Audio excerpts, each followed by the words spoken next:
JustinFREAKIN, the formidable voice of the culture.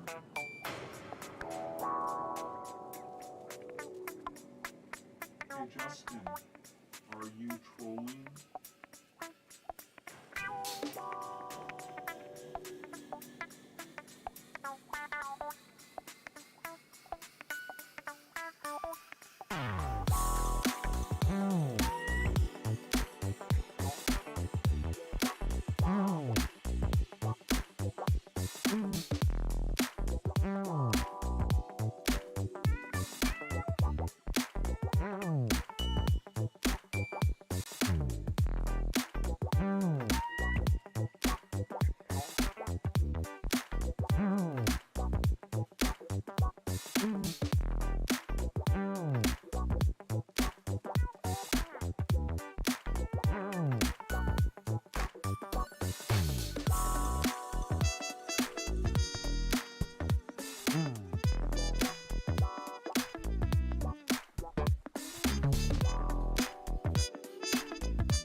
Wow, 帅！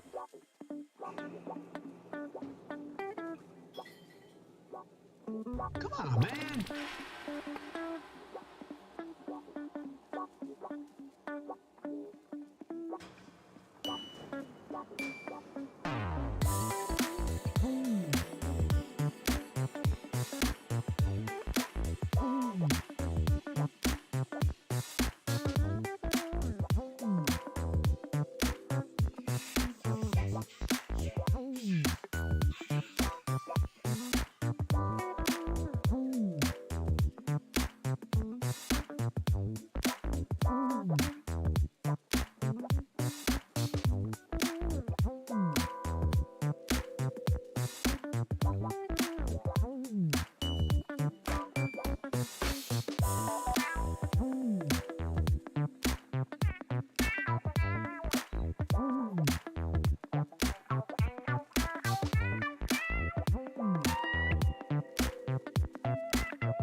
This is the Troll Patrol, live with JustinFREAKIN. Welcome to the Troll Patrol Live. It's a freaking arraignment day. Part deuce. I feel like we just did this the other day. These nuts. DJ Dub. So glad to see you guys. Here's the announcement you've been waiting for. I will be seeing you guys regularly again, starting tomorrow night. We resume our normal nightly schedule. Warlord got on to me because the thumbnail for this year's special said the nightly news. Apparently, nightly means you gotta be on every night or some shit. So, I don't like false advertising. I don't want to promise things that I can't deliver. So the nightly news. Find out what that news be doing once again tomorrow night, Thursday night, Sunday night. Back to doing it. Every night we be finding out what that news be doing.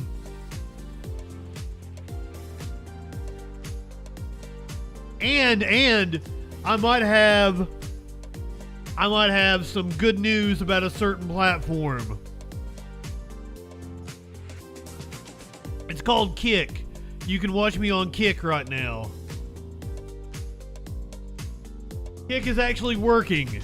It has not worked the last several times I've tried it. I thought that chat functionality was a thing now. I thought that Restream told me that chat functionality was now a thing with Kick. I do not see Kick's chat showing up though. Apparently Twitch is dying slowly. About a week ago, they announced that you could no longer simulcast. So that really puts a cramp into what I do. So whether they give me my Twitch back or not, the Troll Patrol is an exclusive. So I don't know how to deal with this. Announcements about exactly how the Troll Patrol is going to look going forward. Coming soon. I still don't know how we're going to deal with it. But the Troll Patrol will be on Kick, YouTube, Twitch, Facebook, all that shit. We'll make it happen. But the real reason you came here, this afternoon is we are awaiting the arraignment of former President Donald J. Trump at a federal courthouse in Miami. His motorcade just arrived moments ago. We're going to take you live to the scene outside of the Miami Federal Courthouse. You guys joined us a couple of weeks ago for the arraignment. That's been about a month, maybe a month and some change now, for the arraignment in New York City. We're not going to see much. We may have a camera on the door as Trump walks from one room to another. However, I doubt that because you're not allowed to have cameras inside a federal courthouse. So we may not have a shot from inside, but we do have a shot from outside currently. CBS News. No, I'm on the Washington Post. Outside of the federal courthouse where Trump's scheduled to be arraigned in about an hour. Trying to become president again. And, you know, from a lawyer's perspective, the best thing is for your client to say nothing. You don't want them giving... Not only is he not saying nothing, we're going to be getting a press conference from Bedminster tonight. Saying something that could potentially be incriminating or outlining potential defenses that don't really add up or that undercut other things that he said. On the other hand, it's incredibly frustrating for prosecutors because they can't really respond. You have to file court motions. It's not like Jack Smith can have his own Truth Social account and be pushing back on falsehoods that Trump may be presenting or, you know, his side of the story. If this was not a former president, if this was just a normal defendant, if this was someone like he'd already be locked up. Teixeira, the guy who was behind allegedly the Discord leaks of classified information, the Justice Department would say this is someone who has access to classified material, is divulging it, and would probably ask to keep them behind bars pending trial. You wouldn't let that person out. Teixeira is behind bars. Reality Winner thought she was just going in to answer some questions and didn't see the light of day for what, 10 years? Similarly, you know, Merrick Garland is staying very hands-off because he doesn't want this to seem political. He's Clinically, good afternoon. Kick is working. I love it. Really hesitant to ask for any kind of gag rule that would restrict what an active candidate for political office could say, because ultimately there are First Amendment. So we're on Kick and YouTube right now. When we come back, a bad Troll Patrol resumes its normal schedule. We'll be on Facebook, we'll be on Twitter, D-Live, all that good shit. Odyssey. Ability to defend himself in public. So it's a balancing act for prosecutors. We'll see. I am not high enough for this shit. Incredibly careful about what it is that they do ask for. Former President Donald Trump arriving there at the Miami federal courthouse. This is his initial court appearance, and Jackie. Yeah, the motorcade got there about 10 minutes ago. What could be happening today, and how our reporters will be in that courthouse. I love it. I'll fix up your guys' emotes here too. Behind those closed doors, the rules around federal I need to get courthouses on are that. very strict. Everything from cameras, photographs, recording devices. So we are really relying on. Still kind of waiting to see what happens with the Twitch. That our colleagues will be bringing out. Regular people could stand in line though, and also get access to this court appearance today. That's right. The courthouse is a public place. You know, you have people who are there to go to work and come and go. So that also adds to the security concerns as well. And back to what James was saying about the lawyers and how tough it is to have a client who may go on Truth Social later today. We know he is expected to speak to supporters later on at his home in Bedminster, New Jersey. If you remember back to the Manhattan case, where apparently there's still more classified documents. They're at Bedminster and they have not been retrieved. And that's a real concern. And then also you look at the legal aspect of it too. Think back to if you caught the town hall that CNN had with Trump. E. Jean Carroll, in that case, decided to file new requests for damages because of what he said on air at that time. So again, we're in such unprecedented times. Clinically, I believe they listen to too many people. They took their source code. The airwaves and present this. Richard, I agree. I want the profanity clock. A jury. But once again. For Ms. I'm still hopeful about Twitch, and even though we won't be able to simulcast going forward, I can still use the Twitch points and shit. So if you're his during lawyer, the show. you're like, yeah, you can understand why they keep quitting. It's just it's incredible. Oh no, guys, I've got multiple. Let's talk about that for a minute because Mr. multiple Trustee, things one a of pot his former here. Should attorneys, we? was just on television last week on the eve of this. Did we do Tropical down, Cherry? no longer one of his lawyers. So can you talk about that disconnect between lawyers? Oh, you're not seeing the YouTube and Kick Chat? Oh shit! The person who's working behind the scenes, but the public. I would think Restream would take care of that for me. On the case. Yeah, for half a century now, Donald Trump has seen lawyers going back to. Gonna do Tropical Cherry. McCarthy's top chief counsel Honor in the Troll. McCarthy Army hearings. Really seeing I've got cookies and lawyers cream. as essentially PR people. That he sees that as part of their role to be out there selling him, defending him. He wants his lawyers on TV fighting for him. Ultimately, to The look at cookies these and questions cream with is absolutely and his insane colleague looking. resigning from the legal team, it comes down to a disagreement about legal strategy. There is this question of you. I mean, this actually is have real fucking legal beautiful. jeopardy. You're going to go in a courtroom. A Miami jury pool is very different than a DC jury. Like black hairs Some of those, and crystals the kinds all of people over who are it. standing outside protesting for Donald Trump right now, their friends or family members may be on that jury But we pool. may put You can cookies and strike cream jurors back. and such. The Trump attorneys only Have have it to later. convince one juror that Trump isn't guilty, or that he's not guilty beyond a reasonable doubt, or that this is a so-called witch hunt. So pretty. And, But so technically, this if isn't the evidence is best shit I've overwhelmingly got. strong, The if you best can shit I convince got just is one the Tropical juror, Cherry. maybe it's someone who's Guy comment, welcome to Indictment Day. That, government shouldn't be going after former leaders, and you can essentially coax jury nullification. That is a legal strategy. It could work. Politically, I shouldn't have to conserve. I should just, The Trump legal team is sort of how much be able to go and get some more pot here in the next couple days days. to put the government on trial in this case, versus just trying to pick up. I've got Final Fantasy 16 comes out a week from Thursday. So I definitely have to make a trip to the pot store before then. Boris Epstein, who was a longtime Trump advisor, he hasn't really practiced law, but he is in Trump's ear saying, you've got to put the government on trial here. I'm sorry you're at work. It looks like my phone is blowing up with work just as soon as I came on. This is not the place for that. You can do that at political rallies, but in this courtroom, fight the case that's before you. And Trump hasn't shown a willingness to do that. We're gonna get high, and we're here for the long run. Left his legal orbit as a result. We're looking at live images. We're gonna stick around. I'm gonna keep you guys entertained between the festivities of the arraignment. Appearance. He is facing 37 charges. And maybe around 7 or 8 tonight, we're gonna get the speech from Bedminster. Of 10 years. Some of these charges come with a maximum sentence of 20 years.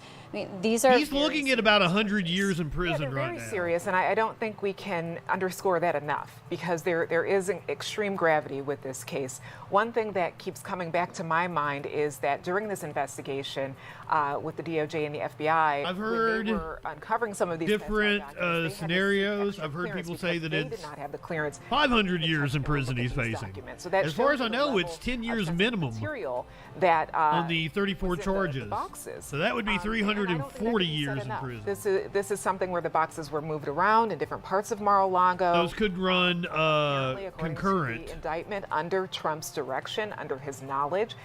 So yes, this is an incredible time and an incredible case to look at it and see how it plays out. Let's head back to Rich Matthews, who's live outside the courthouse. So, Rich, the former president has arrived there. What is the mood now, and what are you seeing? Well, you know, there was a loud cheer from the crowd as the former president, arrived here at the courthouse. And one interesting thing, I've been mentioning quite frequently that most of the people here are supporting the former president. However, as the motorcade approached the courthouse, one person dressed in a chain gang outfit actually tried to jump into the street, walk into the street in front of the motorcade. He was pushed back by law enforcement officers. Chain gang? Really, the incident only took a couple of seconds. It's not just protesters here, by the way. There are politicians here. Carrie Lake is standing just a few feet from Fucking Carrie Lake. On President Trump. I would assume the Nazis that were outside of Disney World are also there right now. Trump's behalf.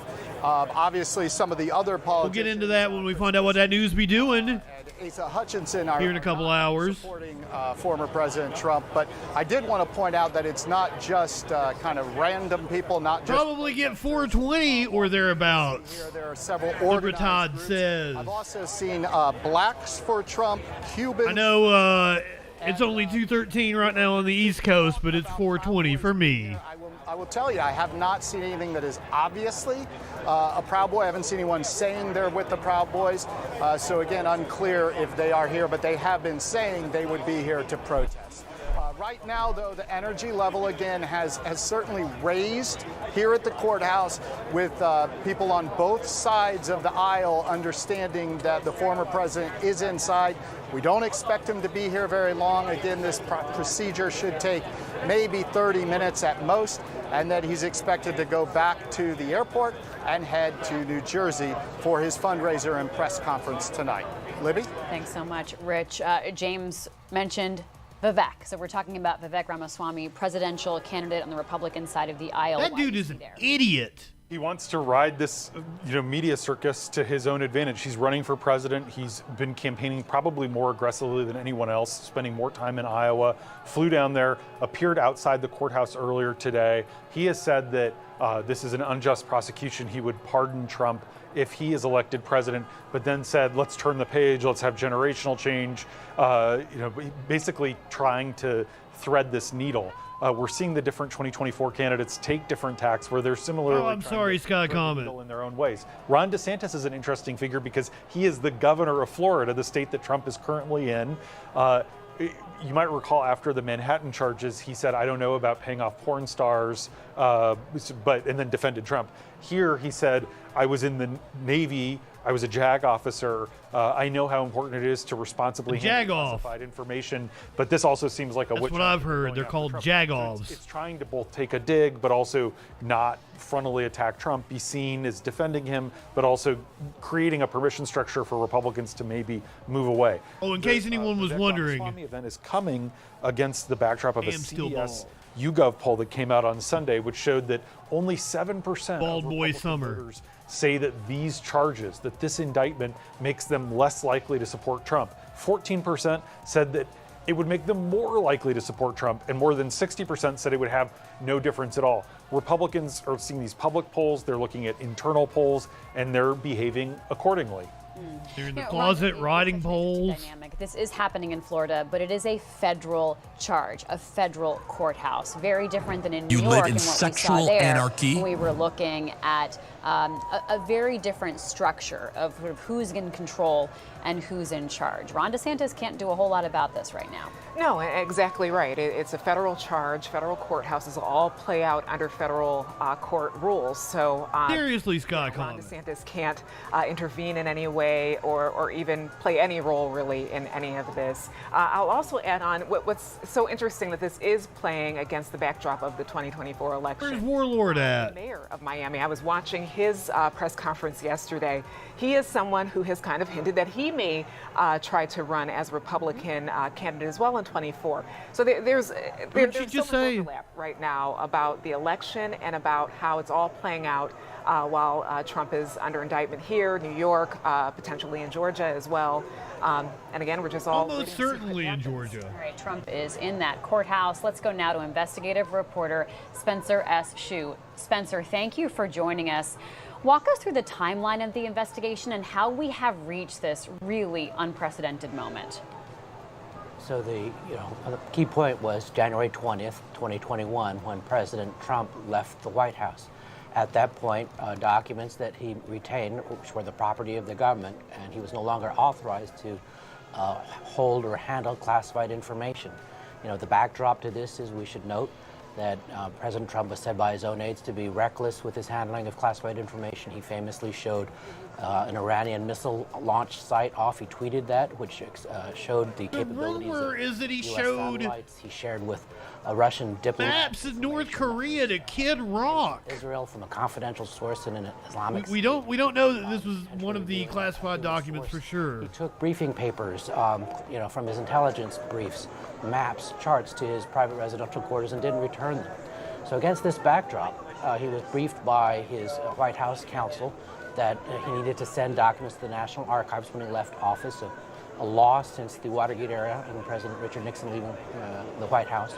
But instead, and the irony, boxes we'd taken tomorrow out. This motherfucker ran to lock her up that after a year of because of Hillary Clinton's handling of classified information, to return these boxes may very well get locked up the on the thing that he campaigned against Clinton on, excuse me, and a law he strengthened while he was president. Boxes. NARA, the National Archives officials, found about 197 classified documents. They referred this to the FBI. I mean, that's... The investigation began that March. Is that serendipity? Is that irony? Is that issued a subpoena at that cosmic karma? What? How would you describe that? Investigation to return documents with classified markings. After that, he had 64 Schadenfreude residents. His aide returned, I believe is what the Germans call it. To a storage area that he told his lawyer to go search in response to the subpoena. The lawyer found another 37 documents, but the government... You couldn't write this shit. You pitch this shit in a writer's room, and they're going to shoot you down and be like, that's too absurd. By the FBI in August, where another more than 100 classified documents were found. The government has developed charges of obstruction alleged against President Trump and against one of his aides that moved those boxes allegedly. Stay with this, Spencer. I just want to go back to James for this perspective. It would be funny if it wasn't so fucking sad. Turnover documents. You reading about this in history 50 or 60 years from now, after we've tackled the major search ultimately and the major existential crises that we actually face as a country, very hidden, to look back on it and read about. Yeah, it'll be fucking hilarious. Really, if we come through this, if you will. How significant is that in this situation? It's very significant, and I'm really glad Spencer walked us through that timeline, because this wasn't sort of a surprise raid that they came and Skycom, that's a very real possibility. Requests at the highest levels of government. Are we going to see them overtake this courthouse? Stonewalled by Trump and his attorneys. Then the FBI getting involved, going and asking, being told, no, there's not any more documents. We've turned over the documents that there are. With these boxes, it's not like they were marked with magic marker that said top secret documents. A lot of the very sensitive boxes, you know, that doesn't excuse the behavior at all. It's and there's still okay. So terror sheets from newspapers with having lived through 2008, I can tell you that in these boxes, and so Bush supporters disappeared. Of things. By the time we get to 2009, 2010, you can't get people to admit they did not that they voted for Bush twice. Because he was that much of a loser. He was that toxic of a brand. That has not happened with Donald Trump. There are still people just as emphatic in their support today as they were in 2015. That's that fucking MAGA rapper. Turned over the documents that they had, and Trump didn't do that. He wanted to hold on to that. That's that dude that did the Boycott Target song, isn't it? There were no documents. In some cases, like the love letter that is in Trump's own terms from Kim Jong-un. But I saw a former co-worker. That's my property. It was a letter to me. It doesn't belong. Who I knew was a Trump supporter. She on a mutual friends page. Possessions that they belong to him. And she said, "I judge people by whether they like animals or not." That's not. And I'm like, what's at issue? Aren't you a Trump supporter? Out there. And she said, "Yes, I am, and I still am." Security of the United States. When he was asked to turn it over, he did not. And I'm like, but he hates animals. That should be a red flag for you. Former president's cakes to get all these documents that he and his. And she's like, well, at least he's not running around looking like a pedophile, sniffing kids. That's what she said to me. Come on, man. Both defendants. Which I'm just like, ma'am. And I showed the lawsuit against Trump and Jeffrey Epstein. Spencer Shue, to talk about why this is happening in Florida, Spencer, because for months, Justice Department prosecutors questioned witnesses. Are you actually on your way to Miami clinically? Washington, D.C., but then we saw this move to I'm so glad to see all of you here today on this wonderful indictment day. By the Constitution, statute, and Justice Department. I'm sorry, arraignment day. A grand jury should work on an investigation where the crime allegedly occurred. What BMW? If the crime was obstruction or conspiracy, arguably because the investigation originated in Washington. Kick is a Twitch ripoff, Sky Comet. And charged in Washington, D.C. But ultimately, I think Trump's lawyers. And that seems to be where everybody's moving following the exodus. Like there was another mass exodus of Twitch like in the last week. Actions took place. Like I'm not the only one having trouble with Twitch. A private club and home, and that you could. And I think most people are going to Kick. And going for a direct ripoff. I think they took their source code. Move the case to Florida.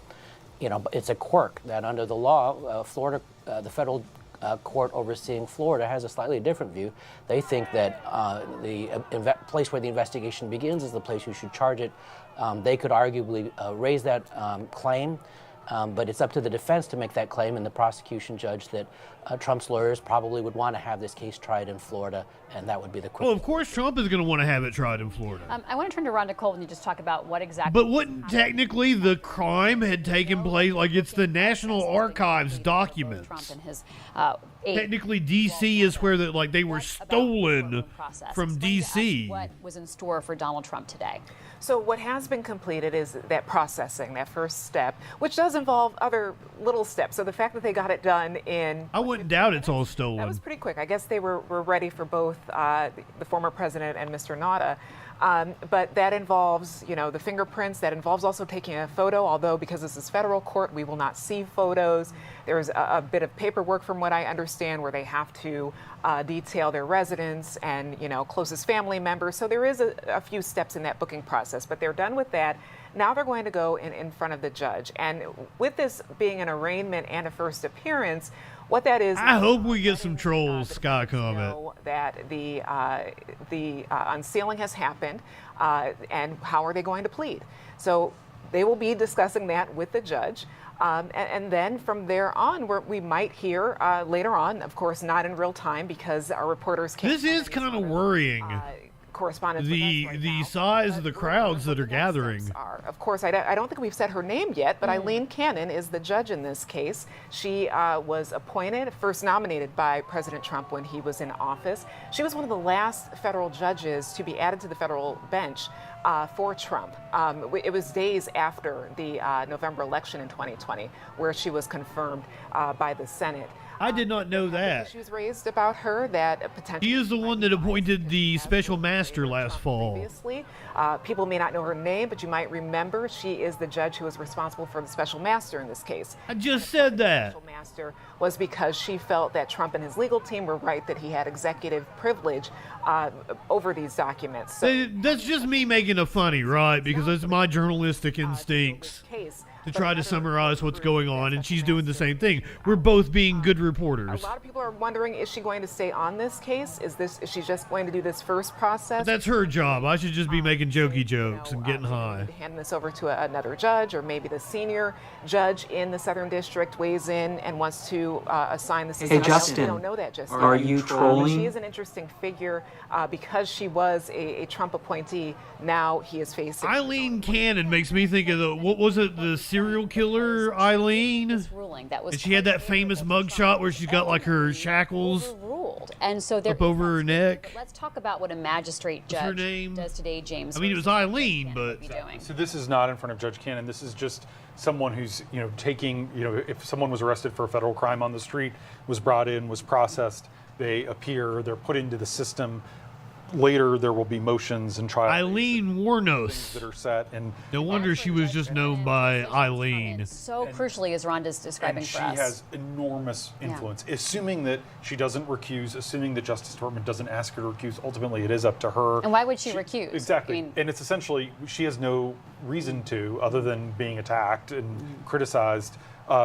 She was overruled unanimously by a conservative panel of judges on the 11th Circuit, including 2 Trump appointees who said this would be kind of an absurd reading of our criminal law. So you could cite that as bias and ask her to recuse. The Justice Department would be very, very unlikely to do that with the judge, especially because it would just sort of sour things. But what Judge Cannon could do is she could help drag this out. Traditionally, the Southern District of Florida it's called the Rocket Docket. They actually have a reputation for moving to a speedy trial, which we heard Jack Smith say business last Friday. Your business. Trials in like 40, 60 days. They move fast. But she could drag this out. God. I don't think there's been any movement on Taylor Business yet. I think she could say, this is. She faces trial later this year, though, and we will be checking in on that. She could also throw out the Evan Corcoran notes. She could say, I disagree with the judge in Washington in this trial. I'm not going to allow this to be presented as evidence because it's a private, it is protected by attorney-client privilege. So we're about a half hour away from when Trump is expected to and so it's so fascinating plead not guilty. So Spencer, of course, Jack Smith knew this and his team knew this as they decided venue. Can you talk a little bit more about the risks that they may have been willing to take to move this to South Florida? What we hear is that, this is not an option. It wasn't discretionary. That Attorney General Garland or Justice Department officials in reviewing the final steps and leading this to the charging decision had a decision, and the decision was it's required by the Constitution, it's required by statute. If the obstructive acts occurred down there, they have to do that. We're going by the obstructive acts. Here, there are about 15 judges in the Southern District of Florida, and judges are chosen at random. There are about a handful of judges in the northern part of the Southern District of Florida, which is the name of the federal court district, and basically they had a 1 in 5 chance of drawing Cannon again. So it basically happened twice. Once in that search warrant fight that we've talked about back in August, and then in which she was reversed by an appellate panel, and then again last week.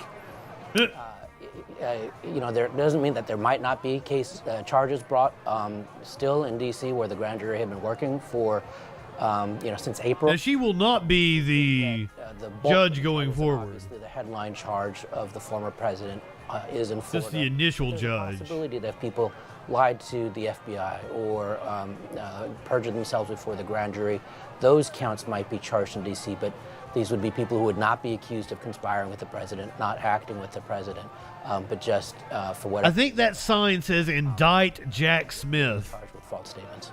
Since we're talking about Judge Cannon, let's talk about a timeline, Spencer, and what you'll be watching for in terms of decisions that she'll ultimately be making about the timeline. We did hear special counsel Jack Smith say, as my colleagues have mentioned, that he wants to get this done quickly with fairness to the defendant. But Smith did give a press conference Friday of last week, if you guys would like to watch that. One out of this. Right. When So the a indictment was officially unsealed. The magistrate judge, it's a lower tier judge, may set a schedule for the next appearance before the trial judge, Judge Cannon, or he may leave that to the discretion of Judge Cannon. White-collar defense attorneys tell us something like this might be brought in 6 to 9 months. However, it involves potentially classified information, which could drag out 3 months, 6 months, because you need to go through the classification review process by agencies. If you're going to submit evidence that is summarized without classified information, that takes every agency's review. It takes time to get security clearances for Trump's attorneys, and that will be a process. If Trump even has attorneys at the moment, we don't think he does. The government would like to have a trial before, Which might be good legal strategy on his part. 1 year from now. It would take a judge. I do actually have other shots up. We've got NBC News here. They're re-showing the footage of the motorcade as it was heading to the courthouse. This was moments before we came on. Oh, the reason they're showing that is because it's not live. This one also not live. This is the motorcade. If you missed that part as we were coming on, apparently all the videos are stopped where I started playing them. The scene outside of the federal courthouse, the Independent. They do not have a good door shot. A hallmark of the streams we've been doing regarding the indictment and the arraignment of Donald Trump has been the doors. We've had static shots by news agencies of really pretty doors. But unfortunately, this is the shot you get from the Independent. I'm sorry, there is no pretty door. This was Jack Smith's statement on Friday. Good afternoon. Today, an indictment was unsealed, charging Donald J. Trump with felony violations of our national security laws, as well as participating in a conspiracy to obstruct justice. This indictment was voted by a grand jury of citizens in the Southern District of Florida, and I invite everyone to read it in full to understand the scope and the gravity of the crimes charged. This is a motherfucker who's like, I brought receipts. Go look at it right now. Don't even fucking doubt me. The men and women of the United States intelligence community and our armed forces dedicate their lives to protecting our nation and its people. Our laws that protect national defense information are critical to the safety and security of the United States, and they must be enforced. Violations of those laws put our country at risk. Adherence to the rule of law is a bedrock principle of the Department of Justice, and our nation's commitment to the rule of law sets an example for the world. We have one set of laws in this country, and they apply to everyone. Applying those laws, collecting facts, that's what determines the outcome of an investigation.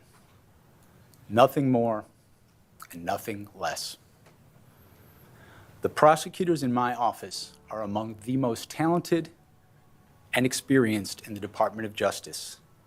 They have investigated this case hewing to the highest ethical standards, and they will continue to do so as this case proceeds. It's very important for me to note that the defendants in this case must be presumed innocent until proven guilty beyond a reasonable doubt in a court of law. And I think that's a motherfucker who thinks he's going to do just that. A speedy trial in this matter, consistent with the public interest and the rights of the accused. We very much look forward to presenting our case to a jury of citizens in the Southern District of Florida. In conclusion, I would like to thank the dedicated public servants of the Federal Bureau of Investigation, with whom my office is conducting this investigation, and who work tirelessly every day upholding the rule of law in our country. I'm deeply proud to stand shoulder to shoulder with them. Thank you very much. Reading into this statement, reading into his body language, his demeanor, that's a motherfucker that's holding a royal flush. I mean, he's got a hell of a poker face. It's hard to tell exactly what he's got. But if I had to guess, he's got a royal flush. Let's go to, this is the local, I think it's the CBS station, 11 Alive. This is actually their helicopter shot.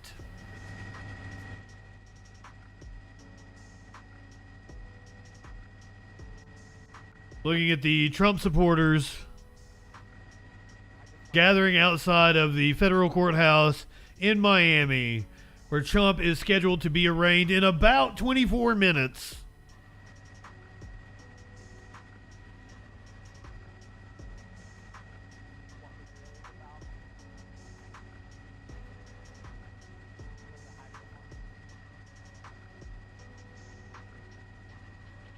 You can really get a sense of the crowd from that shot.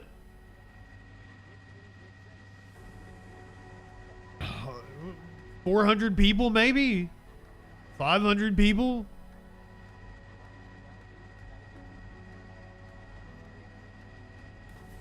I'm not good with numbers, as everybody knows. But then you take my 75% chance of winning, and then add 66 and 2/3%. I got 141 and 2/3 chance of winning. Math is not my strong point. I love that we're hearing the radio from inside of their helicopter.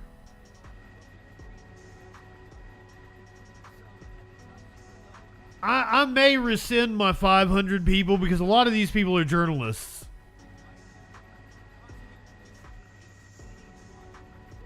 Maybe there's a good 250, 300 there.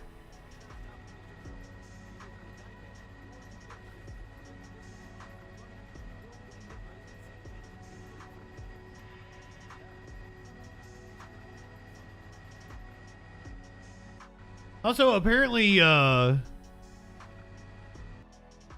YouTube like pauses live shots or something when you, yeah. Go to NBC News, see what they got to say. They were moved.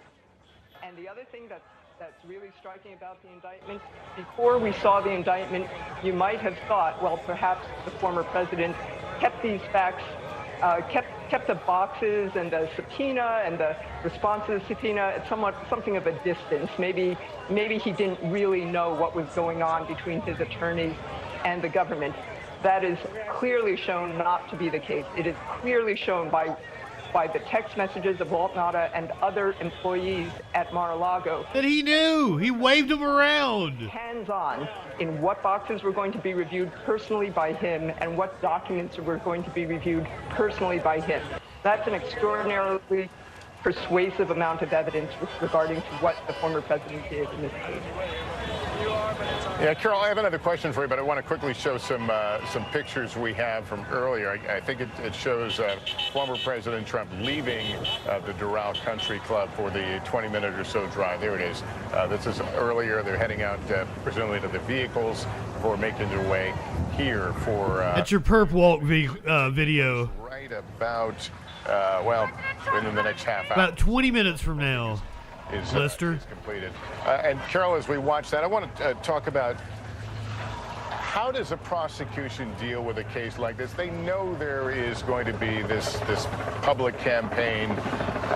They know there is the political element.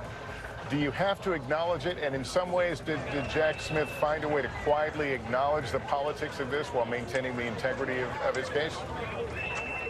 In circumstances like this, Lester, of course the special counsel knew that there were politics around this, that everything he said or did or the fact of the indictment was going to have some kind of political ramification, and he was well aware that if... So we're actually seeing a mix of as quickly as possible with respect to anti-Trump protesters and pro-Trump protesters. Close to an election. So he was certainly aware. There are people with signs that say lock him up.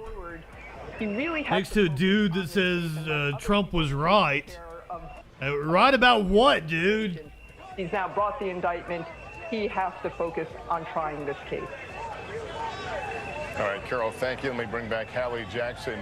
Hallie, as we watch all this play out, Carol mentioned that DOJ rule that limits what they can do in terms of a prosecution surrounding politics near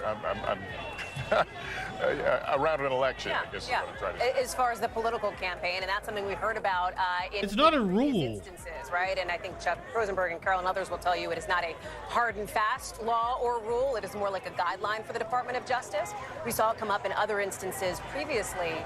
But the piece of it here, as it relates to Donald Trump and his potential legal jeopardy, does link with the political side of it, and the idea that this is, and this has been brought up by some Republicans publicly, and I will tell you privately, self-inflicted, that he did this to himself, that we would not be here if he had not kept those documents, and as I think Carol rightly notes, was extraordinarily personally involved in the... I've said it a million times since all this shit went down. Hadn't been previously reported, at least on the full scope of it. Personally involved, and at least in the... He gave them no other choice. Cavalier, one of the photos that's involved in the actual indictment shows the documents just spilled out everywhere, and not it takes a picture of it and texts it to someone like, oh my God, look at all these documents. The beautiful mind documents, they called some of these files. But the idea there being the carelessness which you're treating the national security secrets of the United States, and again, it shows you how the political maps on to the legal. What is more important to the fitness of office for the presidency of the United States, right? He's not just the former president, he's running to occupy that office against. What's more important than treating our national security secrets sacred? And yet you are seeing, even just in the last hour, I think, since we've been on the air and since Donald Trump has left Doral and come here, you are seeing the top Senate Republican, somebody who has no love lost for Donald Trump in the least, essentially take a pass on making any kind of comment on this indictment. Yeah, fucking Mitch has no fucking backbone. What you're talking about here, Mitch McConnell simply saying, I'm not going to start commenting on the various candidates we have running for president. It is also true that there is only one candidate running for president who is facing a federal indictment on these serious charges related to obstruction, related to these national security secrets of the United States of America. He's also getting backup in other corners from the Senate, which is a different beast than the House, if you will. While John Thune, for example, a member of Republican Senate leadership, called these charges serious, you are now seeing Senator J.D. Vance say that he is going to put a hold on all Justice Department nominees until, in his view, Merrick Garland, he says, drops what he believes is an unwarranted case against Donald Trump. Now, he can slow it down. He can't stop it altogether. But it also shows you there are policy implications that Republicans can pull some levers on here, too. All right, let's, on that issue of slowing it down, let me bring back former U.S. Attorney Paul Charlton, appointed by former President George W. Bush. I apologize, I had to cut you off a bit earlier, but you were speaking to this very issue of that Mr. Trump's perhaps most effective... What's this pretty boy doing? ...the ability to delay. That's right, Lester. And so there are a number of substantive motions that we can expect former President Trump's law. I wish they hadn't, Sky Comment. To suppress the search. I think you guys missed out on a damn good senator in Tim Ryan. Allowed President Trump's, actually compelled former President Trump's lawyers to testify before the grand jury. And a whole number of other motions that they will undoubtedly file. Those motions will take time for Judge Cannon to review, for the prosecution to file responses. We got a fight coming up. Depending on who wins or loses those decisions, there will likely be Jared Brown up for re-election in 2024. And we can't forget that there is a very good reason for the president to at least ask for and seek a continuance in this trial. He's running for president of the United States. But also Sherrod Brown, a popular senator. Charges for which he needs to be prepared, and we can expect, we think, there may... John Tester in Montana also has a target on him, also a popular senator. Judge Cannon, and so it's going to be an interesting year. Will continue the case. The objective The objective for Trump. As a political commentator, I'm excited for it. As a lover of democracy and decency, holy shit. To determine in no small part what happens to this prosecution, because depending on who wins the next election for president of the United States, it may very well impact how it is this prosecution goes forward, if at all. All right, thank you for that. Let me bring back our chief White House correspondent, Kristen Welker. Kristen, we have been noting that a number of Republican candidates have kind of sided with the former president on this. They've had his back, but not all, notably Chris Christie. I understand we're here. It is possible that Trump is able to delay. Not only the former governor of New Jersey, also a former U.S. attorney who just. And we don't really get any movement on this case until after the election. Adversaries for the weakness of our candidates. It's Trump. He's a three-time loser. He ends by saying loser, loser, loser. Definitely Tester is not popular with base leftists, but he's popular in Montana. And he's the best senator you're going to possibly get from Montana. Now is the time. Everything has to be put into perspective. If not now. Just like Sherrod Brown. You couldn't ask for a better senator from Ohio. Serious charges that he is facing, if they are true. He's making a second part of this argument, though, Lester, which is that he is saying, look, former President Trump hasn't won anything since 2016. I think NBC is trying to be, just impartial. As well, and calling on they're covering a presidential candidate. Candidates to sharpen their attacks to join him in this court. I haven't exactly seen anything egregious in their coverage. UN ambassador also shift her tone, start to become more critical of former President Trump. Another U.S. attorney, Asa Hutchinson, also quite critical of Trump. Ron DeSantis, though, his closest rival, has not taken direct aim. Neither has Tim Scott, someone who's gotten a lot of buzz as a potential VP nominee. And if you look at the polls, Lester, we've been saying this throughout our coverage, Trump's base of support remains incredibly strong. It remains unchanged. The number's anywhere from 35. Boggles the fucking mind. 60%, depending on how you're counting. Those voters are not for the taking. Those are people who are not going to be moved. Warlord. There are some moderate Republicans in some of the open primaries, for example. There are some independent voters who are for the taking in a primary. Oh no, did I not set the... Oh shit. I didn't. I have to do something extra and restream for when I've scheduled to stream. What you're saying is I just popped on YouTube. The nomination, then you've got to get tougher. And it's not under the thumbnail I created and everything. We'll have to see, but Chris Christie really leading. Yep, that's a me thing. I'm stupid. All right, Kristen Welker. Kristen, thanks very much. Hallie, what do you have? It's not surprising that Chris Christie, the former New Jersey governor, is taking this tack, because that is what his campaign is resting on the foundation of. I mean, he is in this race, sure, to win the White House, but in many ways to take down Donald Trump. And he has been the loudest and most outspoken voice against him. For somebody, by the way, who ran his transition for like a brief moment. A brief moment. Initially won the election back in 2016. Obviously, that relationship has since soured, and Christie, in many ways. So Trump arrived at the courthouse. To be the voice speaking out. Probably about 50 minutes ago, maybe an hour ago. Donald Trump will hear that.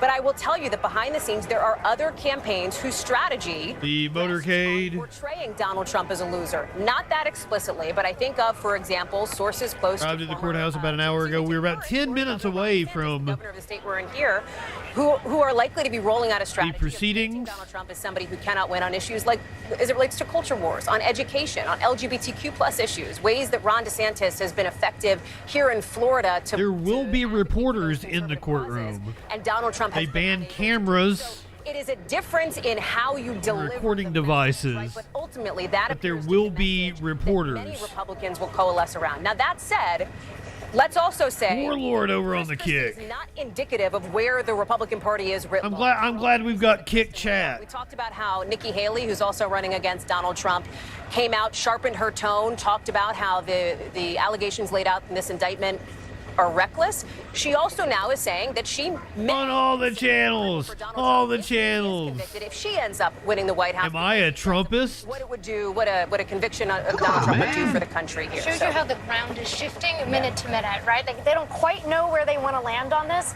but Christie wants to. 00, my friend. How are you? Around here, we follow a simple creed. Right-wingers are morons. And if you're already ranking sort of low, what do you have to lose? They've copied everything else about Twitch, so it's possible, Richard. There's also a question of what does it mean if and when Georgia and that potential indictment comes down in mid-October. AI Trump. That's who Warlord is for. To come AI in Trump. maybe 6-8 weeks from now, that there are some campaigns looking at, waiting to see, does the tide change if that comes down to it? We don't know yet. Let's not forget, we're also watching Georgia and a potential for a criminal indictment with regard to motherfuckers breaking up the clock on me, assholes. We would once again force candidates to choose, wouldn't it?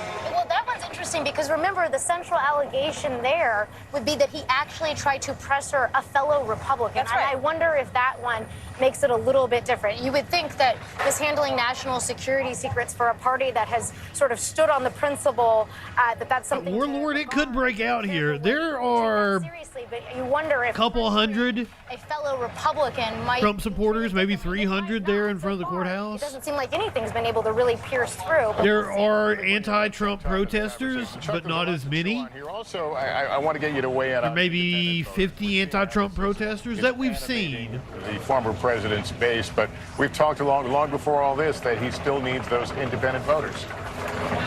He does, and he continues. YouTube has a longer delay than most platforms. What the focus is, right? And this is where, you know, looked like Chuck Todd wanted to say what the fuck is. I know. Conservative media apparatus that has just got an alternative reality, an alternative set of pieces of information. Trump is very animating to Democrats, strictly from electoral strategy. Yes, having Trump be the Republican nominee would be best for Democrats. However, I mean, says it's bad. That's what Hillary Clinton thought in 2016, and she did her best to elevate Trump. And look what happened. Alienating the middle, and we're setting ourselves up for an election. We've always, used this as sarcasm. Oh, it's the lesser of two evils, and this or that. And I am not high enough. This really is putting voters in the middle. Where they're not voting for anybody. They're just simply voting against what appears to be the most unstable result that they want to avoid. Excuse me. Yeah. What do you make of this talk of pardons?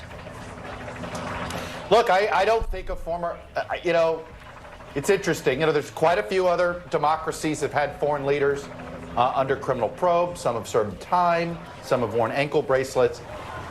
I'm waiting for the candidate to say that they would commute his sentence, but not necessarily pardon him. I could understand if you decide, don't let him be a martyr in jail. He shouldn't. Ooh, that is a nice feature. But you shouldn't wipe out his conviction either. I will have the. If you're wanting to know what do I think, emotes ready for you guys when we broadcast next time. See someone commute his Wednesday night when the Troll Patrol returns to its regular schedule. On Wednesday night at 8 p.m. Eastern. A little before 3 here on the East Coast. We're still waiting for word that the former President Trump has officially faced his arraignment. We know that he has been booked. Fingerprinting has taken place. I am not a liar. It is happening Wednesday night. We return, and I'm sticking with you tonight until we get Trump's speech. And I don't know what time it's going to be. It's going to be 8 o'clock, 9 o'clock tonight. We're here for the long haul. Of these accusations. Well, Lester, we know that former President Trump is facing 37 counts of obstruction and espionage charges. And one of the things that stands out about the indictment is that it alleges that Mr. Trump shared some of these classified documents, some of this sensitive information with other people, and also has quotes of him effectively ordering his attorneys to conceal these classified documents. In one example, And apparently he's still in possession. Of more classified documents. That he said was prepared for He should be. He should be. He is a flight risk. If I was the Department of Justice, I would argue that. In the room that the plan was highly confidential and secret, and said, as president, I could have declassified So we're about 5 minutes away from the time that the arraignment is supposed to take place. I'm going to go take a tinkle real fast. The former you guys enjoy NBC News. Of his political action committee, his PAC, who did not have security clearance, a classified map related to a military operation, and told the representative that he should not be showing it to this person and that this person should not get too close. A couple of other examples, Lester. He said, according to this indictment, to one of his attorneys after a subpoena was issued for this classified information, I don't want anyone looking. I don't want anybody looking through my boxes, these boxes that contain this classified information. I really don't. I don't want you looking through my boxes. He goes on to say, what happens if we just don't respond at all or don't play ball with them, meaning these requests for the documents? Wouldn't it be better if we just told them we don't have anything here? And then finally, he says, isn't it better if there are no documents? All of this gets to former President Trump's state of mind while you have the National Archives, federal authorities demanding to get these documents back. And here's one more critical exchange, Lester, that I just want to read for you. This was one of the conversations. That's climate change, my friend. Attorney, after the subpoena had been issued for these classified documents. Canada wasn't made to burn either. Investigators, quote, he made a funny motion as though, well, okay, why don't you take them, the documents, with you to your hotel room? And if there's anything really bad in there, like, you know, pluck it out. Pluck it out. That was the motion that he made. He didn't say that. So that's from one of his attorneys at the time.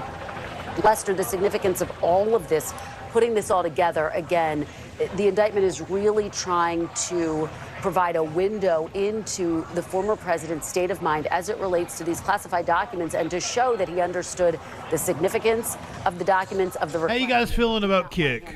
And then one more point I will make. The indictment also provides a number of examples from 2016 when former President Trump was attacking his rival at the time, former Secretary of State Hillary Clinton, for her. You know what? Maybe the ban from Twitch was a blessing in disguise. Charged with a crime, but in a number of instances, he lays out. Maybe we'll just being forced to get on the ground floor. Documents speaks to how critical they I'll make that happen. Security matter, and the point of that, this indictment, investigators, prosecutors, really trying to show that he understands not only the significance of the. I feel like everybody's coming over to Kick. Holding them and not complying with these requests to turn them over, Lester.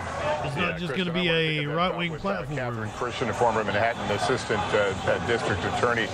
Catherine, to that point, it sounds like it'll be very hard for the Trump camp to claim that, you know, these were underlings that did it. He was not fully connected. He wasn't aware of what they were doing. That sounds like a tough sell. Yes, this indictment closely shows how closely Mr. Trump micromanaged. I don't know how to do it, Warlord. Micromanaged the packing, the storage, the retention, the moving. There is even a text message included in the indictment from his co-defendant, Mr. Norda, to another employee stating he's tracking the boxes, and the he refers to Trump. More to follow up today. No, I don't want to report you. More today or tomorrow. No, I probably should. Tracking. So, Mr. Trump. I don't have a mod option. I'm like, it just says ban and timeout. Alleged willful retention of these documents. All right, Catherine, thanks. We are approaching the top of the hour, and for those, excuse me, just joining us, we want to recap what we've seen and heard so far today. Mr. Trump is inside a Miami federal courtroom where he's facing a judge to be arraigned. That is scheduled to take place at 3 o'clock Eastern, which is 3 minutes away by my clock. That means he'll be formally charged on the 37 counts in the classified documents case. The former president expects. Yeah, that's where I went to. The charges against him. He has already been booked and processed, meaning he's filled out all the paperwork. The fingerprinting is done. He's recorded his phone number and other pertinent information. We should remind there's no cameras. Yeah, I got to add you from in here. We will not see any of this. The pictures you're seeing right now are of his departure from the Doral Country Club. We will get more information from inside the courtroom as soon as Jesus, I gotta have like your exact handle. It doesn't just pop up for me. Can give us a flavor for what's happening. But right about now is the scheduled arraignment. Again, these pictures a bit earlier as Mr. Trump was about to hop in that SUV and make his way over to the courthouse here in Miami. Let's bring back our senior legal correspondent, Laura Jarrett. We've arrived at that time. We believe he's being arraigned. For those just joining us, walk us through what we think is happening about now. So again, this is under normal circumstances, perhaps a 10 to 15 minute Are you feeling moderated? And it could go very quickly in this case. It's a magistrate judge that's overhearing this. It's not the case that it's not the judge that will actually preside over the eventual trial. The magistrate judge will call the case. They'll hear. He's entitled to obviously hear the charges, but he already knows what they are. Then he's expected to enter a plea. There might be some discussion about another court date. Although the judge who's ultimately going to take this case to trial, Judge Eileen Cann, is the one who will set that. Clinically, are you feeling moderated? Quickly, one thing that will be interesting to see once we confirm who all is in the courtroom, it would be, interesting to see whether in fact Jack Smith is in the room. We haven't seen very much of him, Lester. We actually managed to see him on camera All right, we're good to go now. last week, just walking the street, but he's maintained a very low profile. Kick is protected. Same rules, anything goes. Law and to stand up no but that was highly unusual. No slurs. Anything out of him. Now, not saying if he's there that he'll be the one who actually stands up in court, but it's a showing of solidarity for his colleagues who have been under attack. And if he is there, I think it would be incredibly notable. No personal harassment kind of deal. Anything else goes. Things like a deranged psycho. We're free speech people. Without presenting evidence. I think we had to add more to that list of rules. As part of this investigation. All right, ladies and gentlemen, non-binary people. Prosecutors handling this case, making allegations of prosecutorial misconduct. Trump is quite possibly standing in front of a judge right now at this moment. The dynamic of if that is the case, and I don't want to get ahead of our skis here, but if Jack Smith and Donald Trump are in that courtroom together, it is going to be, I think, a significant moment just optically and visually, probably for both of them, but especially we're not going to see it. Who has really put Jack Smith, the special counsel, in the bullseye. There's also some question about President Trump's legal team as to, he's lost. We may see like courtroom drawings of it. He lost two members just hours before the indictment was unsealed, which was something of a surprise. And it was interesting that we were questioning whether they had been fired or whether. I think it was smart legally maneuver. He hasn't blasted them, at least that we've seen on social media, and so perhaps they. It was strategic. Query how in the world you have a situation where the former president is facing felony serious charges and he doesn't have the most robust legal team that money can buy. Anybody else in this We will not get to see the mugshot because this is federal court yet again. Well-to-do and has the wealth and privilege of someone like former President Trump. They would have law firms. Apparently the mugshot has already been taken. We've seen no handcuffs. We got the video that you would consider the perp walk earlier. Also on the Manhattan hush money case, and so he's managing these two major cases against the front runner of the Republican Party. We saw his motorcade pull into the courthouse. He doesn't just want people who will defend him legally. He wants people who will also defend him politically. This came up in the indictment as we looked through some of those details that we've been talking about, even in just the last couple of minutes. You saw. Once again, I don't expect this to be the last time I have this stream with you guys this year. I expect yet another indictment to come against this motherfucker. Through the course of probably within the next couple months. Etc. He wants people who will, like we saw from his attorney earlier in this special report, who came out in front of the courthouse and spoke. He wants that political defense as well as the legal defense too. Let me bring back Chuck Rosenberg. Chuck, you're privy to this conversation we're having here. Explain how this will work after the arraignment, the motions that we may see, and the process going forward.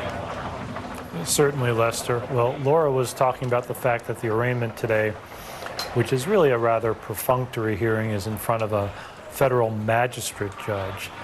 The actual That's not true, Warlord. The courtroom of a federal district court judge in Article 3, and by that I mean presidentially appointed, Senate-confirmed, lifetime tenured Chuck, Judge let me interrupt Eileen you here Cannon. for a second. We just got word from inside the courtroom that Mr. Trump has pleaded not guilty. Our correspondent Gabe Gutierrez has been in the courtroom. He's going to run out here shortly. We should get a Not guilty. that tells us at least that the arraignment is underway. He has formally entered a plea of not guilty. He does have, of course, the presumption of innocence. And Chuck, we've talked about delay tactics and dragging feet. Oh, he's guilty. All these things are allowed. It's part of the process. How does a prosecutor, though? This is my opinion show. I'm sorry. I'd give my opinion. He is guilty. What can you tell us? Hey there, Lester. Well, we just ran out of the courthouse in an overflow room where some reporters were able to listen to the proceedings, which are still underway. Just moments ago, the counsel for former President Trump, Todd Blanche, entered a plea of not guilty on behalf of the former president. Former President Trump is sitting inside that room, and at the defense table, he's sitting at the same table as Walt Nauta, his alleged co-conspirator.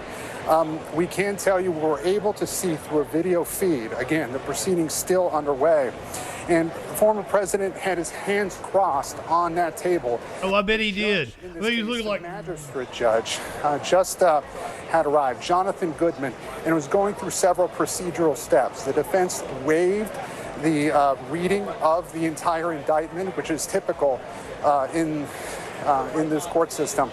And so now the proceeding continues to be underway. Again, the former president pleading not guilty on this sweeping 37-count indictment. I can tell you that he also appeared with co-counsel. There was an overflow room. Overflow room. His counsel, Todd Blanche, also is representing him. He is, of course, the well-known white-collar defense attorney from New York. I thought he was going to say white power defense attorney. He is representing Walt Nauta. There were several members of the special counsel's office there, the prosecutors, I'm going to list them, Judy Edelston, Jay Bratt, and David Harbuck.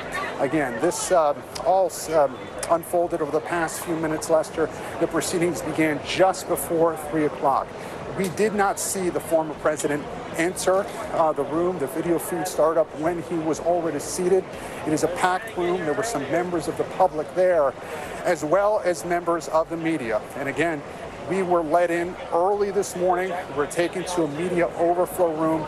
No phones, no devices of any kind were allowed. This is an unprecedented arraignment, Lester, as I'm sure you've been discussing, the federal arraignment of the former president. Now, Todd Blanche, again, this is different than what we saw in New York several months ago. In New York, the former president got up and said the words "not guilty" himself. In this particular case, he let his attorney, Todd Blanche, do the talking, saying, "We most certainly plead not guilty." Again, the proceeding is ongoing. Just before the actual arraignment started, we were told the former president was booked, that he had his fingerprint taken with a digital device. And again, we were told that he did not have a mugshot taken here, that they would use a previous photo, that no mugshot would be taken here. So again, that's the latest we have from inside the courtroom. The former president of the United States pleading not guilty to this indictment, Lester. All right, Gabe, just to be clear, Jack Smith then was not in the courtroom?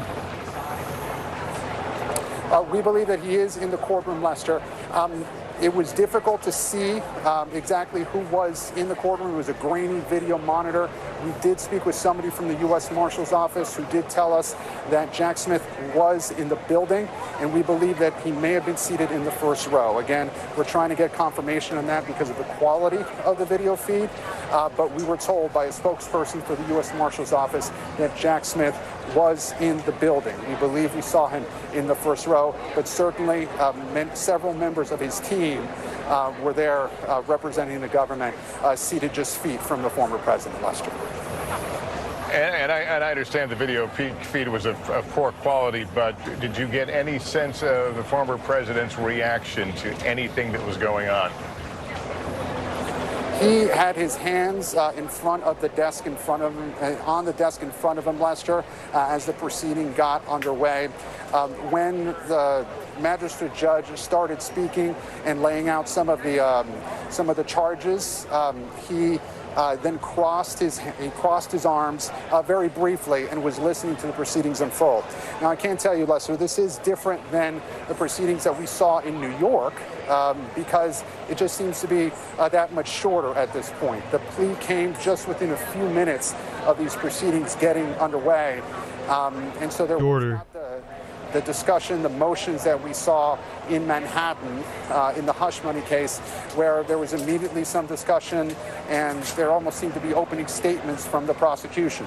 This delved right into it, and the magistrate judge asked the former president's team to enter a plea almost right off the bat, just several minutes into this arraignment. Again, no reaction from the former president, and we could not hear if he was, may have been discussing anything with his counsel. We can tell you that Walt Nauta was seated 2 people from him. If I could set the scene, there was the defense table and the prosecution's table, of course. 5 people seated at the defense table. Walt Nauta seated second from the left of that table. The former president seated second from the right. So they were almost side by side as they face these charges. And I can tell you, Lester, speaking with some legal observers, it is remarkable to see that happen. They are alleged co-conspirators in this case. Whether or not there might be conditions placed on the defendants as this case moves forward, whether they can speak to each other or not. Very difficult in this case, considering that Walt Nauta works for the former president. And as of now, they seem to be in lockstep, seated at the same table. Again, Nauta with his own attorney, the former president with 2 attorneys, one based in New York, one now based here in Florida. And again, these proceedings are still underway. We are waiting to see what else comes of them as this arraignment moves forward. If I can give you some background, Lester, on what we experienced today as members of the media here. We were brought into the courthouse, brought to the 5th floor. We went through one metal detector and were kept there. Again, no access to devices, no access to cell phones. We did see through a window the former president, as I'm sure you saw as part of our live coverage, being brought into the building, his motorcade going into a secure portion of this federal courthouse. Then we were told by the U.S. Marshals that he was processed. Again, as I said, no mugshot taken, but that process didn't seem to take very long at all, if only a few minutes. Then there was no mugshot taken. Some reporters were let into the actual courtroom. It was a packed courtroom, large courtroom with room for several dozen people. And there were also some members of the public there as well, though very few. It was mostly made up of reporters. But again, for those just joining us, the former president pleading not guilty to the charges against him, not saying the words not guilty himself, but rather letting his counsel, Todd Blanche, do the talking for him. Well, that's to be expected. All right. Gangsta style. Thank you for your excellent reporting from the courtroom. A sense of what's happened there. Again, the former president now has entered a plea of not guilty. You're damn right his policies affect the world beyond just the U.S. Offered that plea. Do you read anything into that? Is it standard? It's totally standard. Just so for folks at home who might be wondering if there's any practical difference about entering it yourself versus having your attorney do it, it's totally dependent on the judge and the court's practice. So there's no practical difference. He probably didn't even have to be there himself. His attorney could have just pled for him. But at this stage, we wouldn't expect him. It's an optics thing with Trump. I do find it interesting that the special counsel is there. We've talked about the fact that we haven't seen him very much. He's made very few public remarks, only earlier. Because remember in New York, they gave him like multiple options and ways to do it, and he chose to do the one in which, obviously somebody very well crowds of people would show up. Also someone that the former president and his allies have been making a lot of unsupported allegations against. And so to have all of these people in the same room at this moment. What time this was happening today? Nauta sitting at the defense table together. That's how I knew. Are they officially charged together? Nauta is a alleged co-conspirator, so that's the way you would do it. That's the way you do it. They've been charged in the same charging instrument as it's known in this indictment. And we should also note for our audience, Walt Nauta's attorney is being paid by the former president's super PAC. So their fates here are inextricably intertwined. It doesn't mean that they will always be that way. Of course, we know from our reporting there were a dildo on a drill. What are you talking about? Cooperate, to turn against the former president, and he When did that happen? those efforts. Sounds like somebody been living in sexual anarchy. They are very intertwined here and aligned. Danny Savelos is watching with us, a defense attorney. Danny, I don't know how much you were able to hear of Gabe's description from inside the courtroom, but did anything stand out to you? No, because this is an arraignment, and in federal court, an arraignment is really mostly a non-event. You're in mini discord. Significant legal event. It signals the kickoff of the case. It is. Well, I thank you for. But in terms of what actually we've got an NSFW channel now. If that, sometimes they're done. But it's just a defendants who have to be a long-running joke. Less so in federal court, where it's not as. Ain't nobody gonna get their rocks off to our NSFW channel. Shocking at the I arraignment. wouldn't have it any other way. Anything shocking or surprising? There's almost nothing surprising that could happen at an arraignment. So limited are the missions of the arraignment, and most defendants don't bother or don't want to have a formal reading of the indictment. So what happens now is a lot of quiet as the cases go, or the parties go back to their corners, and the discovery period begins. As the defense assimilates the discovery, examines it, evaluates it, they may ask. Leave Dick alone. They may start filing discovery motions. They may start filing dispositive motions, but even those are weeks and weeks, if not months and months away. So the defense, while we have heard glimmers of what they may advance as their defense, they haven't truly started formulating their defense. They can't just based on the indictment. They need to look at discovery. And that, for a defense attorney in a federal case, is often a daunting task because modern discovery. I give terabytes. This means thousands, if not practical advice that defense attorneys, we have to look at each and every. Like telling you to wash your ass. Insignificant, and it can look like a haystack, and we're looking for the proverbial needle. With Trump, hopefully he can get a team. Also, I meant to turn the closed captioning off. If you want closed captioning, do it through the platform you're on. So they have their work cut out for them. Well, I say that, but it does not look like captions are actually running right now. Behind closed doors, I'm sorry. Behind the wall of privilege. And of course, another interesting factor is that it appears, although I don't know, that Nauta and cancel JustinFREAKIN for not being accessible agreement, which means that they could possibly be sharing information and retain privilege. Now, here's what happens, though. If one of those people, maybe Nauta, down the road decides that I don't really want to go to trial anymore, then he may have to leave that joint defense agreement if he ever wants to cooperate and with flip the on government. Trump. Reportedly, Nauta has no interest in cooperating at this point, but everyone knows, prosecutors and defense attorneys alike, that is only a for now decision. That decision can change over time as the trial approaches, as this case drags on. As their attorneys advise them. I will never plead guilty. Sometimes change their tune as the months drag on. Yeah, it's an interesting. The legal fees drag on, too. U.S. Attorney and former senior FBI official Chuck Rosenberg. Chuck, again, these men are considered co-conspirators in this indictment. They appear in court today at the defendant's table. But what is the likelihood that there could be a split there if, in fact, there's a joint defense agreement? Well, Danny's quite right, Lester. I feel a weird breeze on my head. Their best interests. And defendants are people. So they also act in their best interest. Dustin! For a defendant Dustin! in a criminal case.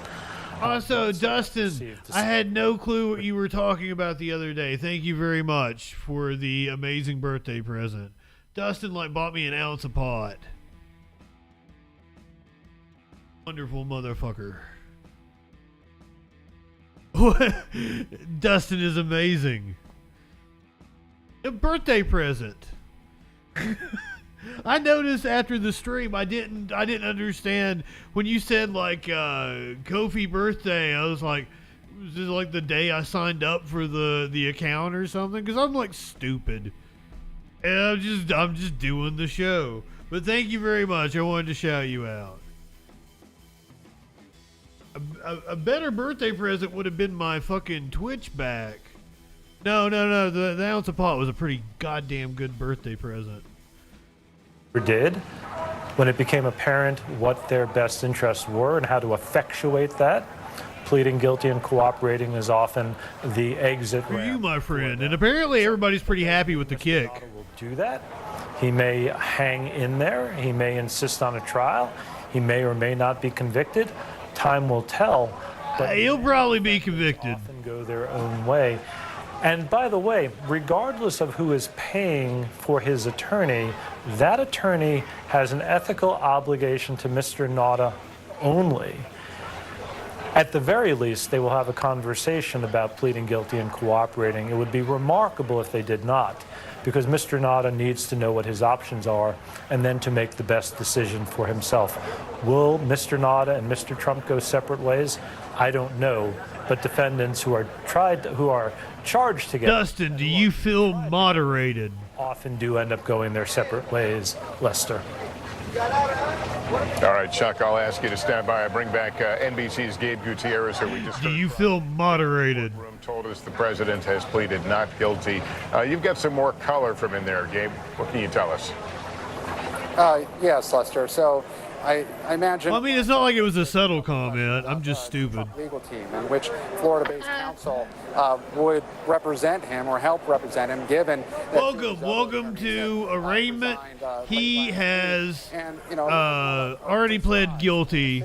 He being Donald Trump, pronouns pal. He is currently inside that courtroom with the former president. And something that I also heard inside that courtroom, the magistrate judge asked both him and Todd Blanche whether they plan to be here. I had a right-winger tell me that Joe Biden crashed the stock market. For the trial and appeal. And they both which I showed her that very day. Suggesting that as far the stock market had hit a record high. Intention is to keep both of those as part of this legal team. Chris Kai's. I'm like, how did Biden destroy the stock market? Was in that courtroom, in that courthouse in Lower Manhattan, when the former president was. Spoken like someone who doesn't own any stock, not like I have stock. Here in South Florida, of course, just in the layout of this courthouse, but also in the proceedings so far.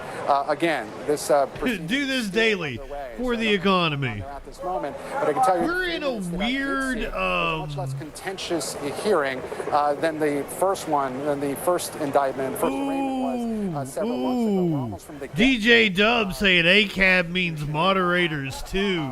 Really? Oh fuck, coming in hot. Almost immediately. So.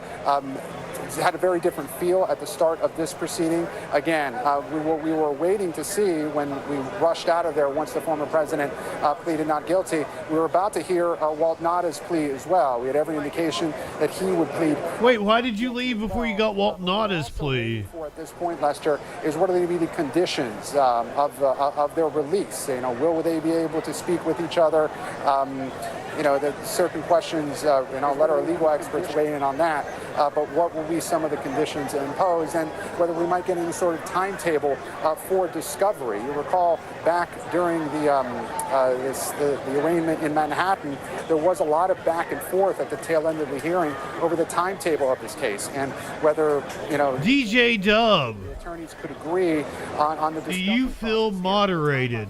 The state prosecutors up there had major concerns about whether the former president could take some of that discovery and publish it on social media. There's been a legal back and forth over the last several. Ah, God damn it! It is just another day. Post certain things about social media about that charge. So at this point, still a lot of unanswered questions about how this federal case. I probably need to play that graphic 20 times for the former president. All I saw him, he crossed his arms briefly and then, put his hands on the table, but no reaction. Is DJ Dub upset about the mass shooting or upset about becoming a moderator? From our colleagues that are still inside the courtroom to see how long.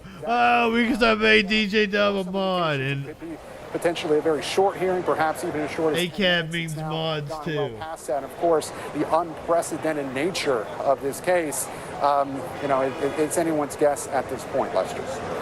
I love you guys so much. All right, Gabe Gutierrez, a lot of information there, and yes, we do wait on our colleagues who are still in the courtroom to give us a sense of where this is or when. Made you a hall monitor. What things may have been discussed. In the meantime, let me bring Hallie Jackson back into the conversation. Troll hall monitor. Well, I think one of the first indications that we'll get that this arraignment proceeding has finished is probably from Donald Trump himself on Truth Social, as he is wont to do. He has been active on that media platform as he used to be on Twitter here. I wouldn't be surprised if he's got his phone, he's in the car. Warlord, can you keep an eye out on... We know that he's getting ready to head back to Bedminster, where our reporters... Can you keep an eye out on Trump's Truth Social? Ready to go, including for Mike Lindell, for example. For his statement? The former president's election fraud lies. Kash Patel, somebody whose name may be familiar to close watchers. They never let me on Truth Social. And testifying to the grand They jury wouldn't let me in. case. It is likely to be a full-throated... I tried, like, imagine me as the Eric Andre meme. Struck by if Or Jackson GIF. was in court. The way that was a symbolic "I have your back" message. That's me with Blue Sky right now. Been under attack from the former If anybody has a Blue Sky invite and would like to invite a guy to Blue Sky, who believe that hit me up on some social media. witch hunt, as Donald Trump often says, against him. And then I'll tell you what email to use. not a connection here. We talk a lot about how Let me into the Blue Sky. reporting Laura, there was an attempt to try to get Walt Nada to testify against his current boss. I don't know what it is, Warlord. Prizes loyalty to an incredibly intense degree. Donald Trump also sours quickly on that very same loyalty, and I think that's going to be a dynamic to watch between the two. Speaking of loyalty, Warlord, can you tell DJ Dub the rules? to confirm that they're in it for the long haul. It's not Pretty much just like you get one slur. You can't just withdraw. So you get like a warning. If you do it repeatedly, you're gone. Interesting, at least in the case of Chris. Other than that, we're pretty Earlier today, laid back. just hours before this. And you gotta live in sexual anarchy. That the actual appearance You live won't in be withdrawn sexual if there's any anarchy? dispute about the fee between the attorney and the client, which is not something that you just see routinely, but sort of speaks, I think, to the nature of the attorney-client relationship in this case. It'll be interesting to see whether other attorneys get added. We know that they're in active discussions about recruiting other members of the team. In a case like this, Now, as they're talking about, people at home might be wondering how unusual. as they're talking about lawyers, I do want to bring this up. There's not many lawyers that specialize in violations of the Espionage Act. Like they're not like fucking like you've got a criminal lawyer down the road that you're able to hire that does this shit all the time, right? Not everybody is getting charged with violations of the fucking Espionage Act. So, first off, it's Donald Trump, and he doesn't pay his lawyers. He doesn't, he's not known for being good for attorneys.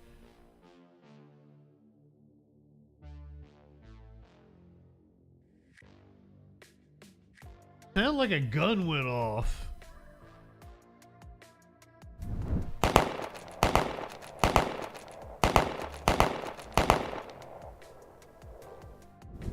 Oh, I love to play with the trolls. But I mean, there's not a bunch of Espionage Act attorneys running around out here. And of the ones that do that kind of a shit, are they going to ask Donald Trump for their money up front?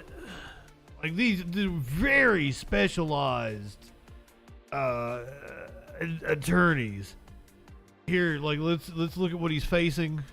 31 documents constituting a charge of willful, unlawful retention of national defense. I've seen everywhere from 100 to 500 years. The intelligence community has been scrambling with a damage assessment, but yet has had to agree, sign off on the use of those 31 highly classified documents for this prosecution in some way, shape, or form. So how will that delay things potentially? Well, you're talking about defense attorneys getting cleared. You're talking about operating sometimes in a SCIF, which, by the way, the Miami Federal Building has a secure facility for classified information. And you're talking about... What are you talking about, Warlord? To some classified information. The other thing that intrigues me... Oh, for payment. is about what's not in it, because we know that the search warrant meat cakes.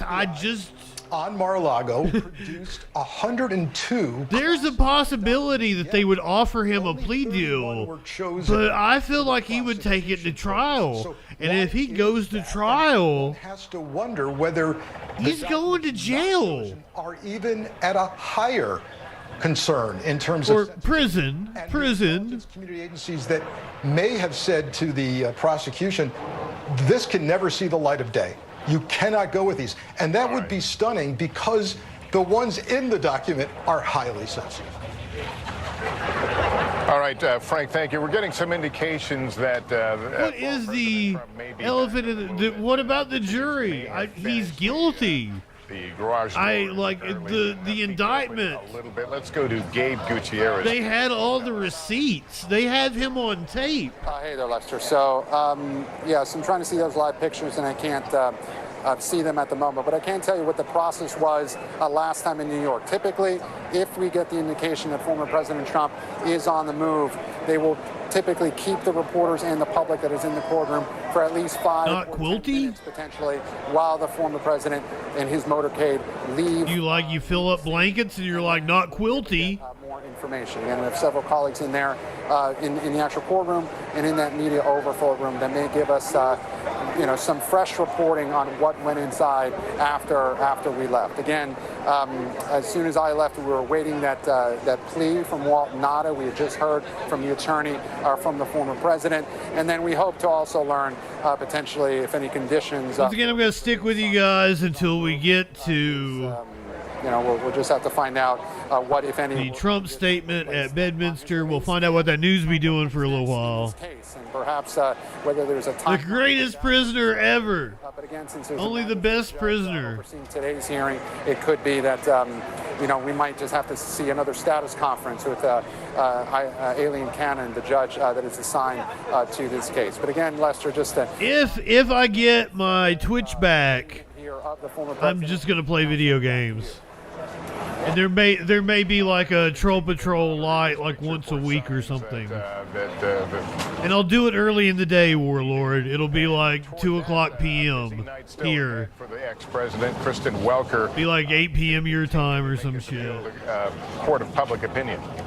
He certainly is, Lester. He's going to return to his Bedminster resort. We anticipate we'll hear from him later. That's what I'm thinking. Because you can't simulcast on Twitch anymore. That's why a lot of people are leaving. So if I do get my Twitch back, that's a big if at the moment. Here tonight, I feel confident, but President steps in front of what does confidence in a cup of coffee get me? Refrains that this is a witch hunt, that the DOJ has been weaponized. And what's really interesting is I've been talking to Republican strategists who say, look, prior to these indictments, the former president was focused on rehashing 2020. That was his big talking point. That was his big... Everything returns Wednesday, tomorrow. And includes the freaking news. Focus his anger, his ire, and try to rally his supporters around that. And that is when he is often the strongest. We saw his poll numbers go up in the wake of the indictment in New York. Will that happen this time around? We'll have to wait and see. But one notable thing, someone said, look, there is a question of fatigue here. Do voters start to feel fatigue? Because he continues. I've been tired of this shit since like 2016. Is there a moment, and will you start to see some Republican candidates say, look, he's focused on himself and not focused on helping the American people? I'm glad you guys are like willing to come to different platforms to hang out with me. It makes me feel good. I love you guys. Trump tonight when he speaks, Lester. But I'd like to have Twitch back. I'd like to be firing on all cylinders. After the crowd here outside the federal courthouse, we are expecting hopefully to be joined. The kick emotes are pretty cool. More of our team who've been inside the courtroom monitoring these events. Keep in mind that TV cameras not allowed inside federal courtrooms, so there'll be no video recording of it. We're waiting for the information. We've seen some signs. I'll check out tonight and see if I can upload some custom emotes. So we're just going to follow this and see where it takes us. Let's go back to NBC. Sam Brockie's out with protesters. Sam, I don't know what your vantage point is, but I've seen a lot of people mingling around, but nothing in the way of a major organization from either supporters or mingling of the former president. Mingling. There's a lot of people who are mingling around right now, Lester. The reality is these folks are not going to see former President Trump. The motorcade that you're describing is going to be leaving from the other side of the building. This is all blockaded here. But to Kristen's point a second ago about Trump trying to rally and really energize his base, this was the first time in the history of this country. We're here for some hot. We're here for some hot door action. Talking about a few hundred people, right? A fraction of what Trump. Warlord, what the fuck? That's what's out here on a. I mean, I know the rules on kick are pretty fucking. As we go to the side of the street that I'm closest to, this is Miami. Lax. And you're not going to see necessarily the motorcade here. You will see cars that are coming through with Trump flags and megaphones and people screaming. Goddamn Warlord's gonna get the Secret Service called on me. It's right over there. So it's a very unique dynamic here in Miami where they've essentially allowed what the mayor says is free speech with certainly security prevention. They're gonna steal the door, part 2. Drive your car right down the street here, honk flags, all of that. Honk flags. 100 feet away from where that arraignment just took place. So I did speak with Mayor Suarez earlier today. He said that there were no notable threats that were made regarding potential attacks or anything violent. This ain't the last of this. Seen any multiple sources close to both. We got more of this to go through. Planning the security outlay here. All with the backdrop of the 2024 election. Today, it has gone rather smoothly. There have been not just the presidential election, as I pointed out earlier. Lots of MAGA folks. Tester up for re-election in Montana. All different groups. I'm talking to the Sherrod Brown up for re-election in Ohio. It's a tough map for Democrats in the Senate. West Palm Beach County, or Palm Beach County, excuse me, or they're coming from New York or Nashville or Texas or all over the country to be here. But again, just in terms of scale. Joe Manchin talking thousands. up for re-election in West Virginia. I'm not sure if this is related or not. This most certainly is with Trump flags. But all no riots yet. Welcome in, Snicks. The former president is happening as you have people in Miami just driving right down the street. And again, so we're in for a lot of action. So I'm glad to be back starting tomorrow night. Right down. The Troll Patrol, 8 p.m. Eastern. The nightly news and political debate. People right now lingering around the courthouse, potentially waiting for. Lingering. They may or may not be. Mingling. We stand in the cycle of things right now, but it's just an incredible sort of experience to see this cross-section of people here right now. Some linger. some linger, others mingle. Into this plaza. We're all standing there together. It's a crush of reporters and people who live nearby. And certainly... Yeah, overestimated the number of people that are there. Standing this far away. A lot of them are reporters. Once again, is where we expect the former president to ultimately leave in his motorcade. I estimated like 500 people were there when we got the aerial shot. Miami way of absorbing history, and all of the DHS and local police officers. But I would say like 100 of them are media. As well, have been here and provided a steady presence. If you're just joining us, Trump has pled guilty. I really feel like they're on every square inch of the space. It's just a lot of people milling around, watching and waiting for the Trump to depart courtroom after the arraignment. All right, Sam Brock, you continue to watch that. We'll continue to keep our eyes on the garage where the I would say there's a good 200 Trump supporters there. Case to go back to New Jersey to make some remarks later on tonight. Let me bring Hallie Jackson back into the conversation. Hallie, we haven't talked much about President Biden facing a real discipline challenge. Released with no conditions. Because he hasn't said much about it. Judge Eileen Cannon says they are not flight risks.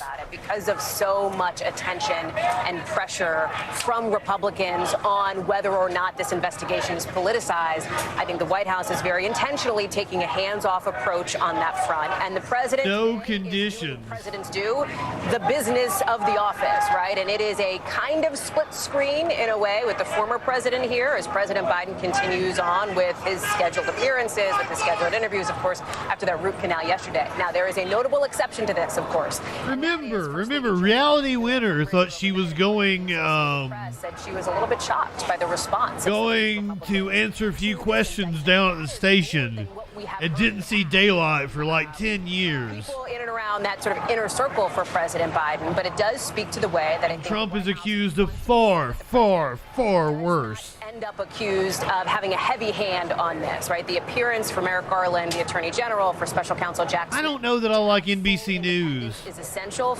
I'm sorry that we've stuck with it this long. Let's go back to... Where was Washington Post? That's what we want. 5 of the counts carry a maximum of 20 years. Now, it's important to point out that those aren't typically served concurrently. It's not one after the other. And the Western media is saying that Ukraine waging an offensive. Rhonda, as you read this indictment, I mean, it really does read like a story in a lot of ways, because they are recreating scenarios and talking about moments, and they've got witnesses, they've got photographs, they've got... Are you saying true that the Western media is saying that in the way I put it, or are you saying no, Ukraine really has been on the offensive? Yeah, it's highly readable, and you'll remember on Friday... I don't know that YouTube watchers are ever going to take off. However, DJ Dub, I would expect that we get more people when we do debates in the fall. It is chronological, it tells you what happened, and it's somewhat very simple. And it feels like it is designed for... The debates did really well on YouTube. I think one thing that stood out to me is when you look at the transcriptions and the text messages. We will be doing Republican presidential debates in the fall, but also like to see if I did Senate races and governor races. Like I tried to highlight. Might help them in their case against Trump. There was a few libertarians in the debates we watched. I tried to highlight different races. But he's facing 6 counts as well, and that's dozens of years in federal and prison. those kind of debates that like not everybody is covering, they did really well. Potentially turn on the former So we will definitely be doing that again when we get to election we did season. see him over the weekend and today, so it does not appear as if he is going to just go his own way, but you wonder as this goes on. You can go your own way. 41. You know, if he were to serve some of the maximum on his counts, he could be in jail until the 60s. Warlord, was that the one where I called it? No, that was in Utah. Like they've done with some of the other people. I think where I was like, he's going to talk about age of consent.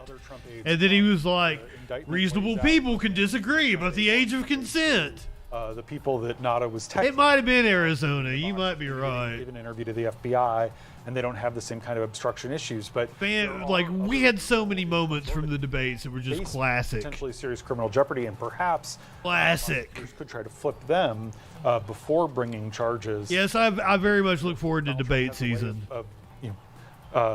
Keeping the only thing that's going to suck is and also some of these. Remember how we had to do the CNN town hall, and we had to do it like only on platforms that aren't going to give a shit about copyright at the moment, because they've had to hire their own counsel to represent them, and that's one of the reasons it's been so hard. Sorry about that. I didn't mean to cough into the microphone. Let's talk about. But like, if it's like a Fox only debate or a CNN only debate with the Republicans, we'll have to do that again. We'll have to be on like oddball platforms. How prosecutors were able to get access to Trump's conversation. For now, Kick is one of those oddball platforms, but I don't think it will be for long. Evan Corcoran was part of Trump's legal team. Still is part of Trump's legal team. He's recused himself on the documents part. He's representing him as the grand jury investigates January 6th and the fraudulent, the phony, fake, the slate. Dude kind of looks like Alec Baldwin playing a character, doesn't he? On his legal team. Evan Corcoran essentially took detailed notes. He recorded voice memos on his phone that translated into text after his meetings right after with Trump, and Trump said, maybe we can make the documents go away. Trump sort of made up. Oh, and that was the Senate race, I think it was. Taking them out. Wait, slow down and tell people that story, because if they haven't. I don't remember that we got because surely we watched Carrie Lake and. The government. Yeah, I remember doing Carrie Lake and fucking what's her name? She's the actual governor of Arizona. I don't remember her name at the moment. And I really liked her Trump too. Told him to. Trump said, "No, I've turned over everything." Not that I was attracted to her or anything. No. A sworn affidavit saying we've turned everything over. We've complied with this subpoena. And one of the things that Trump's accused of is part of obstruction of justice, is hiding some of these documents from his own lawyer, because the lawyer is an officer of the court and is attesting that the documents have been turned over. And so because attorney-client privilege would normally protect Trump pled not guilty. There is an exception called the crime fraud exception. And if you're, if you just he is guilty. You're calling your lawyer who has a law That's degree, for fucking and you're sure. conspiring with them to do illegal activities. Obviously, your communications with them shouldn't be protected. And so Beryl Howell, a judge in U.S. District Court here in D.C., said the crime fraud exception applies, and Evan Corcoran's private notes to himself. It was the Arizona Senate debate. Mark Victor was that motherfucker. In the charging document. Not all of Evan Corcoran's personal messages were turned over. Some of what Evan Corcoran was outlining to He's himself like, about reasonable people can disagree about the age of consent.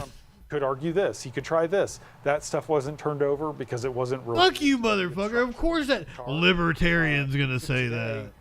Todd Blanche was speaking for Trump in the courtroom. He's the one who announced to the court that we're definitely going to plead not guilty to these charges. Todd Blanche came into Trump's legal orbit Not high enough for this shit. As part of this Manhattan case. He's the guy who defended Paul Manafort, Trump's 2016 campaign chairman, over money laundering charges, for not paying taxes related to his work in Ukraine for the pro-Russian government.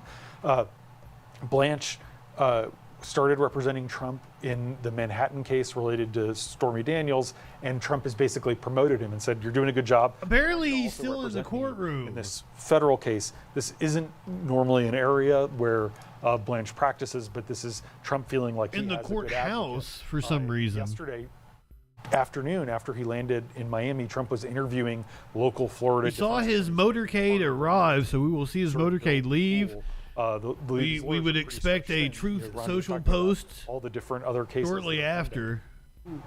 I want to talk to you about the New York case for a moment, because we've been talking about this federal case. We've been talking about the challenges that Trump's lawyers are going to be faced with now. But his legal team is spanning multiple venues now, because his legal team is also dealing with the charges in New York, which we saw in a Lower Manhattan courtroom in early April. And this was huge breaking news in late March, early April, news that for the first time ever, a former president would be indicted, not on federal charges like this time, but in the Manhattan courtroom. And this was a huge deal at the time, still a huge deal, because we're watching to see just what Trump's legal defense will be. I want to point out there, we can see part of that. You know what C-SPAN's coverage was. And the team that was there getting Trump safely, and also watching. They're actually simulcasting the security footprint on the ground. Cable news service. While we look at that, let's talk about what Trump faces in New York and why. Interestingly, if Trump became president again, he could, theoretically it's debatable, but he could pardon himself for the federal charges. He could not pardon himself for these local charges that the Manhattan District Attorney has brought. These essentially accuse him of committing business fraud, of using business money to pay off this adult entertainer to not talk about their alleged affair before the 2016 election, and essentially using business money to pay campaign expenses and then trying to cover it up and orchestrate a scheme. That is essentially corporate fraud, and that's actually These are cool as fuck. That's as you know, often used in New York, and it's separate and distinct from the New York Attorney General Letitia James, who also is investigating the Trump Organization and potential tax fraud that Trump committed by basically overstating the value of certain assets to get loans, by underpaying taxes, understating the value of assets when the tax man cometh. How are there 8 of you over on Kick? You mentioned the Fannie Willis case. Only 4 of you are following me. Telegraphed that, if you want to jump in, that how you gonna do me like that? In August, they're going to bring charges, we don't know against Trump, but probably. Come be a freaking follower. We're expecting some news out of Fulton County. Of course, that's looking at whether or not Trump interfered in the 2020 election when it came to Georgia. I feel like I keep hearing gunshots behind me. It's kind of weird. But then there's just somebody riding a bike down the street, so I don't think there's the Secretary of State to find gunshots going on. But maybe there is, because it's just another day. We now know, according to some of the members of the grand jury, that there should be some pretty explosive things coming out if that grand jury does. Look at all these fucking pigs. What we have seen from Fani Willis is she is asking the judges in that district to not schedule any hearings or trials in those first 2 weeks of August. That is thought to allow people to be able to work from home because there are security concerns if she brings this case. What's the Justin language? Do I have my own way of speaking? Is that a Justin language? Potential indictment for potential. You have to translate me to some people? Election from Fulton County in the early part of August. So that's something that we are. Who am I insulting? I don't even know. And then it just adds another layer to all of this. What's interesting is we saw tape a few minutes ago of Trump speaking this weekend at the Georgia Republican Party convention. But they are barreling ahead with Cop City despite all protests. Right on the border of Alabama. Really sucks. Confederate munitions depot that's been turned into a convention center. And it really illustrated how much Trump has taken over the Republican Party. Brad Raffensperger, not invited. Yeah. Brian Kemp didn't show up. Neither did the Republican Attorney General. The outgoing Republican Party chairman is potentially going to be one of the people indicted in August by Fani Willis because he was one of the fake electors. And he was defiant about it. He bragged about it. He got standing ovations for it. He introduced Trump on Saturday at their convention. And more than half of the delegates to the Republican State Convention in Georgia were never involved in Republican politics before 2020. These are people who come into the system because of Trump, and they overwhelmingly believe that the election was stolen, which there's not evidence to support, and they're on Trump. They're on Team Trump. This is, again, as you were pointing out earlier, Rhonda, the Republican Party apparatus, which is very different than most rank and file voters in the Atlanta suburbs who I think are deeply uncomfortable with everything that's going on. And this is all happening, a potential trial in Georgia against the backdrop of Georgia was decided by 10,000 votes in 2020. It's going to be like the Justin, the battle welcome. 2024. Either Georgia, Arizona, Wisconsin. Those are likely to be kind of. Were you in earlier? Again. Now we could have another situation where we're back here again in August, talking about a trial in a pivotal swing state. Mm-hmm. And did you get banned somehow? What happened? That's right. And one of the things to explain you had to contact Kick Tech Support about workers being there and their safety. You'll remember that Georgia was the site of some pretty intense protests when it came to the counting of ballots back in 2020. So far, it seems like Kick is pretty cool. We did have individuals who were threatening election. Oh shit! You remember I'm sorry that happened to you. January 6th hearings, how there was a poll worker who talked about how she no longer. So far, that's been my only complaint. Is every time that I go to the page, like I'm just not automatically logged in on behalf of Trump. Yeah. So. Security is a real concern, as we're seeing play out here on the screen, where we're seeing, Oh, you hadn't even followed me when I made you a mod. Law enforcement all come together and try to protect people. We're still learning things over here. We don't know what's going on. Well. It is reportable now that court has concluded.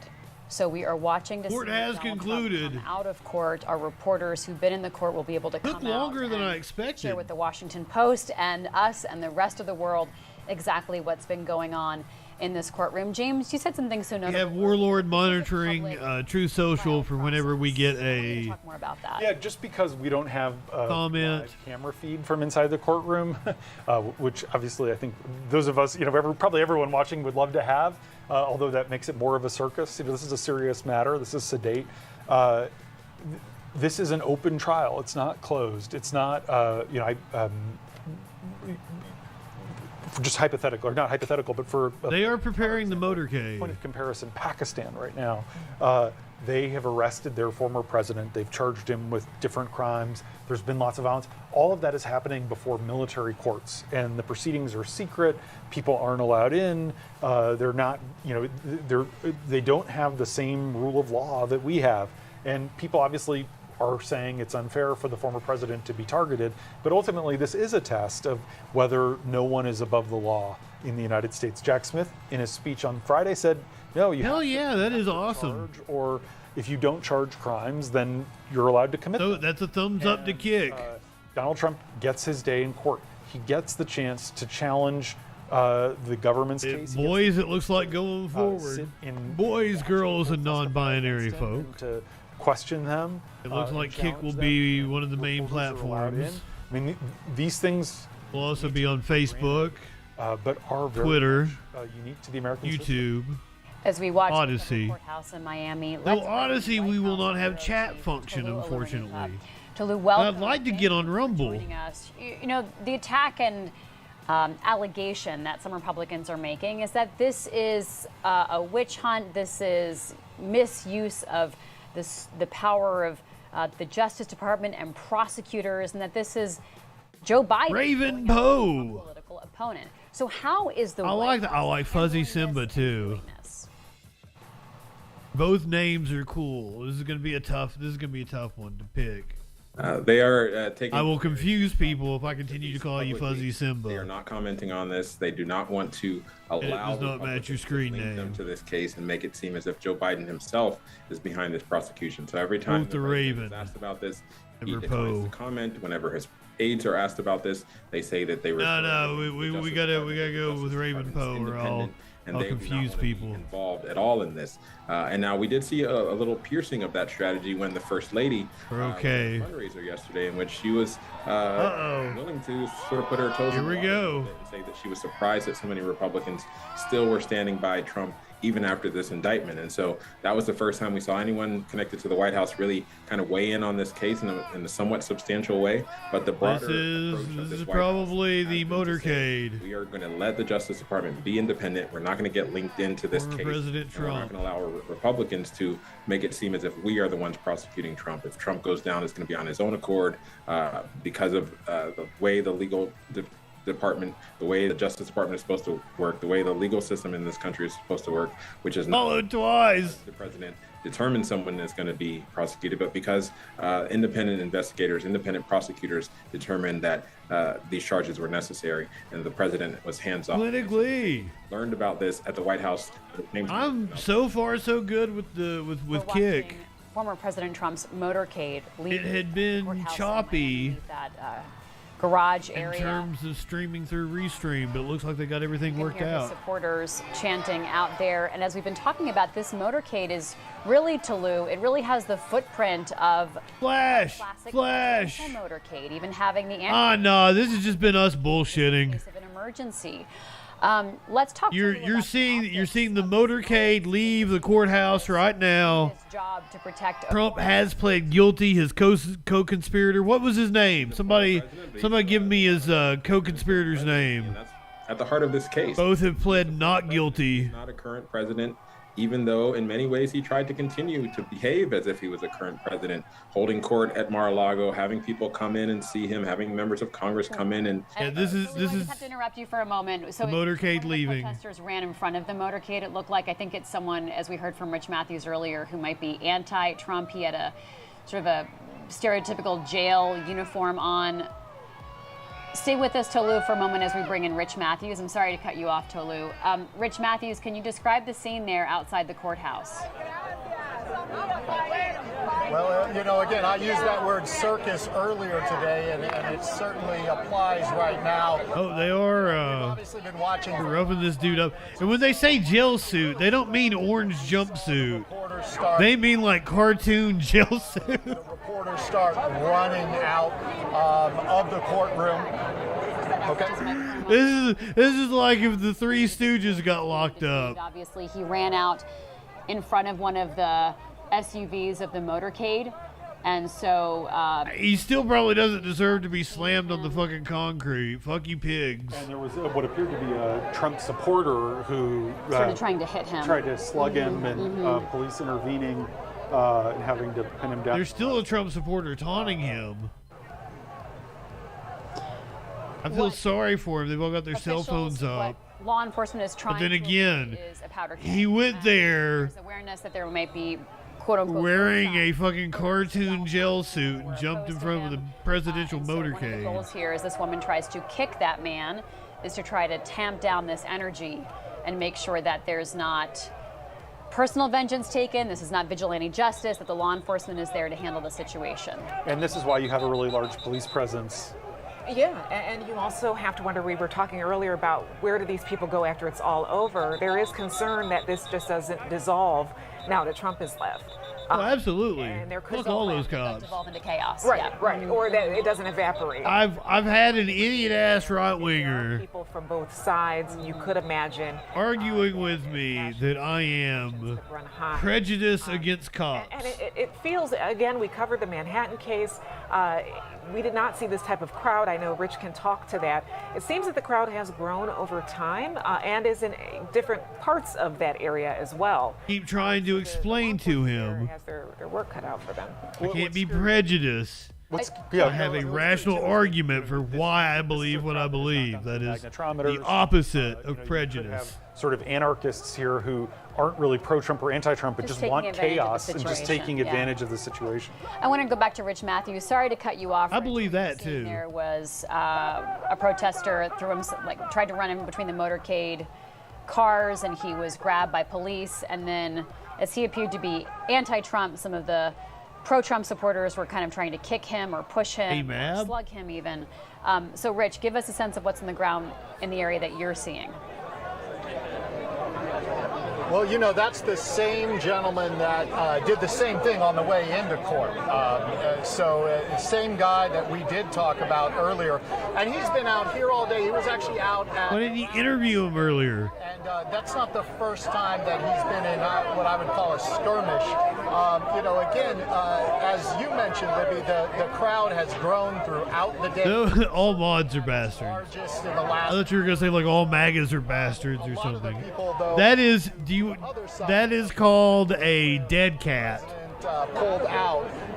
It is the colloquial name for that microphone windscreen. A dead cat.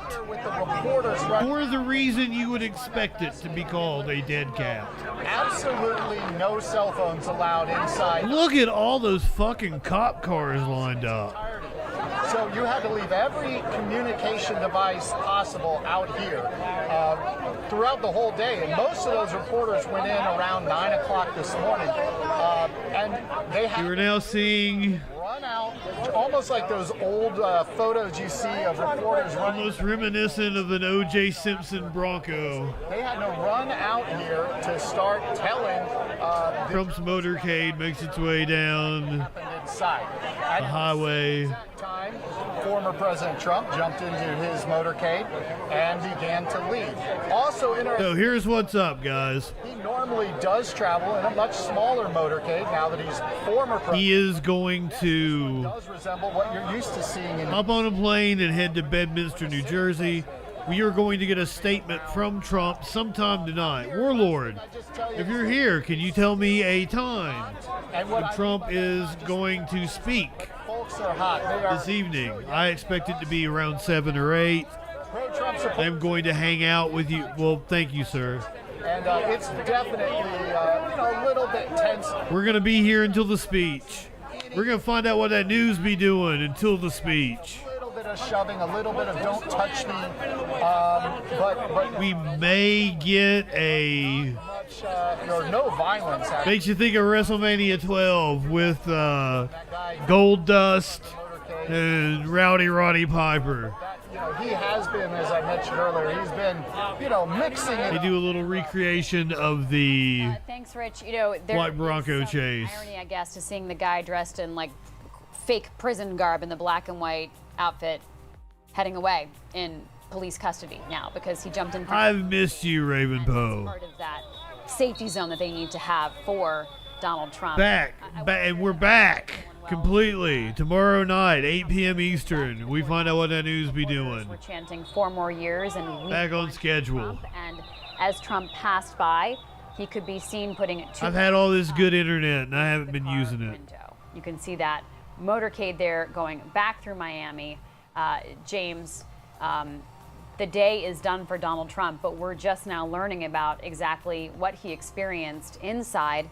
That is not true. He's giving a speech here. Nada did not plea because he did not have local counsel. So we'll be watching to see how closely those two men's fates legally are intertwined. And there are legal, Walt Nada needs his own counsel who's representing him. It's basic legal ethics. He can't just be represented by Trump's lawyers who may care more about protecting Donald Trump than protecting Walt Nada.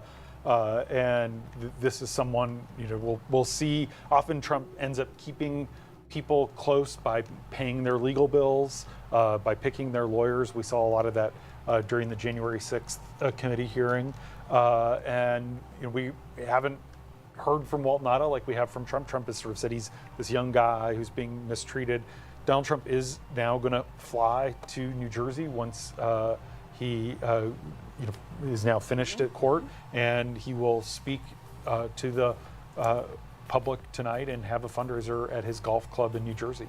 Let's head back to Tolu Olorunipa, White House. Cannot get a Tolu, I'm so sorry to interrupt. We saw the motorcade leaving the courthouse. Talk to us about just how President Biden and the White House plans to deal with this now moving forward, because he now needs to deal with the public perception. Biden will be as hands-off as possible. This Jack Smith special counsel investigation, and now prosecution will Come on, man. But then that's separate potentially from candidate Joe Biden and how he has to deal with this. That's exactly right. You have the well-planned strategy of the White House, which is to not touch this with a 10-foot pole, not talk about it, not publicly weigh in on this in any way. But then you have not only the president's campaign for re-election, but the president himself, who has long been someone who goes off script and speaks his mind and talks about things that are in the news, just like anyone else. And that's why he's been known as sort of your average everyday Pour myself a drink. While he was in the Senate. And he was known for probably my underpants too. Underpants reveal. Some of his colleagues did not want to give in and speak about some controversial issues. Now, as president, he's had to be a little bit more circumspect, but I wouldn't be surprised if we do hear him weigh in at some point. Got the rainbow going on over here. What he thinks. Hard to tell while the White sun House is still and the out. president also have to deal with the fact that a number of his opponents. I am hoping to hear some news about Twitch like any minute. Tiered system of justice in which President I think Biden we're and close his to family getting do not get prosecuted for their alleged good news, but Warlord says I'm just indicted for dreaming. what he has done. You have a case with President Yeah, Biden. and see, look at it, serendipitously, the Twitch graphic pops up. Very different cases, but because they're both There is a higher power out there, and that higher power, they are looking over a lot of me. Republicans that are saying President Biden is getting treated with kid gloves, different sense of justice, and he's going to have to probably address that at some point over the next several months. And so, even as he wants to be removed from this and not engage in Right this, side is scheduled for 7. Okay. At some point, they're going to have to comment. They're going to have to engage with this subject matter, just because that is where this all seems. Would you guys like to take Right Side Broadcasting at 7? Is that what you would like to do? Yeah, how do the White House advisors, so President Biden's advisors, We'll stick with this. think about past statements he's made? Let's say until 4:20. We'll get a little on high, proceedings or on Trump's situation. and then we'll find out what that news be doing. How are they sort of thinking about that and weighing how to counsel? And then we'll take Right Side Broadcasting at 7. Is that what you guys want to They're in a do? bit of a wait and see mode. They have their strategy, which is to say the Department of Justice is independent. Oh yeah. I don't expect it to start at 7. Else did. He wasn't briefed ahead of time. He wasn't involved in making the decision of whether or not to charge his political Flash, curious or former President Trump. And so that's their strategy, but they are in wait and see mode. so I mean, why didn't I just? Curiouser has insisted that I go to, and she's right.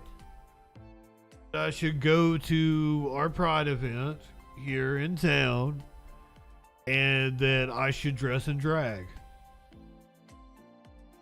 And she was like, you totally do it, only if you're comfortable. And I'm like, the fuck? I mean, I've got a stand-up comedy bit where I wear panties. I don't give a shit. I should go to the Pride event and I should dress in drag because that's a fucking statement. Especially this year in the state that I'm in.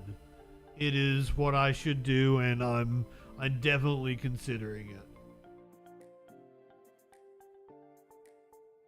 So that was a very good idea. I've still got, it's like the 24th. I've still got a few days to get my outfit ready. Back to the motorcade here. And the fact that President Trump has been indicted and is facing these charges. Tolu Olorunipa, our White House bureau chief and recent Pulitzer Prize winner. Tolu, thank you so much for your reporting. I'll totally go downtown and drag. The only problem is I have. Make its way. This is the town that I went to college in, and I have not been back. Now Trump goes on to New Jersey. I've not seen people. I've not officially gone out and been out in town and seen people that I might run into. So what does this day mean in its totality for Donald Trump? Well, I think the only... Clinically, you're fucking right. Well, I mean, like, it's more of just doing a statement. Okay, let's. I guess we're hearing now. Against the, like, it's technically illegal in this state now. It's an act of protest. It is, yes. This is what's called an OTR in kind of politician parlance. Trump. Perhaps I shouldn't call it. I should cross-dress as an act of protest. The Cuban place. This is the center of, because drag is indeed an art, and I wouldn't want to. This is a big deal when you stop there. It's a place I've gone with many politicians over the years, covering Mitt Romney, Rick Santorum. I wouldn't want to. But it also is sully the art of drag. Little Havana, very conservative community, and this might fit with what we've heard from Trump campaign officials as a part of a broader strategy to say, the government going after the predecessor is something that you would see in Cuba or you would see in a socialist South American country. We heard kind of Trump telegraph that message over the weekend in Georgia and North Carolina. It's sad we live in a country where you're supposed to be free and you have to do that, Flash. Donald Trump. Wow. People are standing there with Trump flags waving, shows that maybe some people did get a heads up, kind of a tip off, and so maybe there are going to be loyalists here, and this is a chance for Trump to look like he's among the people. And also, honestly, where is he? Jury pool. I was just going to say that's important too, because there are a lot of folks who will be in a potential jury pool who are maybe Cuban American. That demographic is a large one in Miami. He went to some and he's also presenting Cuban restaurant. They're presenting a picture of confidence that they just had this on their to-do list earlier today, and they want to stop at an iconic place. It's a very populist move by Trump. I don't know if we can hear what he's saying. Does the campaign stop? Obviously, raucous crowd. Damn this thing! For you. Yes, go ahead. Let's gather everyone. Come on. Pray for him!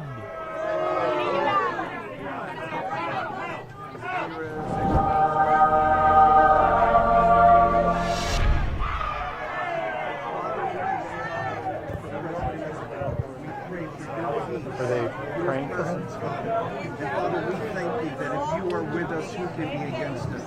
Wow. Father, we thank you that you've given us President Trump to stand against the wave that's coming against our nation. Father, as Cuban Americans, we declare communism will not come to our shores. Father, we thank you that you've anointed. Hey, who's the Jewish guy behind him? In Jesus' name, amen. Why's the Jewish guy doing the?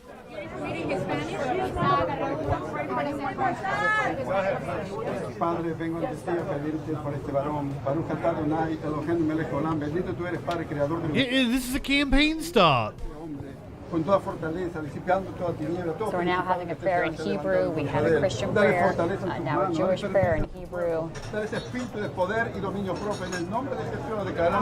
Oh, of course not Muslim. Christian prayer, Rhonda, invoking Cuba, invoking Cuban Americans, and invoking communism. Yeah, which is something we heard from Trump himself on Saturday when he said, and I'm paraphrasing, but he said, the communists will win unless we stop them. And he was calling, Jack Smith, Letitia James, all those involved in legal probes on the side of Marxists and communists. Those are Trump's words. So this is playing into a narrative, probably an emerging narrative we're seeing from Trump right now. And to James's point about this doesn't look like a random stop. You would have had the Secret Service likely. Caller, you're on the troll patrol. Before he came in, it looks like people gathered there knowing he was coming.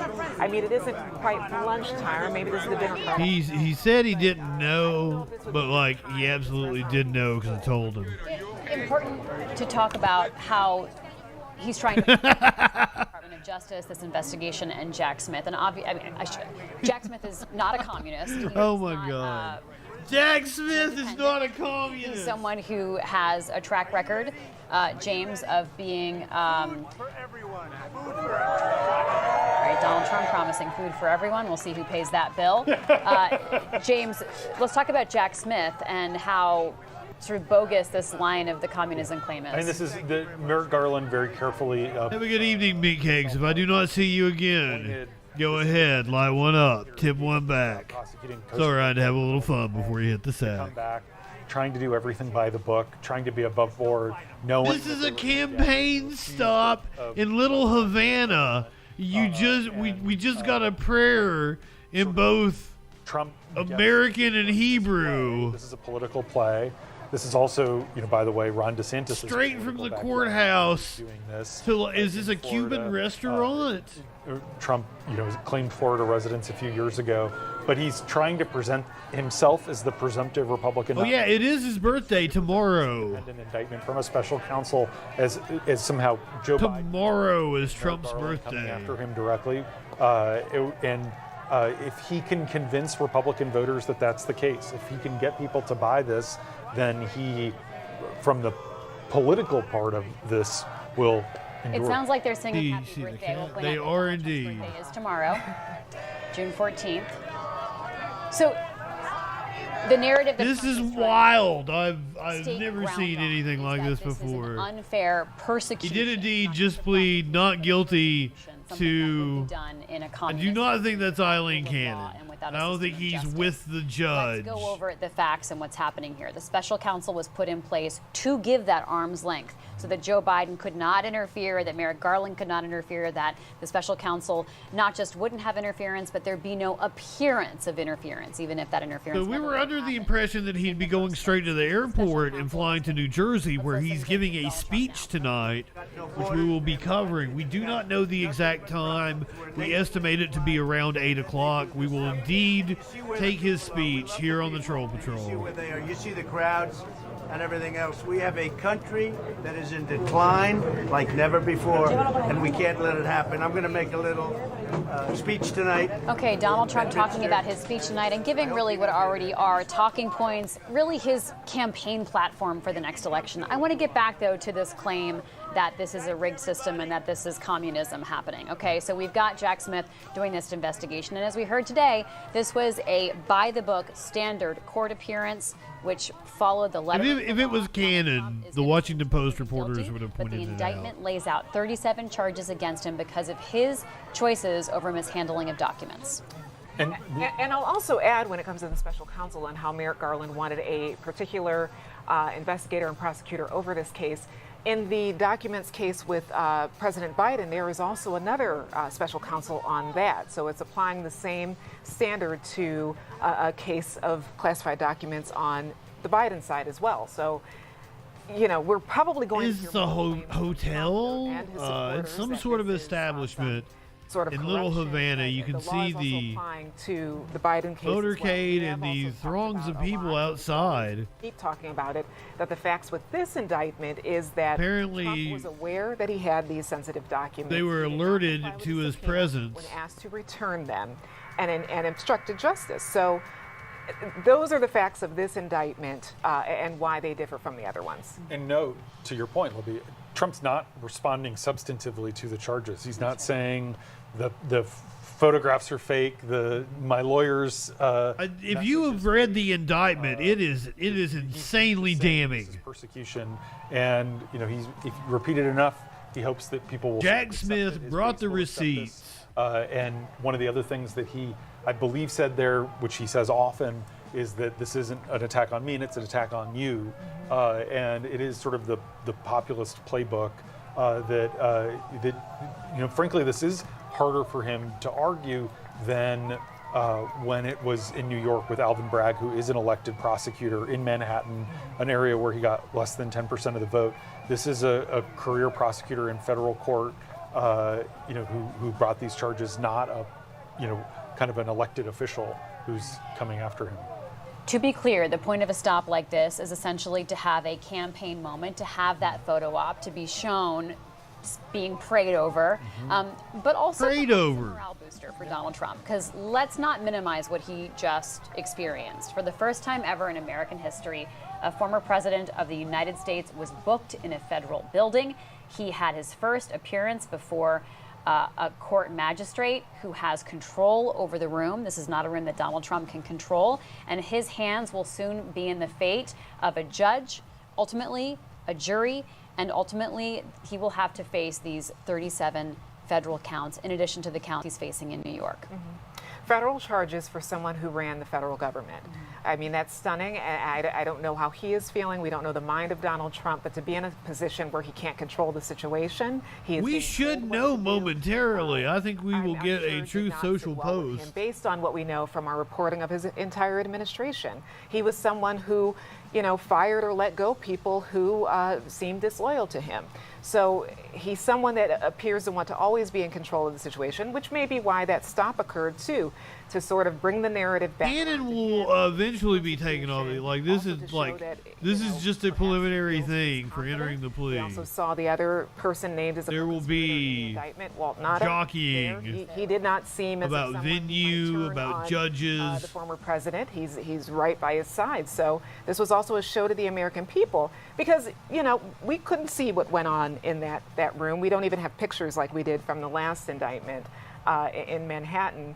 So a lot of people are only able to see what Trump is telling people of what happened. And I'm sure we'll hear more tonight from his view of what happened. Your point about morale boosters is a really good one. His wife, Melania Trump, did not fly down with him.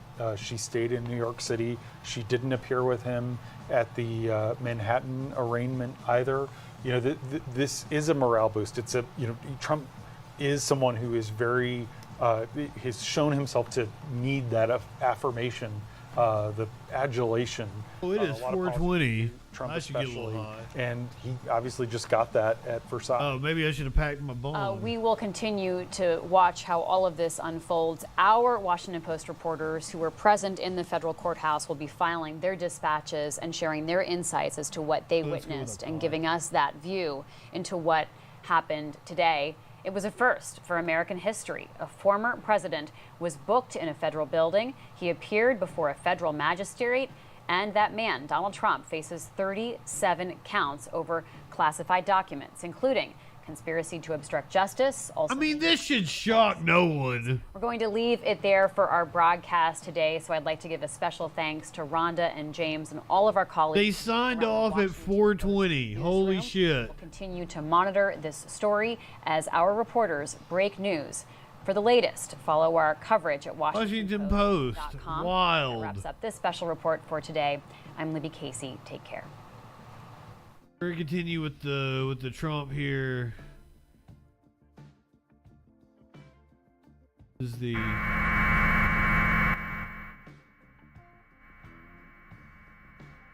live shot from 11 Alive. The motorcade. Back in the motorcade, I'm gonna take NBC News. Filed out another door. Jack Smith, the special counsel, coming up, kind of slapping another prosecutor on the back, throwing his arm around him as they left the room together. So kind of a fascinating scene, having, again, now covered two of these. The sort of visible discomfort that Donald Trump presents while in the room under the control of, in this case, federal marshals and the Secret Service protecting him, but also keeping him in custody in that hearing room. Lester? Garrett, did Mr. Trump have any family members accompanying him? No one, Lester. Likewise in the New York hearing, no family members, no personal aides, no.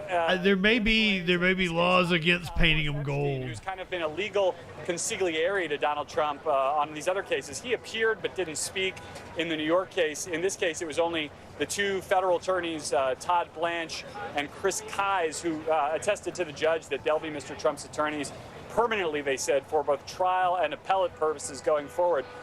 They and the protective detail that accompanies Mr. Trump. Are we seeing the only people joining him? Courtroom sketches from today? Because that is not a female judge. Gutierrez Gabe was also in the courthouse for the first part of this hearing. That would not be Judge Eileen Cannon. Stuck out to you, Gabe. Well, Lester, you know, some of the things that Garrett mentioned, just how surreal it was to see the former president of the United States in a courtroom having to see all this play out and staying silent. Now, this hearing was different. According to the people who were in the room for the entire arraignment, the former president did not utter a word. That is different from the first court appearance from the first arraignment 2 months ago, where he did enter his guilty plea. What's also different, Lester, is we're just starting to see these sketches from inside the courtroom. Remember, this is different from the arraignment in Lower Manhattan, where a judge did allow some pool photography, those still images, and the cameras in the hallway. We did not see that here. And if you can see, as we're looking at that sketch, I can tell you that was what I had described earlier. The far left of that sketch was Walt Nada's attorney, and second from the left right there is Walt Nada, and Todd Blanche, former. Who is the judge, though? In the middle, then the former president, obviously, and then Chris Kise to the far right. That is how the courtroom was laid out. Behind that is where members of the media, including Garrett and some of our other colleagues, were there. I can tell you from watching from the media overflow room, watching the attention of the world, really looking at this federal courthouse in Miami, is just incredible to see a former president go through this. I can tell you also, Lester, as someone who grew up in Miami, seeing the former president now in Cafe Versailles, as you have been describing, a landmark here in Miami, also incredible to see. I was there during the 2016 election in the hours after the former president was, President Trump was elected, and there was incredible celebration there. So it's frankly no surprise, really, that he would head there before heading back to New Jersey. Also striking, and I believe my colleague Laura Jarrett mentioned it, to see Walt Nada there with the former president in that video as he went to Versailles. So many questions about how this plays out. Of course, Walt Nada now back here potentially later this month for his formal arraignment once he gets local counsel to sponsor him. He has not yet entered a plea. But Walt Nada. Unprecedented in terms, you know, what type of conversations will the former president be allowed to have with Walt Nada to other members of his staff? And that is an outstanding question that his legal team wanted clarity on. Who can he speak with? And again, according to our colleagues reporting that they came down at that question by saying that he can speak to his employees, they just can't speak about the case. But also, along with Garrett, having covered two of these arraignments now just in the past several months, just a surreal experience to witness a former president. Me too, motherfucker, me too. Arraigned on state charges, now arraigned in the federal court system. Just a remarkable. The entire existence of this show, the Troll Patrol, has existed in a surreal moment in politics. The courtroom, and Brooke coming out to give us some more of the details. I want to bring back our chief White House correspondent, Kristen Welker, for some final thoughts about what we've seen, where this goes, and what the lasting impact of all this could be. Kristen?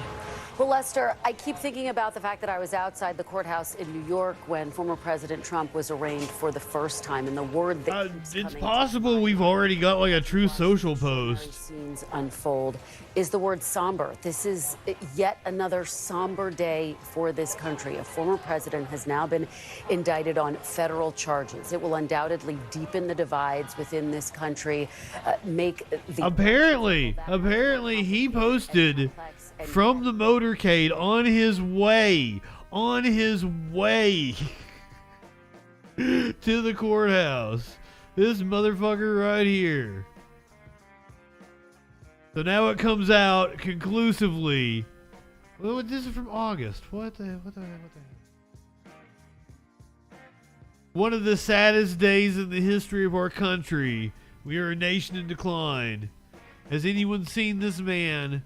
Biden special counsel Robert Thur appears to have vanished.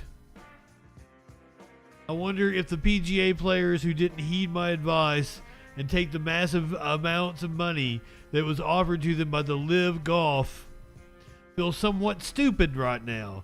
I predicted a merger, and that is exactly what happened. But whether LIV succeeded or failed, what the hell did they have to lose except for some... bull fed to them by highly paid PGA executives. Plenty, in fact, more money than they will ever be able to make again. Anyway, enjoy the game. Make America great again. America first. Election interference. Just 4 hours ago, this motherfucker's like, election interference. In the upcoming election?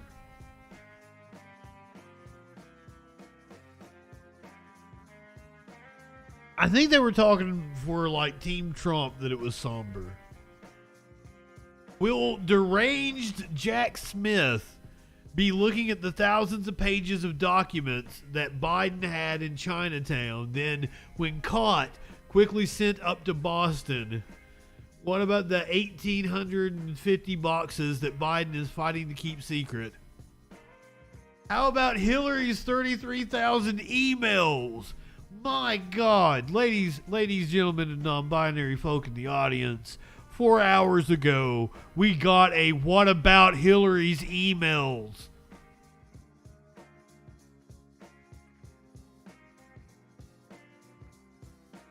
In 2023.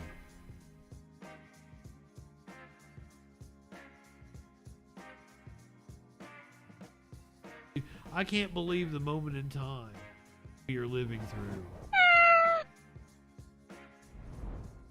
Here's a Smokey boy. Hey to him, Smokey. Oh, you're drooling. Why you got drool on me like that for?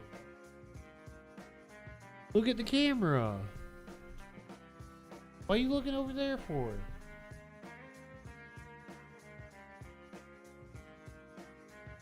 He's very talkative, but he doesn't want to talk to you guys. He's very...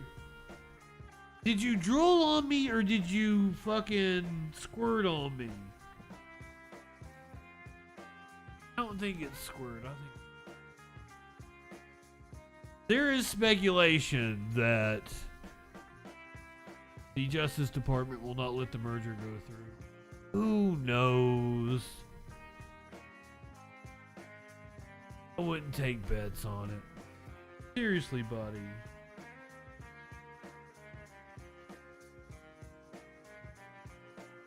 So it looks like NBC News has gone off. We might just go ahead and go to the news. Getting back to 11 Alive here. This event has ended. Meet the Press now. Good afternoon. Welcome to Meet the Press Now. I'm Chuck Todd, reporting from Florida and continuing NBC's breaking news coverage of the arraignment of Donald John Trump, the first time a former president has ever been arraigned on Donald John charges, pleading not guilty to all 37 counts against him. The former president departed the courthouse a short time ago. He's now heading to the Miami airport. From there, he will fly back to his golf club in New Jersey. That's where he plans to address supporters tonight. Did you just come from the water bowl? Why are you so leaky? Moments before that, the former president made an unannounced stop, though it appeared to be somewhat planned out, as supporters were waiting for him at the well-known Cuban cafe for... It felt odd. Particularly for politicians, Versailles. It has been a must-visit. There were no Proud Boys spotted, Flash. Catcher or president of the United States. He could be heard giving supporters an impromptu... Other than the dude in the cartoon gel suit. Spectacle, somewhat unnerving for those of us who grew up in South Florida, seeing... There's not really any action with the protesters. Sort of freedom and rule of law and things like that. To see it in a moment like this was startling for some of us. But let's back up for a moment. Here's how we got there. Mr. Trump left his club in Doral, Florida, not very far from downtown Miami. Earlier this afternoon, he arrived at the courthouse shortly before 2 p.m. Then he was booked, electronically fingerprinted, and appeared before a magistrate judge. That's where he officially pleaded not guilty to 37 felony counts tied to his mishandling of classified documents. And according to one of our reporters... What you just watched was the perp walk. ...witnessed the event, Donald Trump sat stone-faced. His body man, an alleged co-conspirator, Walt Nauta, was seated beside him. Nauta was not arraigned today because he did not have local legal... Nauta? ...will likely be arraigned in South Florida later this month. NBC News has also learned that Special Counsel Jack Smith was in the courthouse during the proceedings. As the former president was preparing to leave for court, he again decried the indictment, calling it, quote, one of the saddest days in the history of our country. And the investigation quote, election interference, because he decided to announce his candidacy as he knew these legal troubles were coming. And of course, he used the phrase witch hunt. We then saw the chaotic scene as Trump's motorcade left the courthouse en route to the airport. There is the appearing to run alongside. One tried to get in front of his man in the cartoon, which appeared to be the former president's vehicle. You saw Secret Service had to get out, tackle this person. Till that moment, though, protests outside the courthouse this afternoon had been largely quite peaceful, with local, state, and federal law enforcement agencies having a very visible presence on the ground to discourage, so they hoped, moments like what we saw as the motorcade left. And as we track the former president's movements, we want to remind you that this is not Donald Trump's first arraignment. And with 2 open investigations, one in Washington, the other in Fulton County, Georgia, may very well not be his last this calendar year. Yet the former president, twice... I suspect it will not be his last. ...who was also found liable for sexual abuse and defamation, remains the Republican Party frontrunner for the presidential nomination. Frankly, it's not that close. So, joining me now is our NBC News team that's on the ground in South Florida and in Washington. Our Justice and Intelligence correspondent, Ken Delanian. He's outside the courthouse in Miami. In a moment, we'll be joined by Guad Venegas, who was with the former president at Versailles in Little Havana in Miami. And Gabe Gutierrez was also in Miami. And Vaughn Hilliard is in Bedminster with the president. Let me, with the former president, excuse me. Let me start with Ken Delanian. Ken, you were able to, I believe, get inside the courthouse. Tell me your firsthand account. Obviously, there was a lot of this is perfunctory. If this were any other American citizen, obviously being a former president, nothing feels normal. What did you see? Perfunctory is a great word for it, Chuck, but there is nothing I've ever experienced like hearing a judge talk about a case called the United States of America versus Donald J. Trump. There's nothing perfunctory about that. That was actually remarkable. But other than that, you're right. I mean, this thing follows a script. This was a first appearance in an arraignment. Before Mr. Trump got to the courtroom with his co-defendant, Walt Nauta, they were both booked and processed by the federal marshals. And we're told that Mr. Trump's digital fingerprints were taken and that they did not take a mugshot. They used another photo, one of the many millions of photos available of Donald Trump, as his booking photo. Inside the courtroom, there was a table with lawyers from the special counsel's office, David Harbach, who left a law firm to come join this investigation. Jay Bratt, who's the chief of the counter-espionage section of the Justice Department and has been involved in this since the very beginning. He was one of the lawyers that went down in June to serve the subpoena at Mar-a-Lago last June. And then Julie Edelstein, a lawyer from the National Security Division. On the defense side of the table, Mr. Trump and Walt Nauta were flanked by their lawyers. Trump represented by Christopher Keyes, a Florida attorney, and Todd Blanche, his New York lawyer, who was admitted into this case in Florida by the judge, Aileen Cannon. Walt Nauta. Guys, I thought there was a rat under me. I mean, technically there is, but it's like a cat toy. Fucking like essentially thoughts through it or some reading shit. of the indictment, the judge asked how Mr. Trump pleaded, and Todd Blanche said, "We most certainly plead not guilty." Trump didn't say a word. He was stone-faced. He consulted with his lawyers. He was wearing a dark blue suit and a red tie.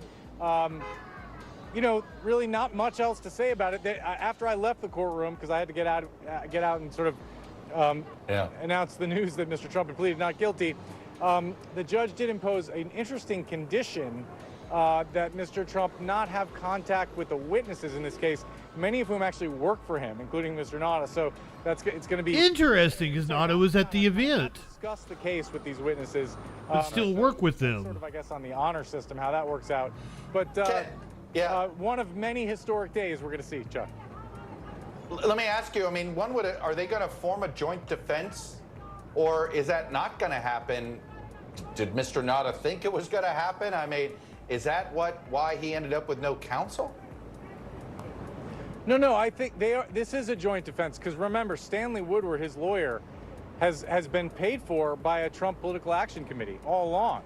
And when the Justice Department went to him and went to Nauta and asked, would you, we think you lied. So very, very short post on Truth Social. Thank you, Miami. Such a warm welcome on such a sad day for our country. Trump, despite an opportunity to flip on Trump. That's the bottom line. And so, look, that could always change, right? But at this moment, Nana is represented by a lawyer that's being paid for with Trump political funds. So it is a united front. No caps lock. You're right, Warlord. Aileen Cannon is likely to be the actual federal judge to oversee this case. When is the first time? When is the? I guess maybe the. What up, CS? We have a hearing in front of her for the first time. So they didn't set a schedule today, so it's not entirely clear, but it should be soon, within a week or two or a couple of weeks. Typically, a federal case can take about a year to get to trial. This isn't a very complex case, but there's some issues that need to be hashed. Oh, and Trump is going to do his best to delay it past the election next year. Longer than that, if some significant issues are litigated, then have to go up to the appeals court. So yes, that's it. A case that it could take 6 months, it could take a year, it could also still be pending by the time the 2024 presidential election rolls around, which is a kind of an outcome that is almost hard to imagine. Yeah. This is going to be wild. Anything from the defense team that gave you a hint at what the various delay tactics are going to look like? We know that's a strategy. And by the way, as you and I are talking, we are showing pictures of the motorcade is now on, this is not the way most people get to board a plane, on the tarmac of Miami International Airport as they head to the actual plane itself, and he will walk onto his Trump-branded plane there. But did you get a sense of what the delay tactics will look like? Not at this hearing, no. I mean, legal experts have said that one of the obvious avenues for them to attack is the ruling, the secret ruling by a judge in Washington, D.C. that allowed the prosecution to pierce attorney-client privilege by invoking the so-called crime fraud exception. And by doing that, they got one of the most powerful pieces of evidence in this case, which is a series of notes that were originated as iPhone memos by Evan Corcoran, one of Trump's key lawyers in this case.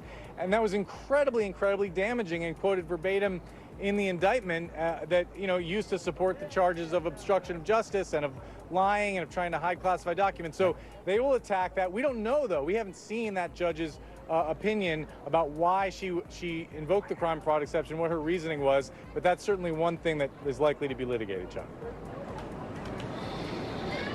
Ken Delanian, who was in the courtroom as this was proceedings were happening. Ken, thank you.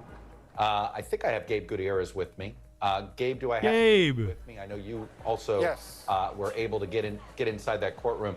Gabe, what more would you add to what you saw in your familiarity? You see, Trump is boarding a plane. He is heading to Bedminster, where he will be giving a speech for us. Ken laid it out very nicely. A couple points that I will add. Here in just a few hours. The reporters that were inside the courthouse noticed that Jack Smith, special counsel, was in that courtroom, just feet from former President Trump. Now, my colleague Garrett Hake was also in the courtroom a few rows away. He did not see the former president look back at Jack Smith, but the significance of that, the weight of that moment, special counsel just feet away from the former president as his proceedings got underway, was incredible to witness. Now, Ken mentioned the significance of this. Hearing a judge, a magistrate judge, talk about the United States versus Donald J. Trump. And I was struck by that moment as well. All right, you guys ready to move on, find out what that news be doing? 01. What would be considered just another case number, but this is the arraignment on federal charges of a former president of the United States. And speaking, we will come back to location, Chuck. I know you're going to another reporter at the Trump coverage. Later this evening, he will be giving a speech from Bedminster. We're going to go over the news, an overview. I guess keep it with Trumpy news. Let's go with, I think this is pretty significant. Bill Barr was on the CNN Sunday show. Okay, so won't exactly be regular news, won't be as organized as I normally am because I didn't prepare for this, but I will go through all of my different sources and we'll get a news briefing that is somewhat similar to the news that we would usually provide, and that I will be back to providing for you tomorrow night, 8 p.m. Eastern. We go back to regularly scheduled program with the Troll Patrol, finding out what that news be doing. Here's Bill Barr yesterday on CNN. Former U.S. Attorney General is calling Trump's claims of a witch hunt ridiculous. Bill Barr says the indictment is very damning and described the government's case against Trump as solid.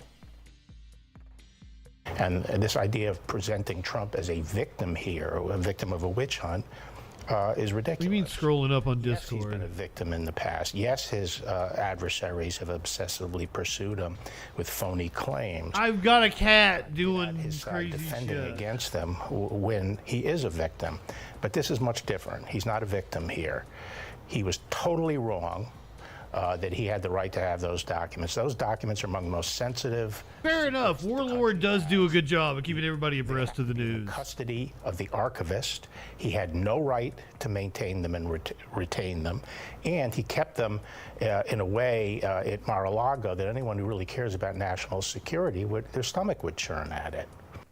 So, Caitlin, bring us more about what Bill Barr. Oh, wait a minute. That was on Fox News Sunday, not CNN. Well, fuck you, CNN. Trump had to say. Well, Fred, we're done with you. Bill Barr was the only thing that was important with this. I don't need CNN's pontificating on this subject. We point out that Trump's own attorney general says that this is not a witch hunt.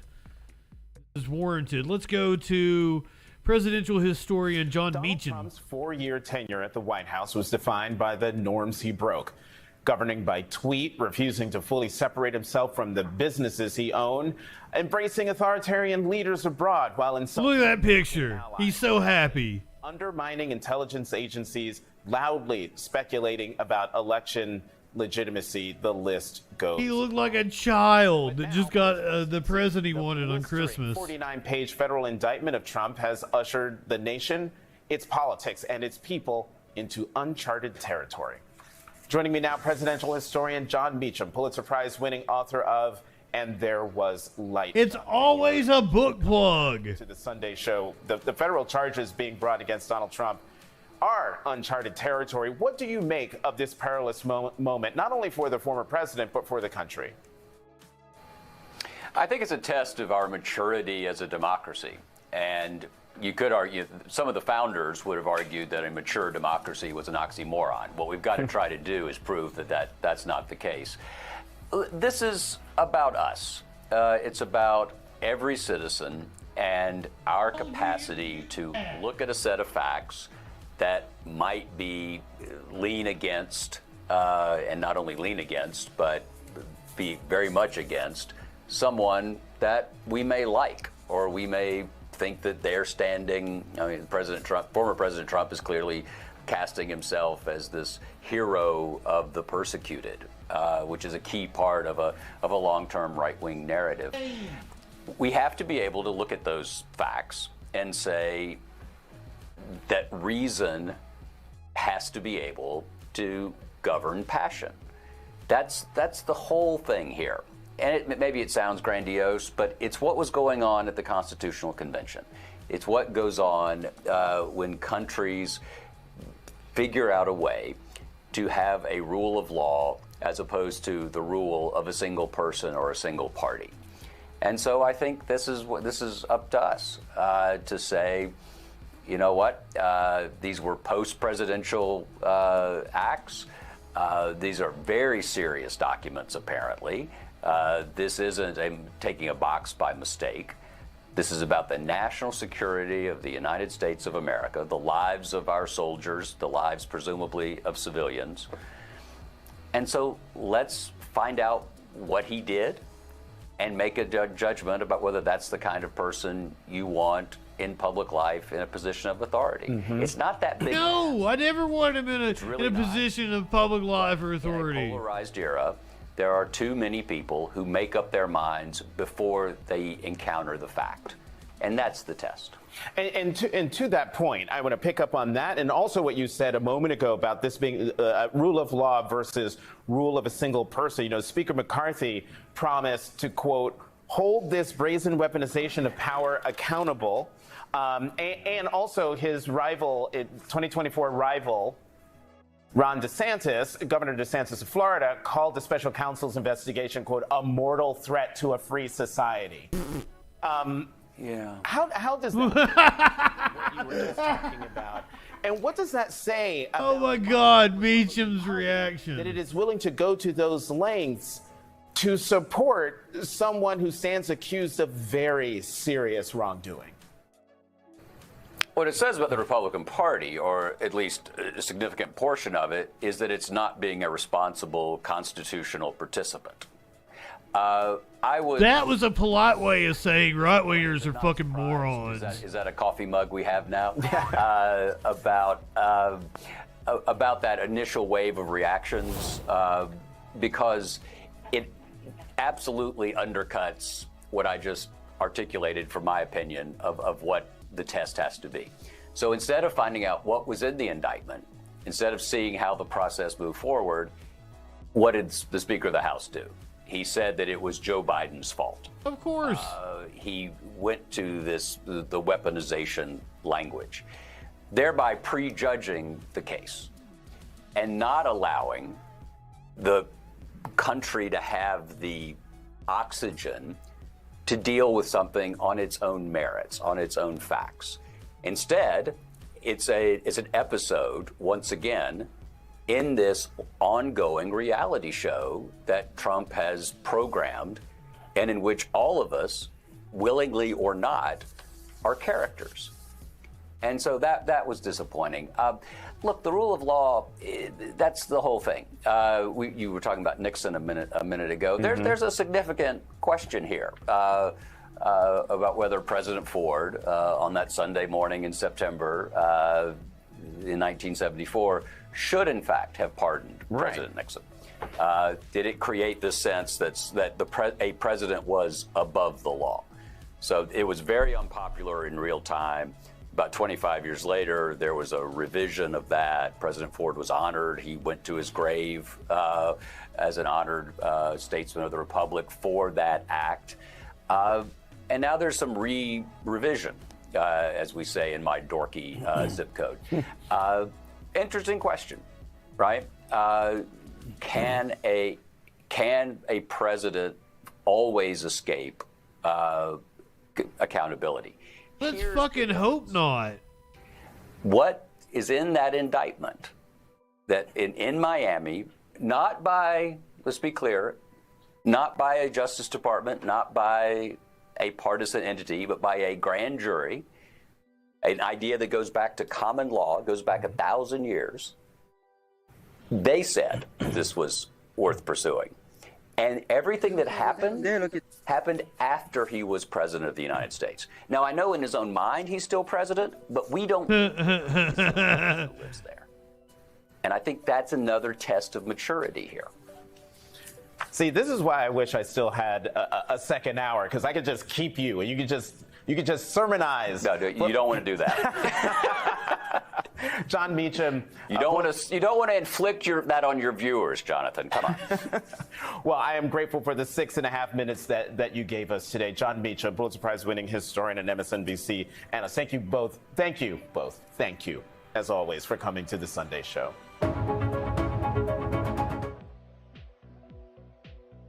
Always a fucking book plug, but if you're going to read something, you could do a lot worse than Meacham.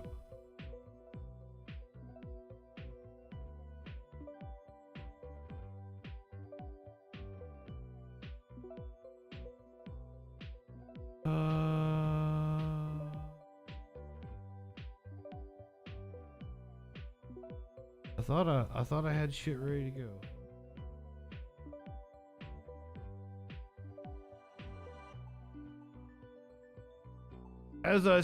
I owe you guys multiple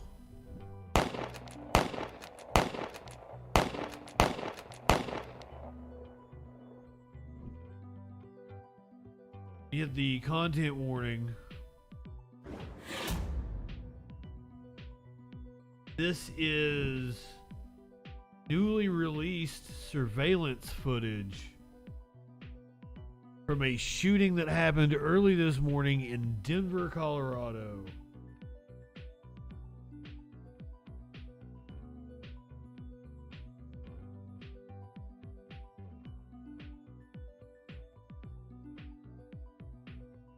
Been a hell of a lot of them since I've been away.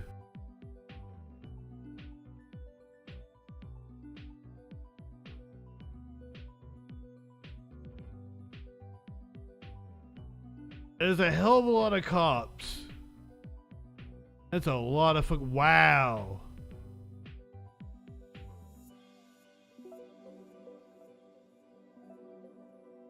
This was at a, hold on.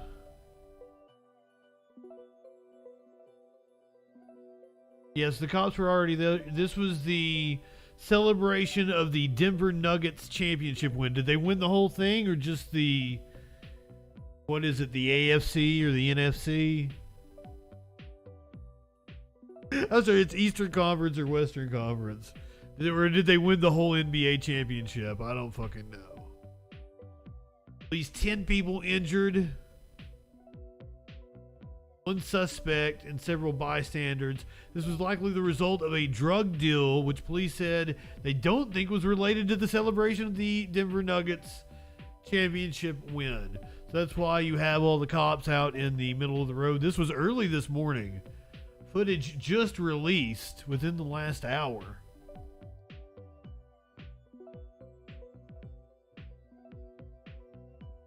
Yes, we're gonna have to take the body cam footage and shit portion of the show behind a paywall and put it on a platform that allows that sort of thing, and I don't know what that is. I thought about OnlyFans, but they have policies against violence as well, so I don't know. Sports ball riots indeed.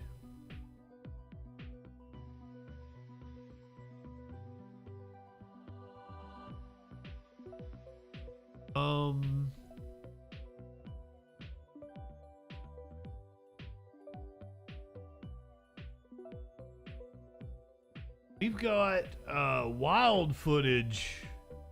I have to hit the content warning again. Justin really is trying to get banned. I mean, it's on YouTube, so I shouldn't get banned for this. Apparently this footage shows... I'm still on YouTube, though. I'm still on YouTube. No violence on OnlyFans. No peeing on OnlyFans, either. So I wouldn't get away with, you know, pissing in Dan Crenshaw's open eye hole. Ah ha ha ha. Give me that eye pussy, sir. If you're new here, you're a new fan over on the Kick. That one might have taken you by surprise. This is, as I get ready to do really fucking serious news, we do hard news here on this show. Footage shows a child plane crash survivors being rescued. They were lost in the Amazon for over 40 days. Encontramos los niños ya. Holy shit. Nosotros encontramos a los niños ya. Dios nos ha bendecido con 40 fucking days. Los niños a la Fuerza Armada Colombiana. Handing the children over to the Colombian Armed Forces. My, wow. Sí, claro, sí. Y el abuelo también tiene que... No le dé tanto dulce, no le dé tanto dulce. No, es suero, es suero. Let her have all the sweets. Maybe it's a problem with... Oh, God, he does look incredibly malnourished. Tiene que sacarle la basura que trae del monte, entonces tiene que soplarlo antes de sacarlo de acá. Not a lot, it would seem, Dustin. Oh, my God, they're so malnourished. Oh, poor babies.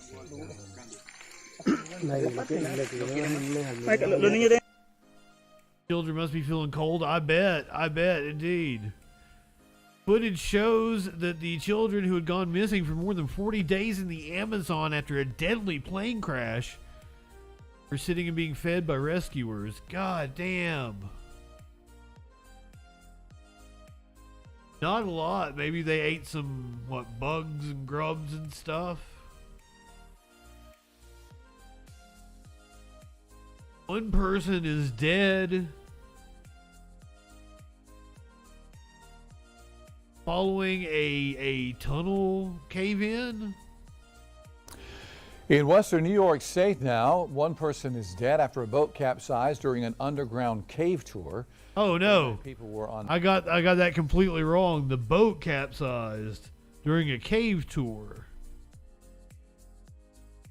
Board, they were thrown into the water, which is roughly 4 to 6 foot deep in some spots. A 60-year-old man who died was actually stuck under that boat. Ooh, that's a hell of a way to go. We have an inflatable boat that we can launch virtually anywhere through the use of compressed air. We put rescuers on that boat to go down that 300-feet corridor, and we were able to bring back 3 or 4 people at a time. Altogether, about 16 were rescued via boat. Everybody else was able to walk that corridor back to the original launch spot. Authorities tonight say the rescue operation took about an hour or so. The man's wife was also on board. She was taken to the hospital. Police are considering the area a crime scene tonight while their investigation continues. A crime scene. Interesting. That's a crime scene.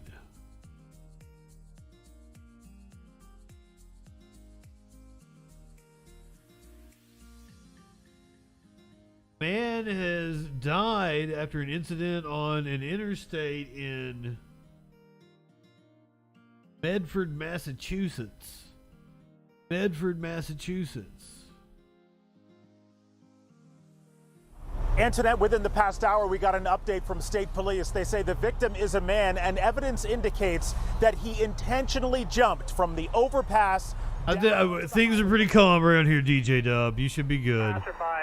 Calling about someone code 4 in the road.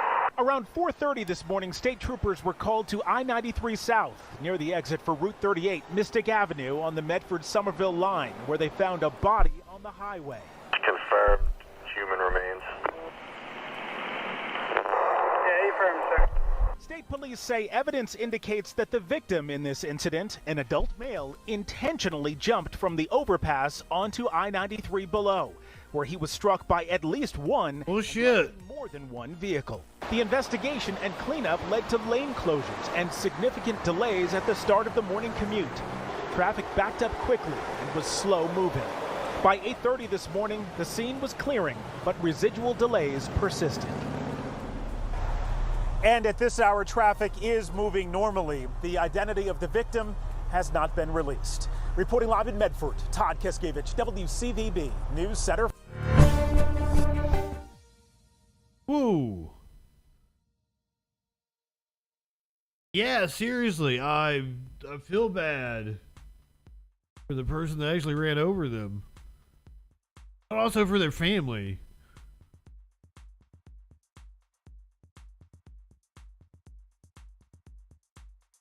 Well, you know me, I'm always playing you the craziest shit on the internet. This is what I catch you up on the news and some of the craziest fucking shit you've ever heard. Funeral director allegedly kills the pallbearer at a 10-year-old's burial. A DC funeral home director, once touted as a community hero, has been arrested for shooting and killing a pallbearer over a business rivalry. We have someone in custody, and we are looking into the circumstances of that arrest. The violent scene broke out during the funeral of 10-year-old Ariana Davis, who was gunned down during a drive-by shooting. God damn! Killed on Mother's Day while asleep in the backseat of her family's car. Her funeral... Jesus Christ! This just gets even... The further and further we get into this one, it just gets sadder and sadder. She was killed on Mother's Day in a drive-by shooting. Was held at the Washington National Cemetery in Maryland. Wilson Wesley Chavez, better known as Wes Chavez III, was hired to perform the burial services for young Ariana. Authorities said an argument broke out between Chavez and a competing funeral service while loved ones were gathered nearby to mourn the little girl. Witnesses said they heard Chavez tell the pastor, "This ain't your effing funeral home." At some point, Chavez allegedly opened fire, shooting and killing one of the pallbearers for Ariana's coffin. Another shot grazed a woman attending the funeral. She survived with minor injuries. Chavez fled in his car after the shooting and was eventually caught at a traffic stop by police. His attorney says he acted in This is America. He now faces multiple charges of murder. My name is Wes Chavis III, and I'm the owner of Compassionate Serenity Funeral Home.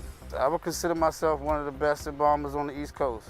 Inside Edition Digital interviewed Chavez in 2022 about another funeral he performed. I appreciate Wes. He made my son look like himself. I'm happy that I chose him, because he made sure my son went home well. I got in this business thinking I was going to bury elderly people in my community. I didn't realize I would be burying so many young people. Like Ariana, Tiffany Evans' son PJ was just a child when he was caught in the gunfire of a drive-by shooting. My son was shot in his head. PJ died with a taco in his hand. Chavez and his funeral home were once a pillar of Taco Tuesday! Neighboring Washington, D.C., where the population is nearly 65% black. We service the black community. We do quite a bit of homicides because of the area we're in, close to D.C., where the homicide rate is up. Now, Chavez himself is a suspect in a homicide. He was denied bail, and his attorney did not respond to requests for comment. I am incredibly sorry. I'm just going through and... Well, this looks interesting. Let's hear about this. And I'm hitting you with some shit, aren't I? I'm sorry. My apologies. Now, hopefully this one isn't gonna hit like that. Let's do this. 1 million pennies found in the basement. I had it set up ready to go anyway. 1 million pennies found in a California basement. What can you buy with 1 million pennies? Isn't that like $100,000? $10,000? Carry the $10,000 because you carry the 10,000. Yes, thank you. You guys know. You guys are well aware I'm not very good at the maths. You take your 33 and a third chance minus my 25%. You can buy a hell of a lot of shit for $10,000, motherfuckers. What can you buy with $1 million worth of pennies? A fucking shit ton, I would assume. That's legal tender. California family may find out. John Reyes says he was cleaning out his father-in-law's home when the family made an interesting discovery in a basement crawl space. Mountains of pennies, so old the paper wrappings had disintegrated.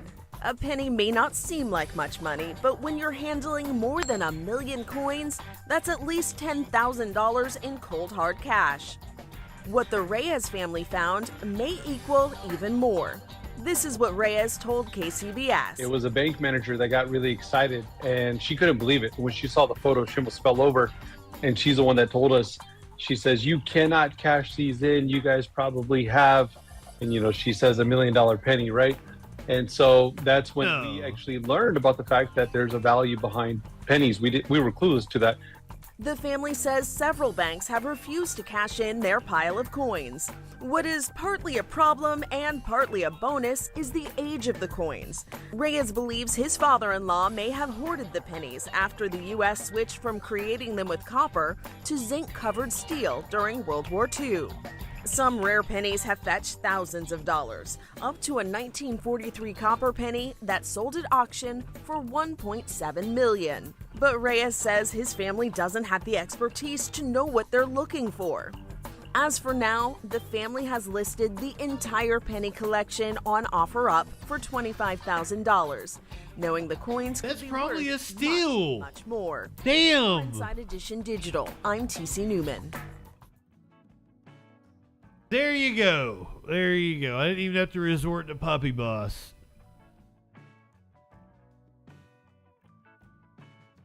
God damn. Man, I would think you could go to Reddit and find out all about that. Here you go. Let me go back to depressing fucking news. 22 U.S. service members have been injured in a helicopter attack it was just an accident. It was a helicopter incident. Earlier today, 22 U.S. service incident injured in some sort of helicopter incident in Syria. You ask yourself, U.S. service members in Syria, what's going on there? Here's the that's a good question. Down here in the lower corner. This is Raqqa, the former ISIS capital that Donald Trump destroyed while he was president. There are 900 U.S. service members, we're told, serving in 3 different bases along the Jordanian and Iraqi border here in the east and northeastern part of the country. Everything in green is still controlled by Assad. The dictator is still in charge. He's still in control of most of that country, as you see in the map behind me, with U.S. military forces and Russian forces all mixed in there now. Admiral William McRaven's a retired U.S. Navy 4-star admiral. He served as a 9th It's a turducken of... And he's also the author of a brand new book called The Wisdom. Military Contractors. Thank you for your time. Good morning to you. It's always a book plug. Lifted out of the country. They have more significant injuries. What? We don't know. What are we doing in Syria now, sir? Yeah, well, Bill, I mean, the fact of the matter is we still have a problem in Syria with ISIS. We've been working with the Syrian Defense Force for quite some time. I mean, ISIS is a threat. It's not only a threat in Syria and Iraq, it's a threat around the world. They are trying to be, of course, the next Al-Qaeda. You're going to read something, though. So it's important that we hit them at their home bases where they live in Syria. And so my guess is this helicopter was transporting troops from point A to point B. The Pentagon hasn't given us a lot of information. Fortunately, it doesn't appear that anybody was killed in the accident. And we'll just have to see what the investigation turns up. Amazing. Clinically, I think you're on to something. Keep control of it, it's the same old story, same old song and dance. Counteroffensive against Russia might be gaining some ground. Ukraine taking back 7 villages, they say, so far, as Russia responds with another round of deadly missile attacks overnight. Greg Palkot back at his post live in the Ukrainian capital city of Kyiv. Greg, how's it going? Well, hi, Bill. We'll get to those Russian missiles first. Some were aimed here at Kyiv early this morning. We heard the sirens. They were shot down. But further south, they hit This is some kind of like bizarro Bill Gates. Ukrainian President Zelensky, Kryvyi Rih, an apartment building smashed there, killing at least 11, injuring dozens. Just one of a barrage of cruise missiles and drones nationwide, as Ukraine does press its new military moves against Russia. Inroads being made into enemy-held territory in the east and especially the south, where they're hoping for a breakthrough. We recently met with a top politician here on this and more. Take a look and listen. With Justin's thinking about those pennies. Against Russia in its second week, Kyiv is hoping this could be decisive, including Member of Parliament Kira Rudik, who stood by the armed forces as casualties mount. You're just hoping that our military commanders will do their job perfectly so we will have a minimal losses. Now in the mix and taking some hits, armor from the West, including American Bradley fighting vehicles. Rudik thinks they're key. It is critical that our army does have something to fight with and are not facing enemies empty-handed. Meanwhile, last week's dam blast in southern Ukraine has resulted in damn blast and damaging the environment. The Russian response to Ukrainian advances, many here think. It was an operation by Russian forces that would have to stop us from going on a counteroffensive in that direction. But would it stop you? No, it would not. Nothing would stop us, you know. While we were conducting that interview, Bill, another funeral was being held nearby for yet another Ukrainian soldier killed in action. Sad news that day. Pour one out, bitches. Sad news to come. Back to you. Thank you, Greg. Greg Palkot back on the ground there in Ukraine, back with the Admiral as well, sir, and thank you for staying with us. I want to show our viewers a little bit about what Greg was talking about. Here's where his location is in Kyiv, the capital city. All the action is here in the east and southeast. Crimea down here along the Black Sea and the water. All these small little yellow circles, that's where the offensive has begun anyway. In the past hour, Admiral, Vladimir Putin said Ukraine's losses are 10 times that of Russia. No way to verify that. He says 54 tanks lost by Russia, 160 on behalf of Ukraine. He says Ukraine hit the dam with HIMARS rockets. None of this is verified. But I think what we can say, Admiral, is that this will be a slog. Yeah, I think you've got it right, Bill. This is going to be a long, hard, tough fight for the Ukrainians. We're not talking weeks, we're talking months, maybe longer. But here's what I would offer in terms of this counteroffensive. The Ukrainians are making some progress. Yes, it's tough. Yes, they've lost a lot of fighting vehicles. The Russians have put up anti-tank traps. They've put up minefields. So this is going to be a tough fight. But they are making advances up in Bakhmut, which, of course, has been a city that they've been fighting for quite some time. And, of course, most importantly, they're making some small advances down by Zaporizhia, which is really the area they want to advance. Zaporizhia is a fun name to say. That the Russians have created from the Donbass down to Crimea. And if they can advance this axis between Zaporizhia and Mariupol, they will be able to do that. He's having fun saying all that. Mariupol, Zaporizhia. Thank you for your time. Good luck on the book, and we'll talk again very soon. Thank you. Thanks, Bill. Had to get some Ukraine in, yes. You wanted Ukraine, I gave you Ukraine. I'm a man of the people, right?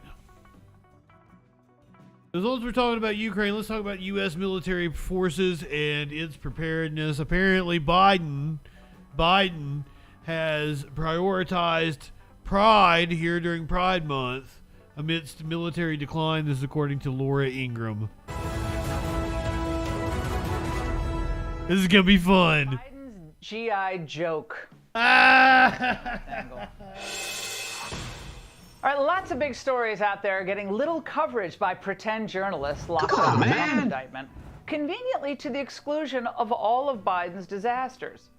Like the fact that China is building a powerful spy post in Cuba just 100 miles from Miami, no big deal.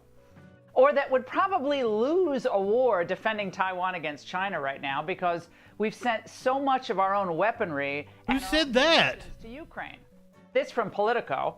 The Biden administration has been slow to respond to what's minimally required to prevent an Indo-Pacific catastrophe, which is the need to rapidly build a better deterrent, especially new stockpiles of munitions that Okay. China, it could be too. Who's Michael Hirsch? That's the first thing. This is Michael Hirsch in Politico. Who the fuck is Michael Hirsch?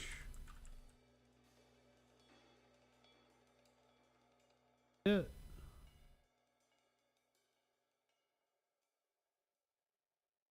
SH? Oh my God, Smokey, stop it!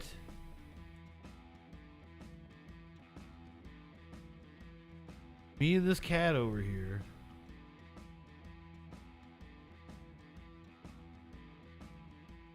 American journalist. Smokey! Oh my God, cat. Who's this dude?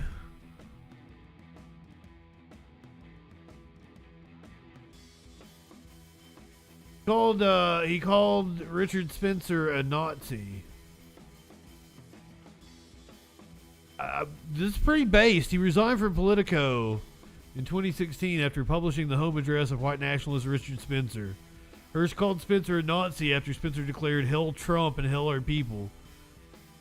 Hirsch is the former foreign editor, chief diplomatic correspondent, and national economic correspondent for Newsweek. Okay, he seems legit. Smokey, Jesus! Too costly to attack Taiwan. But do we even have the capacity? It didn't look like that was the argument that he was making. To make up for what we've sent to Zelensky. A swift response may not be possible in large part because of how shrunken the U.S. manufacturing base has become since the Cold War. He's fucking with the blinds. Who warned about that decades ago? Well, Pat Buchanan, that's who, and later... That fucking racist asshole. President Trump. And remember when he warned about that, what the Pentagon did to him? Yet despite these disturbing tales of American military decline... What'd they do to him? The White House, they don't seem concerned. They have other priorities. Welcome to the White House and happy Pride. Happy Pride. Nice, doesn't it? Okay. I love you guys. I'm so happy to be here. I just want to say what an honor, and I know what a big deal it is that I'm here. The largest Pride celebration the White House has ever had. Happy Pride. Who was that? Now, the extravaganza really began in earnest the week before, where there wasn't any dancing, but the pitch was the same. It's an honor to represent the Department of Defense at the 12th Annual Pride Employee Resource Group event to acknowledge the contributions of service members and department civilians in the lesbian, gay, transgender, and queer community. What's wrong with that? As a cisgender woman in the Department of Defense, I can personally attest to the importance of allies and advocacy. The open inclusion of Americans like me, combat-ready transgender volunteers, enhances our. Well, Emily, you seem like a lovely person, other than the fact that you're culture of respect and in the understanding military. that makes the armed forces better. Well, unfortunately, things don't seem to be getting better. In fact, they're getting worse. The Army will miss its recruiting target this year by a staggering 25%. So you want them to recruit less people? That goal. We are doing everything we can to get as close to it as possible, but we are going to. You want them to discriminate against more people? Throw out the gay people. Most other branches are in a recruiting mess as well. It's a full-blown crisis. But the Air Force's answer to this? Well, check out this tweet. That airman isn't saluting the American flag, but instead is standing in front of something. It is cringe, I agree. Pride flag. But will approaches like this help? That's what I'm saying. She seemed like a lovely woman, other than the fact that she's in the military. Members, no matter who they are, and are grateful for all of their patriotism and their service. Yet, wouldn't it be irresponsible not to question why our Pentagon is spending so much time inventing imaginary enemies? Ooh, Justin, both of those are good ideas, so she'd never entertain them. And other diverse communities. Exactly, if they weren't woke. Up yours, woke just because they're different. We'll see who cancels For who. hate's sake. We must be prepared to confront any such challenge directly. Service members do not die because the service shows pride, love, and rainbows. Service members don't die because they do. They die because they lives. Now, this Pentagon-supported message is clear. get sent to countries. Any deviation from their worldview is a serious threat, and it will be dealt with as such. I'm and it will be sorry, I got stamped high. out. I forgot what I was saying. Laws duly passed by state legislatures to stop the sexual exploitation and indoctrination of school children. This is Lieutenant General Deanna Burt from the Space Force. More than 400 anti-LGBTQ plus laws. Oh yeah, Space Force is still a thing. State level. That number is rising and demonstrates a trend that could be dangerous for service members, their families, and the readiness of the force as a whole. The Lieutenant General believes that U.S. readiness will somehow be improved if concerned parents, including many vets, are branded as haters? And who would those parents want commanding their sons or daughters in battle? A man as hostile to their values and beliefs as Joe Biden? We have some hysterical and, I would argue, prejudice people who are engaged in all what you see going on around the country. It's an appeal to fear, and it's an appeal that is totally, thoroughly unjustified. Demagoguery. These are our neighbors. That's the word, demagoguery. Now, how exactly is this going to work in practice? Does he and the other woke activists in his White House, do they not realize how much the military depends on the South and the Midwest for its fighting force? Now, why does it seem like inclusion only works one way for these people? Now, progressives want to do to our military what they've done to every other aspect of our culture. They want to poison it. The military was one of the last bastions of traditionalism left in America, and that fact was in part what made a career in the service so attractive to so many. Most serve to defend the American way of life. They don't serve to host drag shows on military bases. The DoD was shamed into having to... Ma'am, I hate to inform you, but the military has a very long and storied history with drag shows. That's actually a thing. And you can, like, I can show you pictures of enlisted men, like, manning the cannons, like, in drag, because they got attacked while doing a drag show. Smokey, Jesus Christ. Announced that it would no longer host drag shows at U.S. military installations to celebrate Pride Month. But don't consider this some big victory, because the only reason those shows were canceled is because GOP senators complained. And clearly, the top brass is spooked by all this activism. We're all about readiness now and readiness in the future and modernization. I think the accusations of woke are grossly over-exaggerated. We're not a woke army, we're a ready army. That constant drum. Do you think I was lying? Do you think I was lying? Here it is from World War II.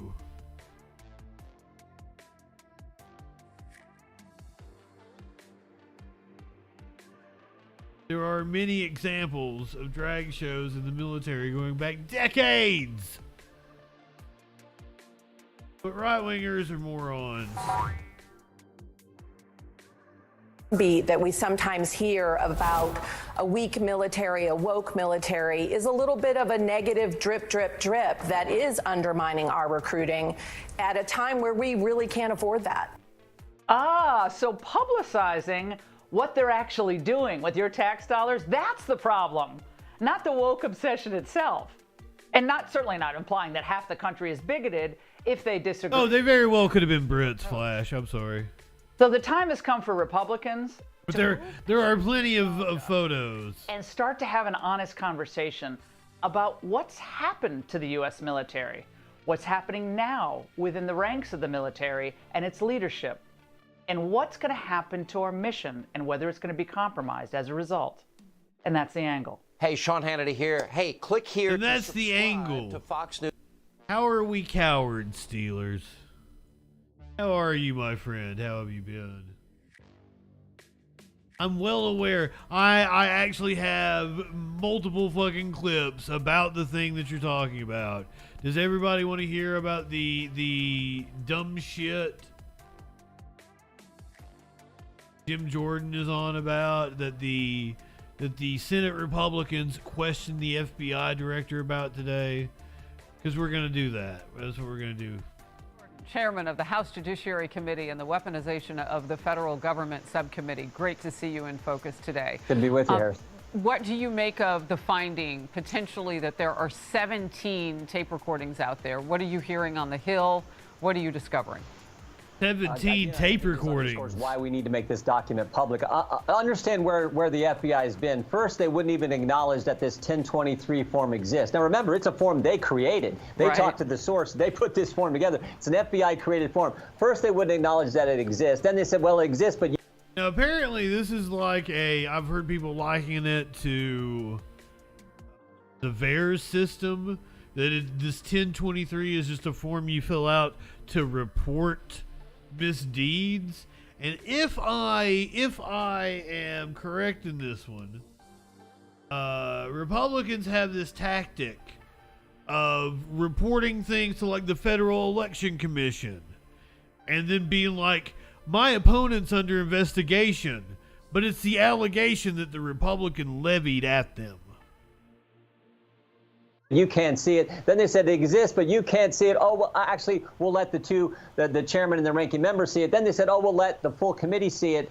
Let the whole country see it, particularly now that we have from Senator Grassley the idea that there's 17 tapes. By the way, I think that's somewhat ironic because I remember when Director Comey said, I hope there are tapes that exist when he was talking about his conversation with President Trump. Turns out there are tapes, just not the one that Mr. Comey hoped that existed. So the fuck is he on about? Document public. I think that is the key, so the country can fully see what's going on. Yeah, and why wouldn't they? It's not classified. And from what I understand, and obviously I haven't seen it, you haven't seen it, but if it's not classified, have you seen it unredacted? No, good point. I have seen it, but it's redacted. Now, and that's another question. It's not a classified document. That's exactly where I was going. Why would they redact that section? Why would they redact? Because I tell you what happened. If I could, that section, that's the same section where the source. Does it pertain to an ongoing investigation? The source says, hey, you better quit dealing with the Bidens. Trump's won the election. You better quit dealing with the Bidens. And the foreign national says, nothing to worry about because we've used so many different bank accounts, they'll never catch us. And also, we never paid the big guy directly. And that's the thing that stood out to me because this is now the second time. Same stupid allegation. This 1023 was put together in August of June of 2020. The first time we heard the term was October of 2020 when the New York Post reported on Mr. Galar, a business partner of Hunter Biden. So now you have a business partner of Hunter Biden saying, using the term 10% for the big guy, and you have the person allegedly paying Joe Biden saying we never paid him directly. So that to me is significant. Both sides of the equation talking about. Oh my God, there's so much more of this. It sort of raises the fundamental question: if the big guy isn't Joe Biden, who the heck is it? Yeah, who the heck is it? Yeah. Who's bigger? Real quickly, and it's got to be quick because I want to move on. Was the information about the 17 recordings, as far as you could tell, under the redacted, blacked out part, or did you know?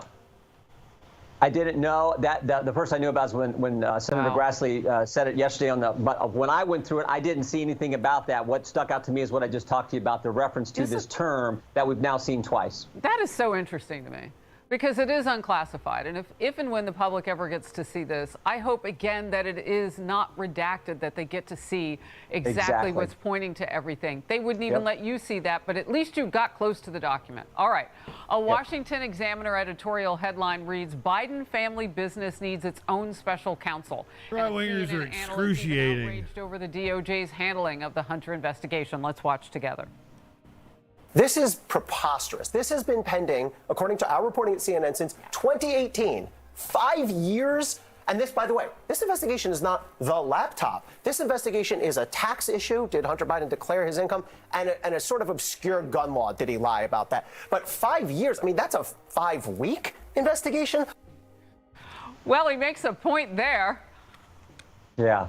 Well, and actually, this is what I think the special counsel is for, when there's a definite conflict. And I don't know what's a bigger conflict when the President of the United States and the Justice Department is looking into his son, and there's alleged activity with the president himself. So that's probably warrants a special counsel. What alleged activity? Special counsels. I know. I mean, I saw what the Mueller investigation was like. Of course, we see what Jack Smith's up to. We have no idea what Mr. Hur's up to with the Biden classified issue. So we'll see. But this is sort of the situation where there's a definite conflict with the administration. So maybe, in fact, it is warranted. Wow. You know, it's just so interesting, though, when you say this should get its attention, this should get also expeditious adjudication. I mean, you heard Jack Smith with regard to Trump. We're going to really push for a speedy trial. Well, wouldn't you want to really push for speedy justice in either? I'm under the assumption that some right-wing group reported this. Right. No, it's what you said earlier, Harris, the double standard. And that's how they knew about its existence. They see it. I mean, think about it. You got a classified document concerned with Clinton, Biden, and Trump. So 3 people involved in the same thing, but only one gets prosecuted? How is that justice? How is that fairness? Trump didn't cooperate. The 2 Democrats don't get prosecuted, but the Republican does? Tell me how that Trump didn't cooperate in our system where it's supposed to be equal treatment under the law. That is Trump didn't cooperate. Well, I can't tell you how it makes sense because it doesn't. It just doesn't. Listen to what House Democrat Caucus Chair Pete Aguilar. This is insane. If Jim Jordan wants to continue to chase rainbows, that's fine. But I don't think that this is anything that the American public are really too concerned about. I don't think nothing wrong with chasing rainbows. Chasing, a 10-year-old document and what Jim Jordan says he saw from a document or from a whistleblower. What's your reaction? We're trying to get to the facts. I mean, when it comes to President Trump, we've asked for the scope memo that typically accompanies a special counsel. We want that. When it comes to this document regarding the 1023, make it public so we can find out exactly what's going on here. After all, it's alleged that the President of the United States was engaged in some kind of doing certain policy decisions. You're the one alleging that, dude. Pretty serious stuff. So they can downplay it. But I think the country would like to know what's really going on with their current president, and they'd like to know why, in fact, you're indicting a former president who's leading in every single poll as a declared candidate for the I just explained it. Ahead in every single poll, and his opponent's Justice Department indicts him at 3 o'clock today. I mean, come on. That's not chasing rainbows. That's actually doing the job we were elected to do by the American people. All right, you get the last word there. Chairman, good to see you. Thank you. All right, so now earlier today, it was the deputy FBI director who was grilled by Ted Cruz. Oh my God, I'm sorry. I got to hit the content warning where I show Ted Cruz's face. Ted Cruz's earlier today in the Senate. Statutory changes, Mr. Chairman. Thank you. Thanks, Senator Ossoff. Senator Cruz. Ola J. Thank you, Mr. Chairman. Gentlemen, every day when I'm home in Texas, I hear from Texans who are deeply dismayed about the growing politicization and weaponization of the Department of Justice and the FBI. If you are not every... If this motherfucker is to be believed, he walks down to his local grocery store to buy some fucking mangoes, and people are coming up to him and like, we're concerned about the politicization of the Justice Department. The fuck you are? God damn it, Ted Cruz. Shut the fuck up. Every one of you should be deeply concerned about the damage being done to the integrity of the institutions in which you operate. My office hears regularly from FBI agents and from assistant U.S. attorneys who are likewise concerned about the politicization and weaponization of the Department of Justice and the FBI. This is profoundly damaging to the rule of law in our nation. And maybe he does because Last Fox month, News told him to. A whistleblower brought to light the existence in the FBI of a report, an FD 1023, in which the informant alleges that President Biden and his family members engaged in a $5 million bribery scheme during his time as vice president. Deputy Director Abate, is it true that the FBI has a report making those allegations? I'm not going to comment on that, Senator. And why is that? I'm just not going to comment on information we received, investigations. Do you owe an obligation to the American people to be candid about evidence of corruption by the President of the United States? This is an area that I'm not going to get into with you, Senator. Well, I understand you don't want to, and that's why people are mad at the FBI, because you're stonewalling and covering up serious allegations of evidence of corruption from the president. Yesterday, Senator Chuck Grassley stood on the Senate floor and alleged that there are 17 recordings of this informant from Burisma, Ukrainian natural gas company. 15 of them are recordings, voice recordings of him talking to Hunter Biden. 2 of them are voice recordings of him talking to Joe Biden. Deputy Director Abate, does the FBI have 17 voice recordings laying out evidence of a bribery scheme? Senator, I would add also that we've worked with the House Oversight Committee. Yeah, this is the Senate. We're the other side of the Capitol. This is the Senate. Do you have those 17 recordings? I'm not going to comment on any investigative matters, Senator. See, that's the problem. The FBI, and I've had this conversation with Chris Wray, too. This is why you are damaging the institution. The American people have a right to know whether there is serious, credible evidence. Grassley doesn't know what day it is. States took a $5 million bribe. And by the way, if it's false... Whoa. Here's the thing, is the president is not even accused. You take their fucking accusations at face value. Ted Cruz had been very precise with his language up until that point. The president is not accused of taking a $5 million bribe. Apparently, that was supposedly split like 3 ways and then split 3 ways again. So what the president is supposedly accused of taking is like $300,000. That's what's hilarious to me. Fucking idiots. But like Ted Cruz is like, oh, the president took a $5 million bribe. No, that's not even what your fucking stupid ass accusation is. Come on, man.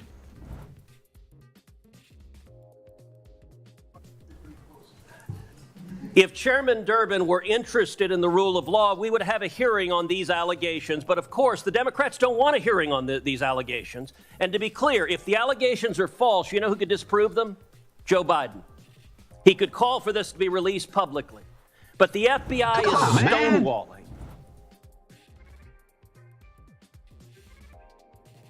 Would you agree? Two things, Senator. No one's stonewalling. The 1023 you just said you refused to answer the question. In response to a subpoena. Okay, then why'd you refuse to answer my question? The pertinent information is there, and I reject your assertion that the FBI is politicized. Why did you refuse to answer my question? I just answered your question. Okay, so yes, you have a 1023. Do you have the 17 recordings, yes or no? It is wild to me. I'm not going to get further into that. So you're stoned. It is wild to me that a politician can accuse an FBI agent of being political. Motherfucker, you're a politician. You're the one being political. I had that, remember the Don't Unfriend Me dude, Matt Spear.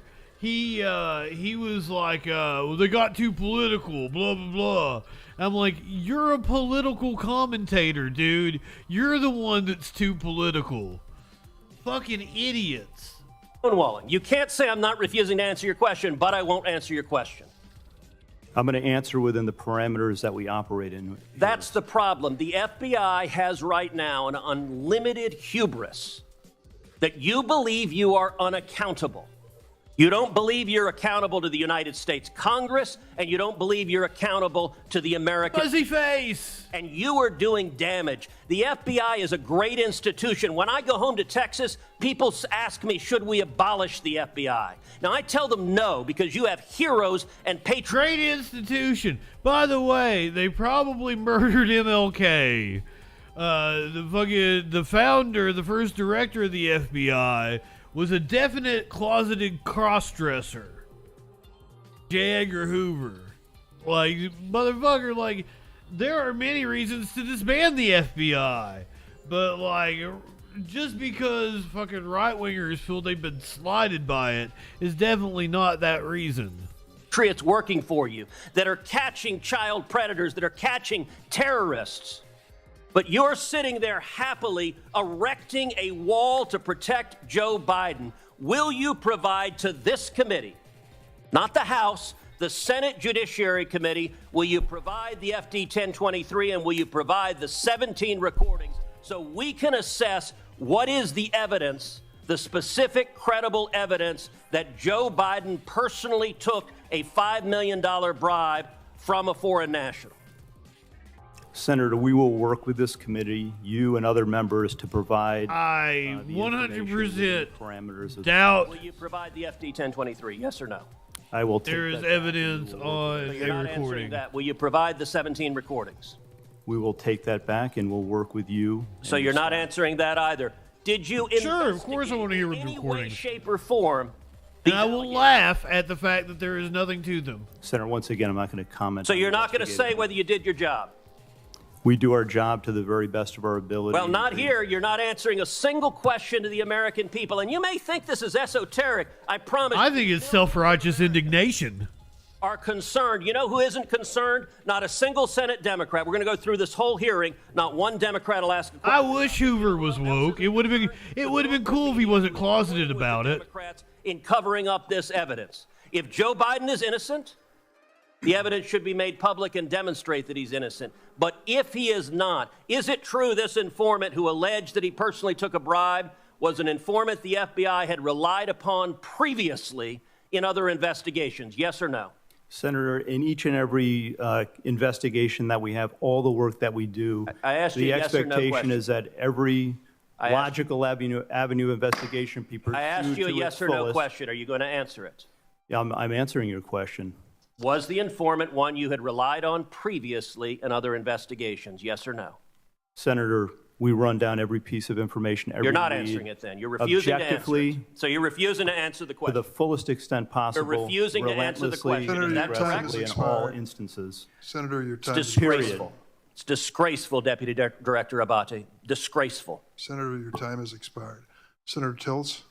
I do indeed think Ted Cruz is disgraceful. All right, I'll let you guys pick. Dealer's choice. Do you want to see Marsha Blackburn? Josh Hawley? Here, let's do this one and then we'll do one of the others. We'll do Josh Hawley. I believe this is the same FBI official that you just watched. Josh Hawley apparently gets him to admit that this $5 million bribe exists. Senator Hawley? Thank you, Mr. Chairman. Mr. Abadi, let me just stay with you. You just started to answer Senator Blackburn's question that Dealers, my friend, you say media lies to you, but like you're here with me. You're watching me watch shit. We're watching the hearings. We're watching clips from the actual hearings.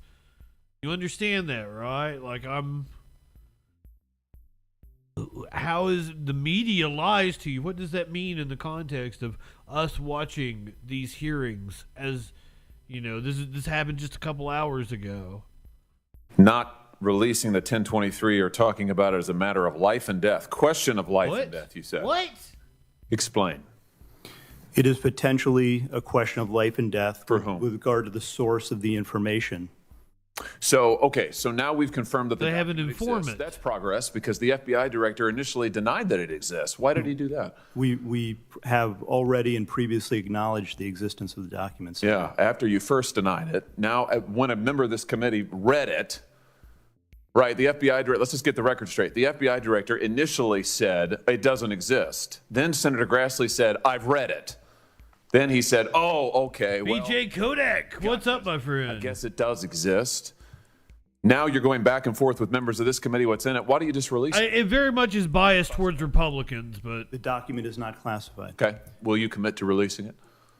Senator, we'll take that back and we will work with you in this committee. How about just a yes or no? Will you commit to releasing this unclassified document that alleges that the President of the United States, has taken $5 million or more in bribes from a foreign nation? But that is not even the accusation. Pursuant to a subpoena to the House Oversight Committee. Has it been released to this committee? We'll work with this committee within the parameters that are established to meet Will you the release request. the document to the public? It's unclassified. Don't you think the American people have a right to see it? Senator, the document, as you know, contains sensitive information that has bearing on the life of the source of the information, potentially. You can redact the source's name. We do this all the time. Apparently, you motherfuckers saw it with the And I know source you know redacted. This, that is not sufficient to protect people. And that's what we strive and work to do each and every day. And I hope you would take that seriously, too. Oh, I take it very seriously. But I also take seriously the fact that your institution has repeatedly abused its authority, has repeatedly targeted political opponents. Your institution is the one that went to the door of pro-life protesters with SWAT teams to try and intimidate people because of their speech. Your institution is the one that treated parents as domestic terrorists. Because I know that was not true. I don't know the incident he's talking about with pro-life protesters. The FISA court ran 278,000 unwarranted, probably illegal queries on Americans, right? That was your institution, correct? With respect to the compliance incidents, yes, some of the other things you cited, we can take them one by one. They are not. Compliance, you would characterize the unlawful querying. The talking about parents being terrorists, it was just some document that like a field office was like, watch out for people at PTA meetings that may get violent. Like, that's all it was. And Republicans have ran that shit into the ground. So I don't know what the incident was with the pro-life protesters that he made mention of, but because the other point that he made was so egregious, like, I assume there's no weight to that incident as well. But that doesn't mean that the FBI isn't guilty of all sorts of fucking shady shit. But it's historically against leftists and leftist causes. Motherfucker. Times of American citizens as compliance issues? We've said before, I've said that totally unacceptable. Who's been fired for it?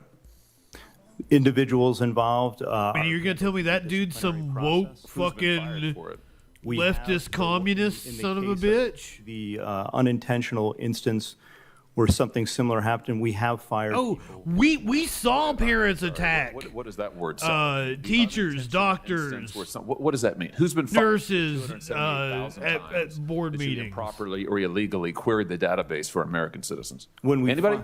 When we find intentional incidents. Well, you're saying that the 278,000 queries were unintentional? I believe that's correct.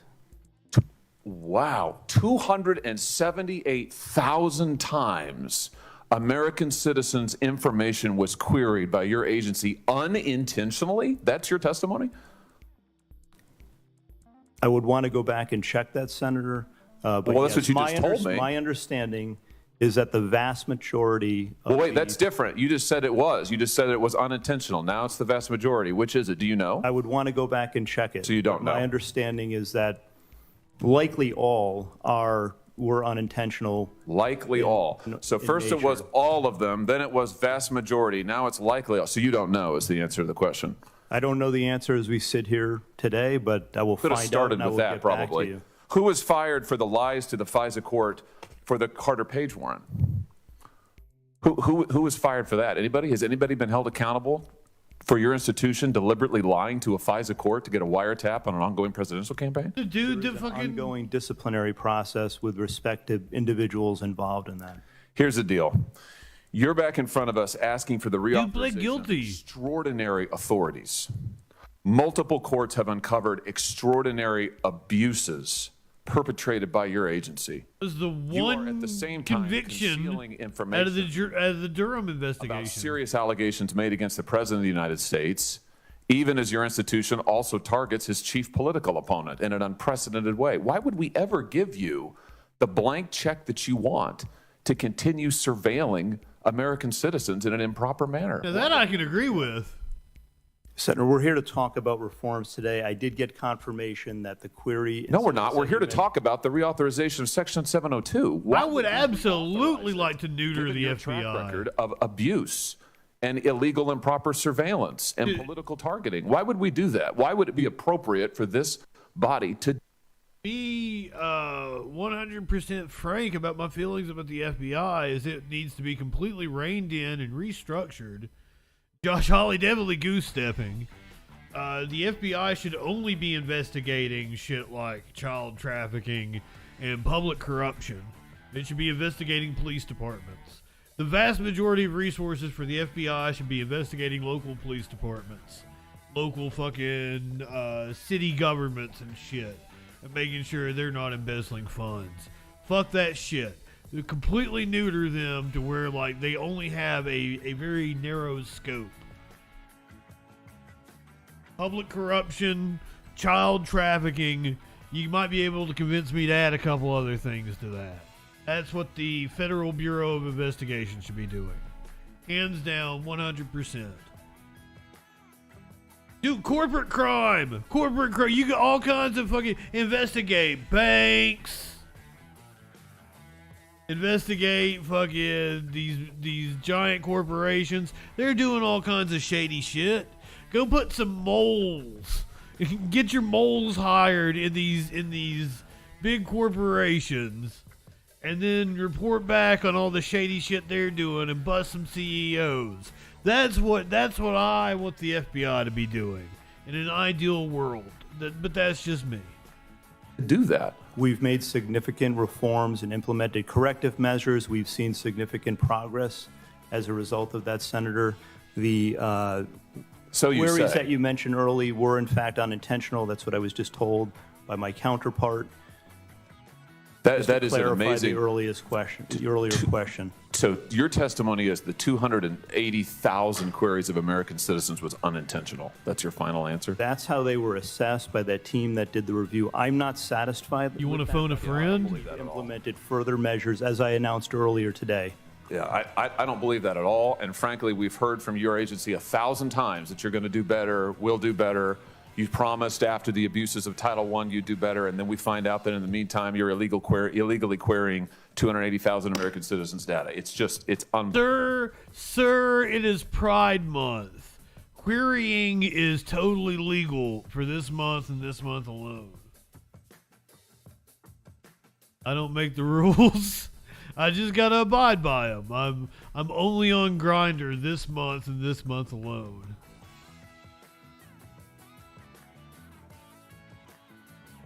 Oh, the head of the Consumer Financial Protection Agency also testified in front of the Senate today, and one of our favorites, Senator John Kennedy, old lady Kennedy from Louisiana, got to question the CFPB director.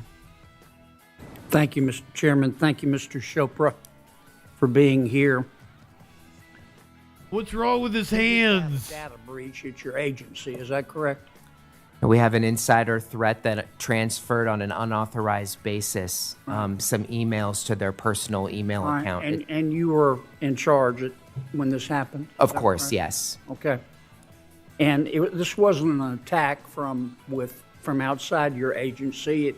It came from inside of your agency. Is that correct? That's right. Our systems were not penetrated. It was not a hack in that way, but we had an employee who worked for us who sent those emails. The data for 256,000 consumers was breached. Is that correct?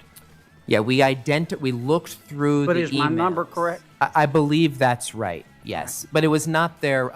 It was not any social security number, birth dates, any of that. It was their data, though, right? It was the institution's data, but it had their name, so that's important, and it's a huge problem. Yeah, it is. You didn't tell the customers that this happened to, the consumers, for 2 months. Is that correct? Well, we did What not customers? have the contact information for them, so we had to work with institutions to figure out who to contact, and we wanted to work in partnership. But you didn't tell them for 2 months? Well, is that correct? We started the notifications, I believe, last month, but again, we did not know the contact information for them. All we had was certain data elements, and we followed the cybersecurity OMB guidance to make sure that you can understand, can you not, why consumers? Oh no, I might be on Kennedy's side on this one. Having their information. Is that correct? Oh, what the fuck, dude? The issue of Let me ask you this. personal Let me ask data. you about Section 1071, your rule on small business data collection. Under your proposed rule, when a bank loans money to a small business or a small businessman. This is Senator John Kennedy of Louisiana. To ask that customer first. Senator, and I think, are we on the banking committee possibly? I don't. Yes, the Senate Banking Committee is what this is. He is questioning the CFPB, the Consumer Financial Protection Bureau director, and I don't know what his name is. About the customer's race, is that right? So, just to be clear, the proposal you reference, that has They're not putting up his name for some reason, but he's the CFPB director. The congressional requirement, and we are under a court order, don't requires don't filibuster me, Mr. No, it does Roper. require Just race. answer my questions, okay? Is your rule going to require banks to ask the customer about their race? So that is Yes in or this no? that is in the statute, and About their race, or is your rule going to require the bank to ask the customer about their ethnicity? so just to be clear, in the sample What I step back in form, on? it allows the borrower Ask the customer to about their ethnicity. self-identify or refuse. Just answer my question. No, I'm trying to be clear. No, you're not. No, you're not. Your rule would Foghorn Leghorn does not take shit. to ask the question. Wait. Small business person. What's your race? What did he just say about going bareback? That is in the statute, and About their race, or is your rule going to require the bank to ask the customer about their ethnicity? so just to be clear, in the sample form, it allows the borrower to self-identify or refuse. Just answer my question. No, I'm trying to be clear. No, you're not. No, you're not. Your rule would I did not call Senator Sanders an of a ignorant small slut. business person. What's your race? What's your ethnicity? What's your sexual preference? Sexy. Are you gay? Sure. Are you a woman? Sometimes. Man, Now I that's- feel like a woman. Bubble wrap Dun, this all dun, you want, dun, but that's what dun. your rule does. Now, the customer, particularly in a small town, is going to go, whoa, what's my sexual preference have to do with a loan? And the customer can say, I don't want to answer. Yeah. But then the bank you're requiring the bank to tell you that they wouldn't answer. And all of this data is going to go to your agency And we don't have the slightest idea how you're going to use it, except you say you're going to publish it. Well, we will not get any names at all. But you're going to have data. Well, I guess they're wanting to know about discrimination among possible. different you can't cohorts. Tell me it's not possible to have this information known. Why do you want all this? I don't. Why do you want to know what a small business woman's sexual preference is? Okay, that's a mischaracterization. No, it's not. Of it. Yeah, it is. We No, have it's not. congressional objectives. No, it's not. We had to Well, so they know to put carpet in the place or not. Why do you want to know what a small business woman, let's say in a town of 20,000 people, going to her local bank to borrow money? I assume it's for data about discrimination. Sexual preference is. What business is that of yours? We sought to implement what the congressional What business requirements is that of are. yours? What a small businesswoman does in her bedroom. Who Again, appointed you Pope? What? Again, people are able to self-identify. He's got the forehead for the hat. We are not making. Yes, you are. No, we're not. And if it's they very don't clearly- answer, the bank has got to tell you, and we have no idea how you're going to. Jesus, I'm horrible. This information. Well, I'm You happy to Director meet with you Chopra, about it further. Director That's Chopra. not. I don't believe that's an. Get him, Senator Brown. Senator Kennedy, Director Chopra, answer one more time, and then I turn it to Senator Warner, who is on. Am I Just over, like am I over again? Yeah, you're way over again, and I always let you. Of course. Let you go 3 minutes over with the same question. But now back to the topic of Forbes being biased. Like all the clips from this hearing are from Republicans.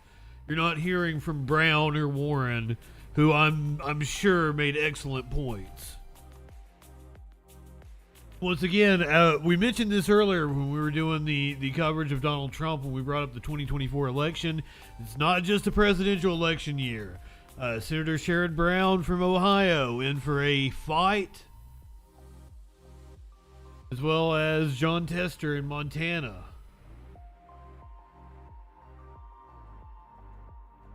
I believe we're going to move on from the hearings from today. Gavin Newsom was apparently on with Sean Hannity and made some big admission. So I don't know what this big admission is. Is he writing a book? Is this a book plug? Always a book plug. So with a declining population, it is no secret that Americans are now fleeing California in droves. That's not true. Its vast natural resources, great weather, beautiful coastline. Now California is shrinking rapidly. But it's not just... That's not true. Also are leaving the state. Look at this. According to one CBS report, approximately 65,000 have left since 1990.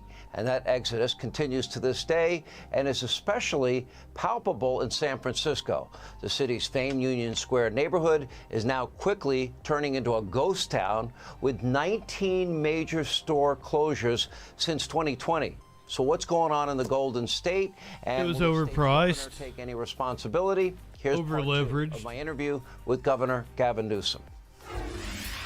Let me ask about quality of life issues. When you have... I'll give you these back, by the way. I'm well aware of these stats. I think if you put them around the governor's mansion, this is going to be a classic interview. You know, listen, it may seem, and you're very, I appreciate your passion for your state. I love it. I appreciate the fact that you fight for the things you believe in. Yeah. You know, Well, it was like a CVS or some shit, not only wasn't this it? discussion, because this really is a friendly discussion. No, I know. There's no personal animus between us. It's just I don't agree with your views. You're very good at giving reason, rationale for losing population and higher state income tax, and now I'm going to ask you. You talk about losing population, but you don't talk about the replacement rate. San Francisco, because of smash and grab robberies, they're leaving. No, they're not. Walgreens is one. I think Walgreens, that's what I was thinking of. There's at least 3. Whole Foods is Crate and Barrel, Gap, Office Depot. Okay. So I can think of many reasons why those wouldn't do well in San Francisco. Taxes, bureaucracy, crime, homelessness, and the homeless numbers are not really good. No. For you in your state versus I Florida. acknowledge that. And no, I mean, I wouldn't compare ourselves to anyone. It's a disgrace, the homeless issue out In here. 2008, you had a 10-year plan. Yeah. I got the tape. Let me play for you. Let's do it, San Francisco. Let's do it. Fundamentally, that food solves hunger, that shelters solve sleep, and that housing solves homelessness. And if we're going to solve the problem of the... Man, he gives me like Patrick Bateman vibes. We better solve the housing problem if we're going to have an impact. And that's why we established this... This motherfucker tries to tell you about the color of his business card. In San Francisco. Run. In San Francisco. Okay, now, here we are. You want to know the results after 10 years? He put some Huey Lewis in the news on. I don't need to look at You don't like my charts. I know you wouldn't charts. like I know the charts. I know these charts so well. Yeah. After 10 years, we reduced the street population by 33%. You know what? I'm proud of the fact we established... By 33%? Administration with Republicans. We did it with a framework where we actually That's identified by Georgia... 33% plus 66 and 2/3%. Delivering on what we promoted and promised. And I agree with you. You know, Michelangelo said it best. The biggest risk in life is not that we aim too low and reach it. We aim too high and miss it. Rather the opposite. My point being, we have to be audacious. And in so doing, we actually made progress. This state has not made progress in the last 2 decades as it relates to homelessness. Why? Because housing costs are too high, our regulatory... The rent's too damn high. Localism has been too impactful, meaning people locally are pushing back against new housing starts and construction. I've been here 4 years. I can't make up for the fact in 2005, we had an historic number of homeless under Republican administration. Right now, there's 171,000 estimated. Okay. Disgraceful. And all right, I'll compare to Florida again. 26,000. Of course. Okay, same Not weather, even similar state. I mean, I've lived in both. Dynamics are very different. That said, we own this, Sean. I'm not here defending this. But here's the difference. But you're going to build 1,200 homes this year, I read. That's not true. You have a I proposal just got 68,000 people off the streets last year. And by the way, that's been PolitiFact, 68,000. I have a $15.3 billion homeless plan. When I got here, it was $500 million. Yeah, VJ bringing up the wildfires. We got involved. We're holding cities and counties accountable. I'm suing cities that are not producing housing. We actually have a 15-year high in new housing starts in the state of California. We're Dustin, nail on the head. Real results, but I want accountability. I'm not the mayor of California. That's the neoliberal way of doing things. Larger than 21 states populations combined. And the difference between me and most politicians is I own this. I take responsibility for this. This is personal to me. I love this state. I don't like what's happening with the encampments. I don't like what's happening in the streets and sidewalks. I don't like the bashing of my old city, San Francisco. Sean's face. One business, but there was a bad location to begin with. They're opening a new one. We have 2.7%. My sister was out here recently with her team, and I said, don't go to the wharf. Certain parts are bad. And we own that. I just put the National Guard and the CHP down there. Hundreds of millions. I know.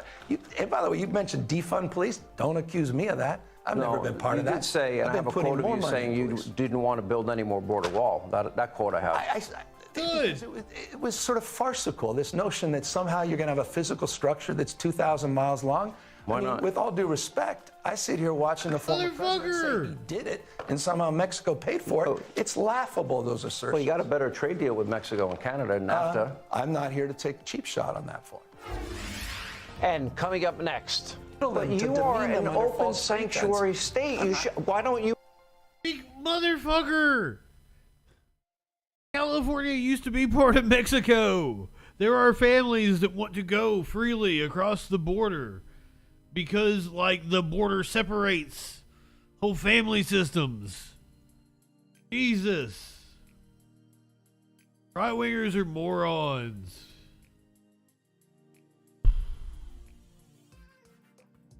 Let's talk about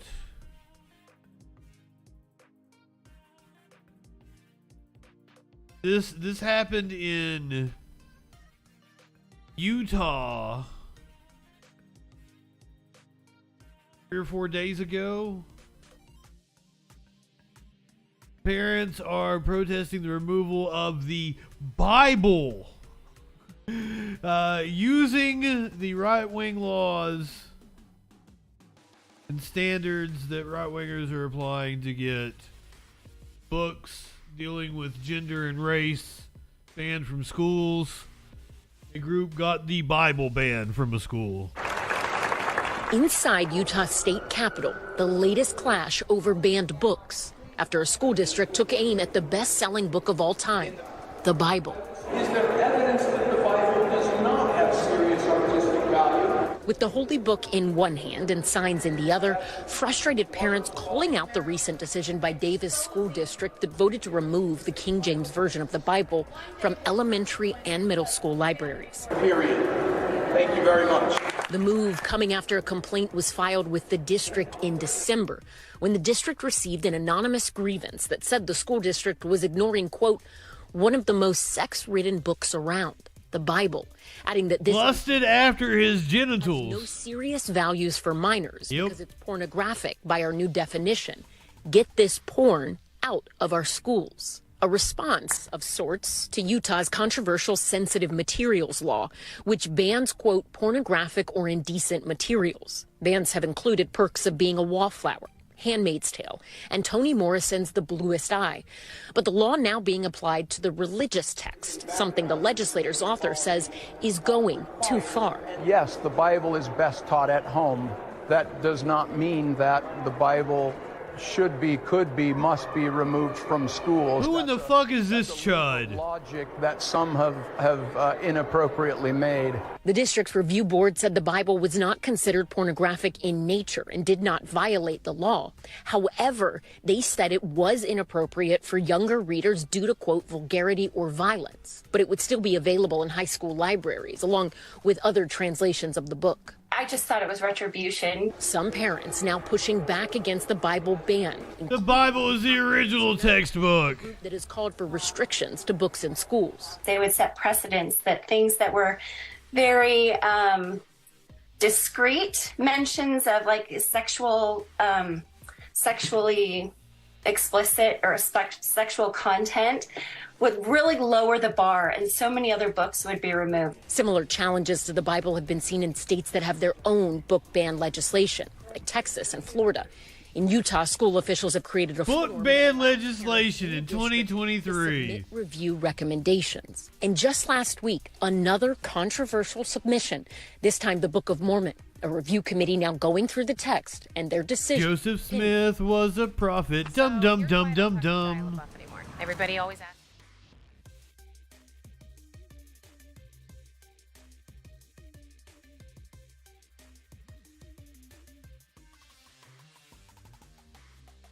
These fucking Nazis. And that's what the fuck they are. These goddamn Nazis. And like, Justin, you're being hyperbolic. No, I'm not being hyperbolic. Here's literal fucking Nazis. Supporters of Governor Ron DeSantis outside of Disney World. Disney World. Yeah, that's exactly what they're doing.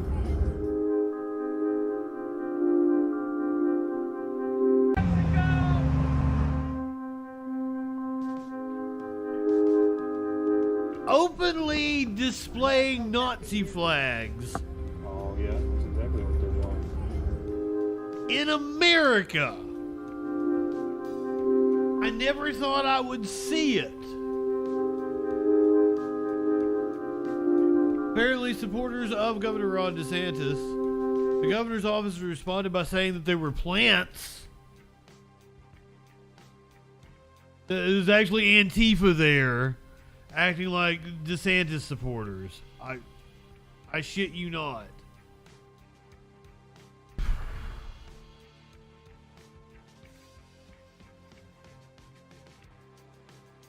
Once again, this is not our usual show. We start back with usual time. Complete rundown of the news tomorrow night, 8 p.m. Eastern.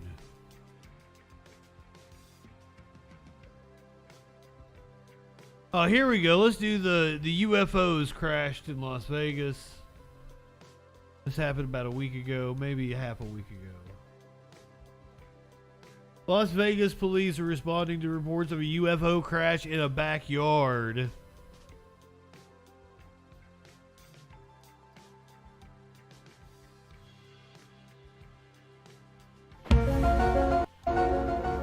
It's a scene straight DJ Dub is correct. The entire world is seeing a rise in right-wing fascism.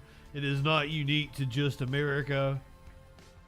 X-Files. A family in Las Vegas insisting something is out there after allegedly having a close encounter of the third kind. I swear to God, this is not a joke. One witness called... Oh, that wasn't the point you were making. However, that is a good point. It's salient.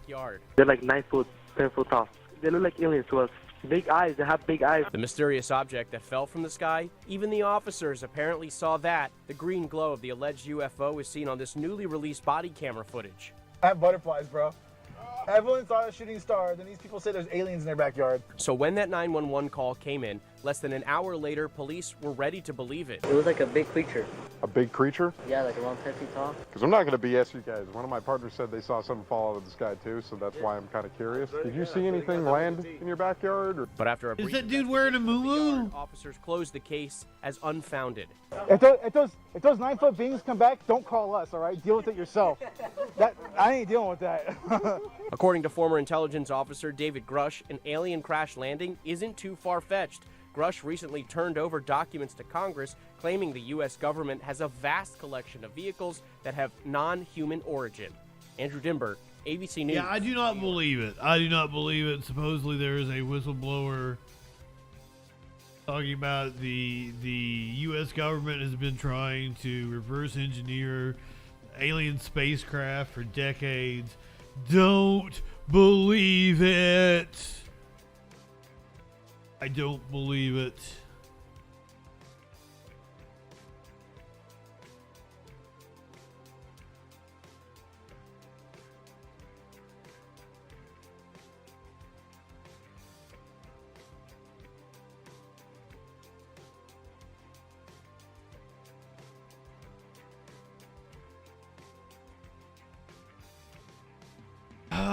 We mentioned Cobb City earlier. Let's talk about Cobb City. I've not got the chance to talk about Cobb City. This was a piece from Democracy Now! From about a week ago. Protesters discussing what's going on. Well, we begin today's show in Atlanta, Georgia, where residents shattered the record for turnout at a city council meeting Monday, as thousands lined up to voice their opposition to the construction of a massive police training facility known as Cop City.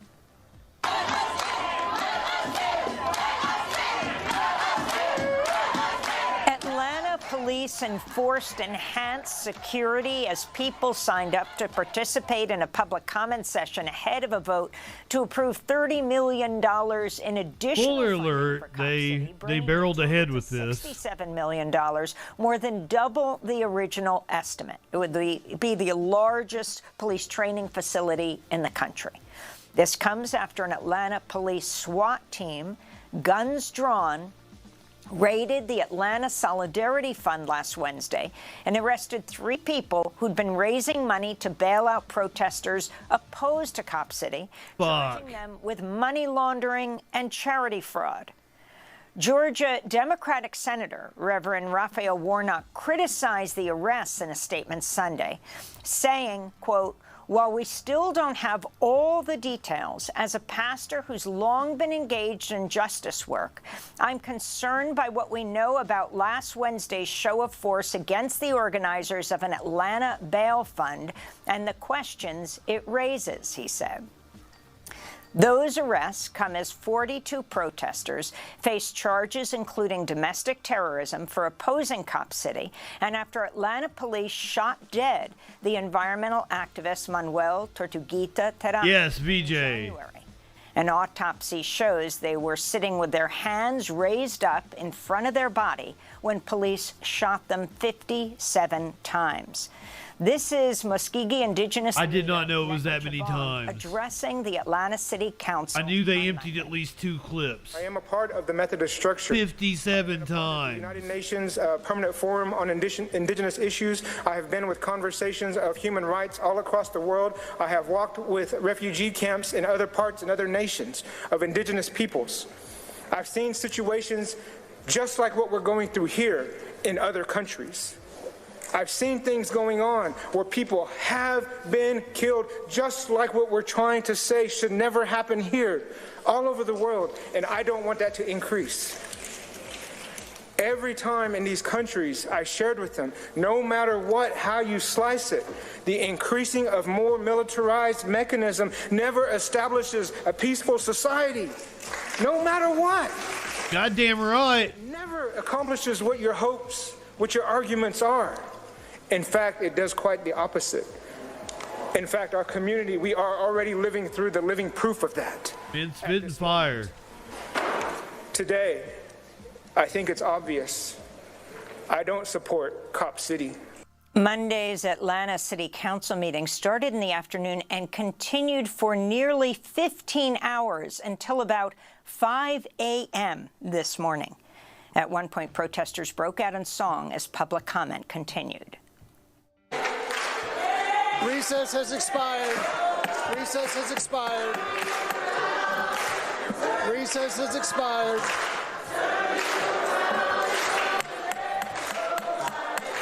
It is disgusting that they moved forward with this in the face of this kind of opposition.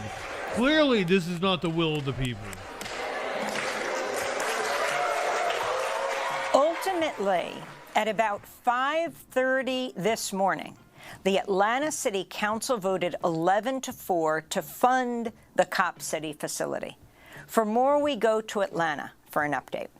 Marlon Counts is with us, an organizer with the Atlanta Solidarity Fund, who was one of the 3 people arrested last Wednesday and just spent 4 days in jail. Also with us, one of the first to speak during Monday's public comment session, Reverend James Woodall.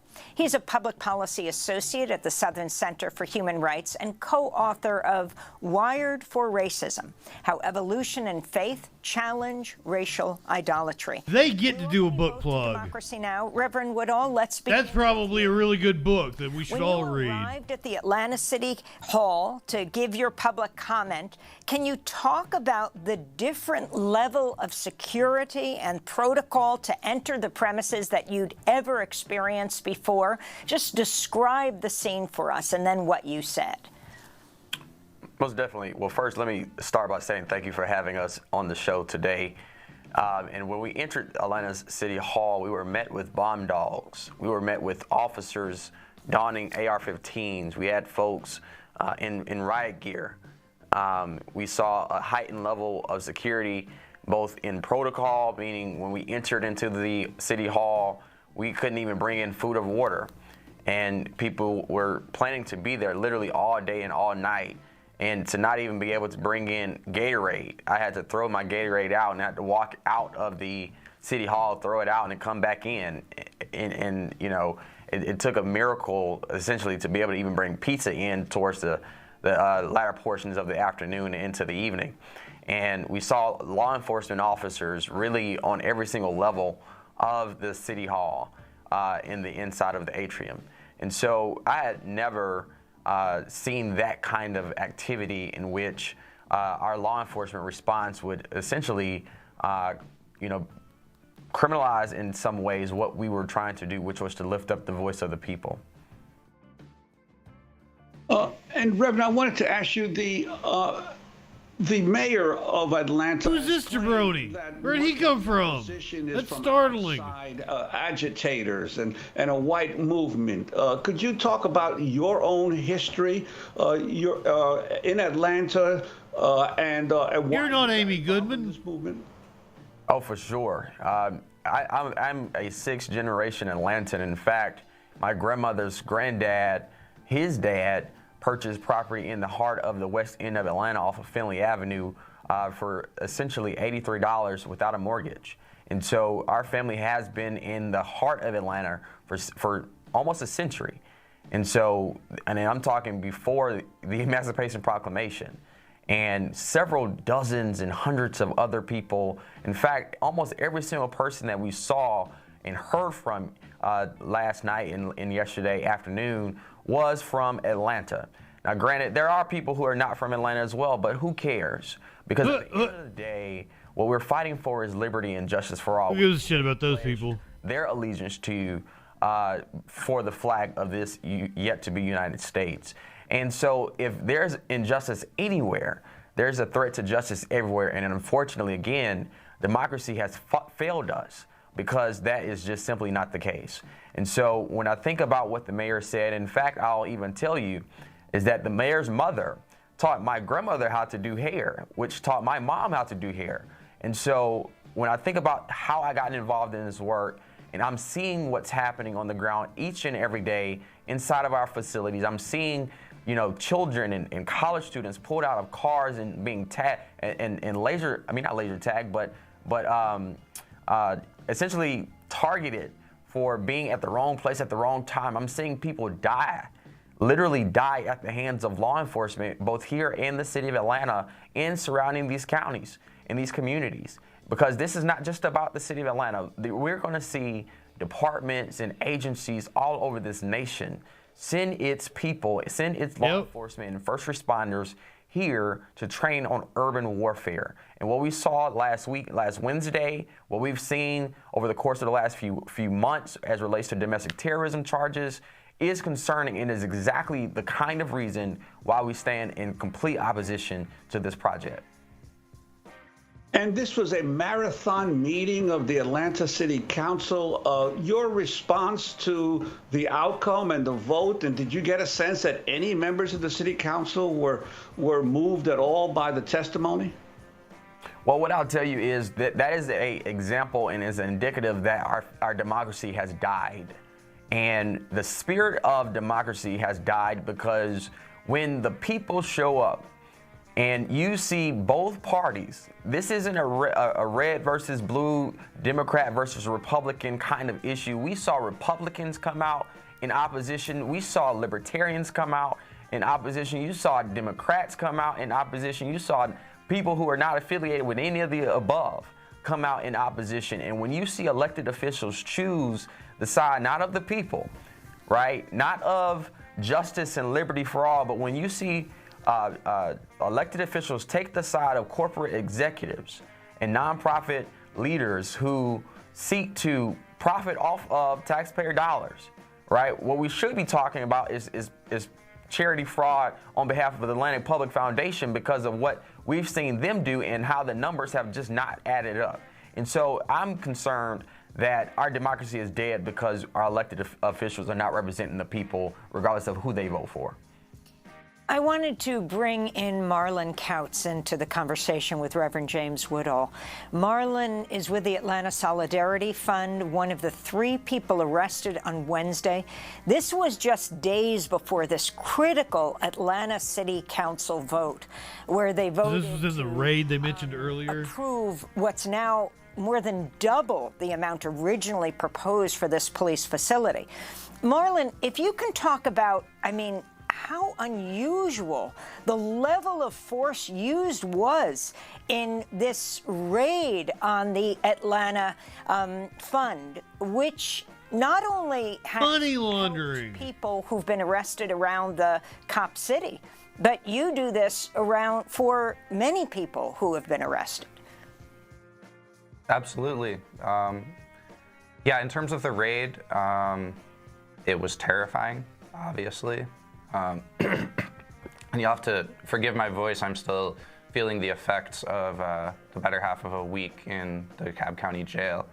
But, we woke up to the sound of our door being broken down by a battering ram and our house being surrounded by dozens of SWAT officers. And my first reaction was that this has to be a mistake. Naively, I thought this wasn't the kind of thing that could happen to organizers like us. But once I saw the automatic weapons, the body armor, and I heard police discussing throwing a flashbang into our living room, I realized that these police had come prepared to kill us in the same way that police have come prepared to kill activists protesting in the forest, and in fact did kill Manuel Tortuguita Terán. So we quickly surrendered. We were arrested in our pajamas and taken to jail. So the experience was terrifying. on two different levels. In this immediate way of what it was like to face that kind of police violence, for doing nothing more than, nonviolent work to support the rights of protesters. But also on this higher level of what it means, right?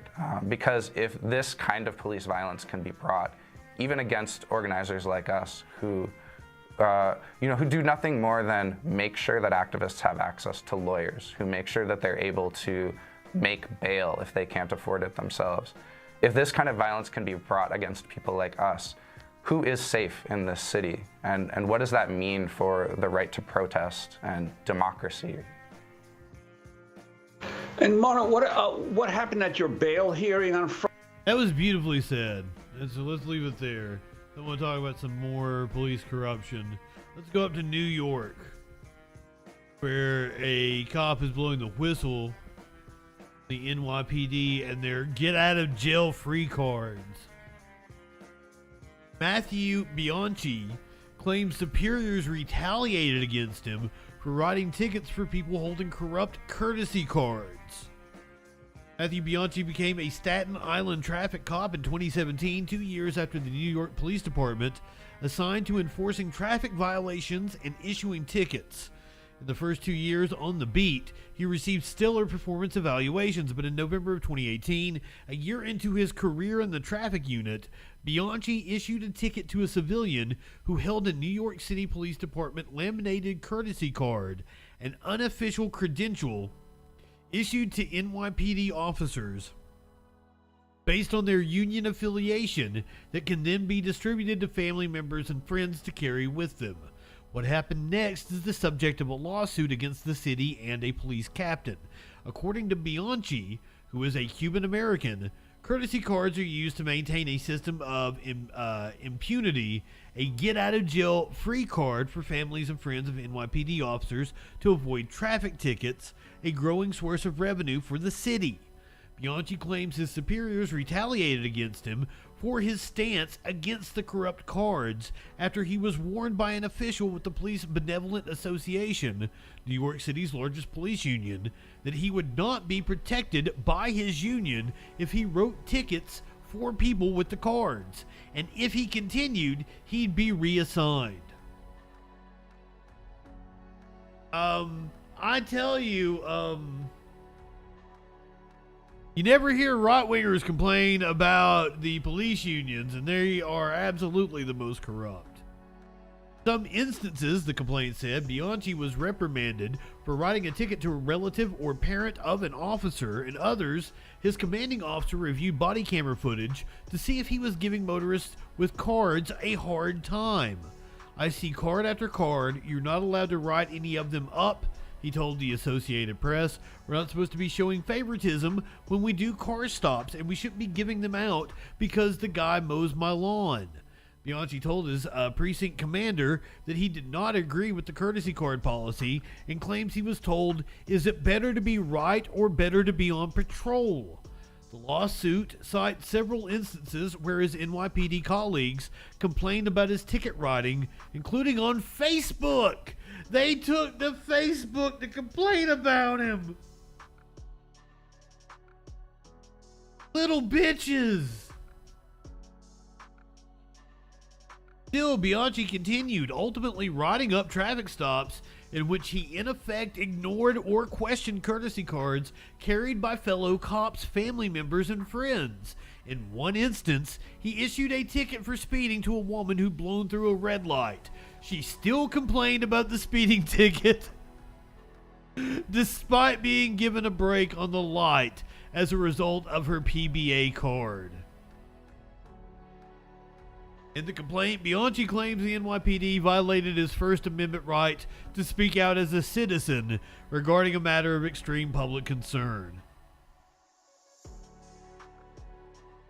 It is not even your duty as a police officer to bring people to justice.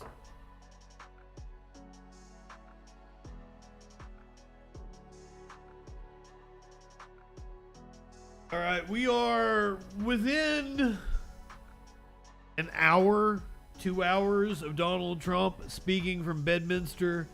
Newsmax starts their live stream at 7 o'clock. We're going to do news up until then. But do be aware that that's what we're waiting around for. Donald Trump's speech from Bedminster here in the next hour or two. We'll keep you entertained, however. Let's talk about Tommy Tuberville. Did you guys know this motherfucker had this wild ass statement on a radio show a couple weeks back, and now even his brother has been compelled to distance himself over racial stereotypes and white nationalism?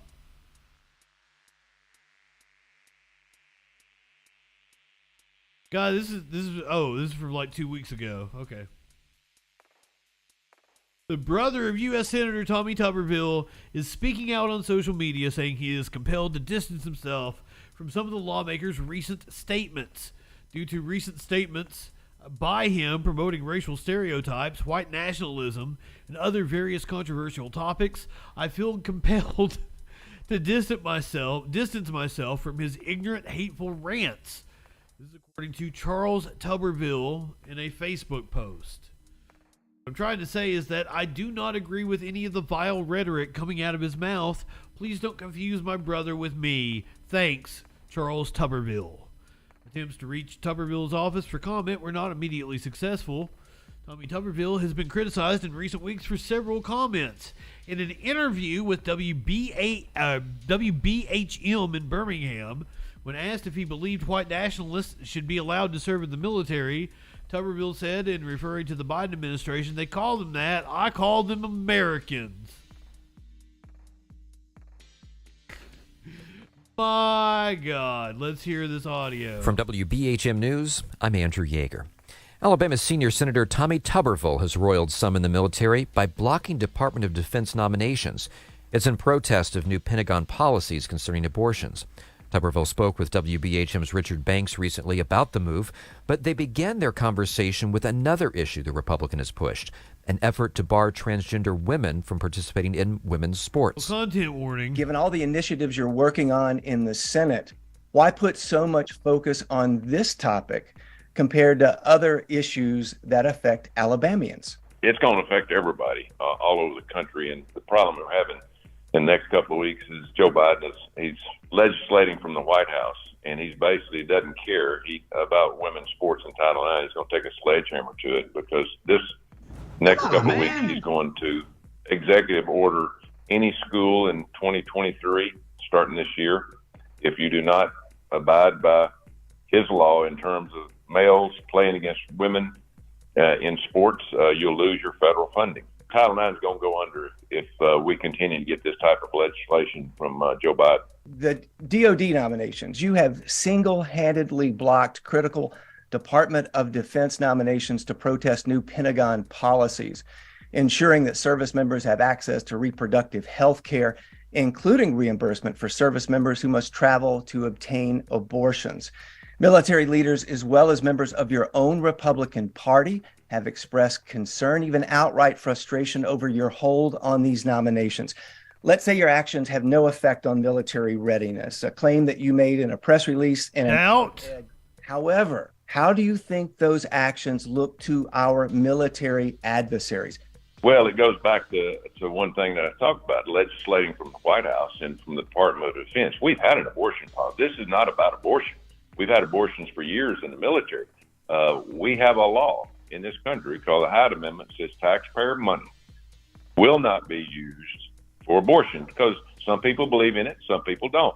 Again, this is changing the policy from the White House. You've established your concern where Biden's policies are, but the question was, how do you think these actions look to our adversaries? Well, I'm on the Armed Services Committee, and I go through all these hearings and listen to all these generals, four-star, all their combatant commanders. And if we think this is a problem, we're showing our adversaries we're weak. All we got to do is go back and look at Joe Biden's, what he's done to our military with the woke ideas, with the CRT that we're teaching in our military. We are losing in the military so fast. Our readiness in terms of recruitment. And why? I can tell you why. Because the Democrats are attacking our military, saying we need to get out the white extremists, the white nationalists, people that don't believe in our agenda as Joe Biden agenda.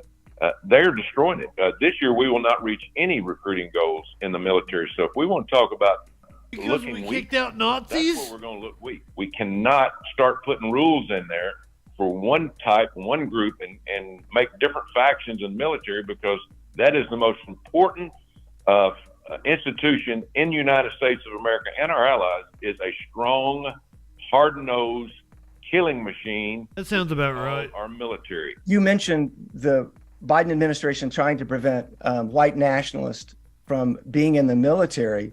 Do you believe they should allow white nationalists in the military? Well, they call them that. I call them Americans.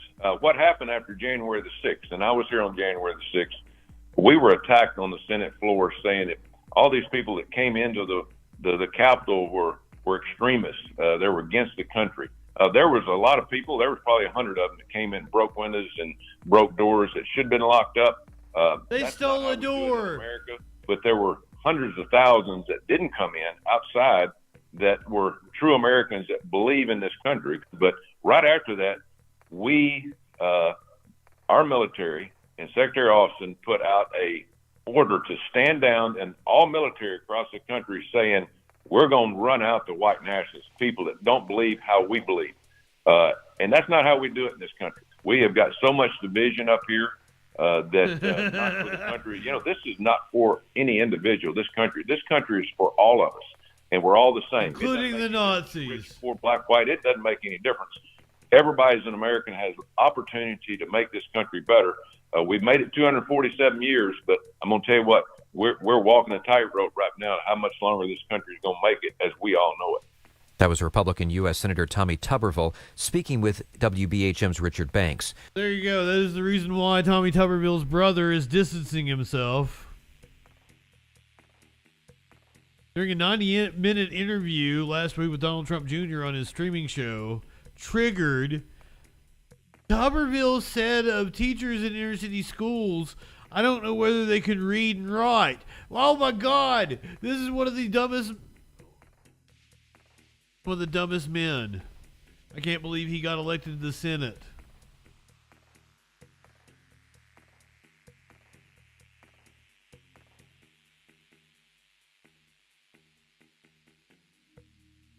I wanted his statement.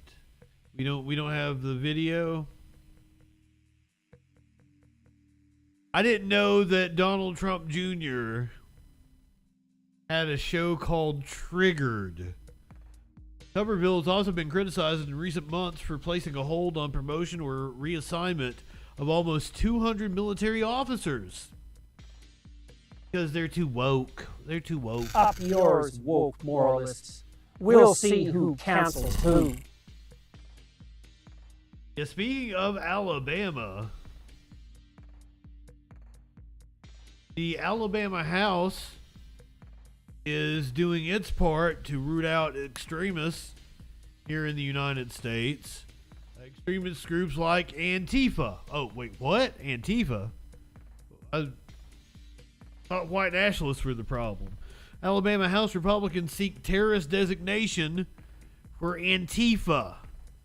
The Alabama House Republican Caucus announced on Monday it has unanimously approved a resolution by State Representative Chip Brown that calls upon the federal government to officially declare Antifa-affiliated groups as terrorist organizations.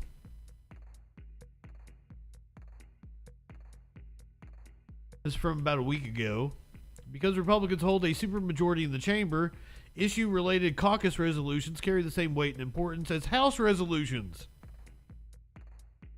Radical liberal groups that operate under the Antifa banner use rioting, violence, arson, intimidation, and even murder in order to advance and promote their radical leftist agenda, and far too often, their actions occur without punishment.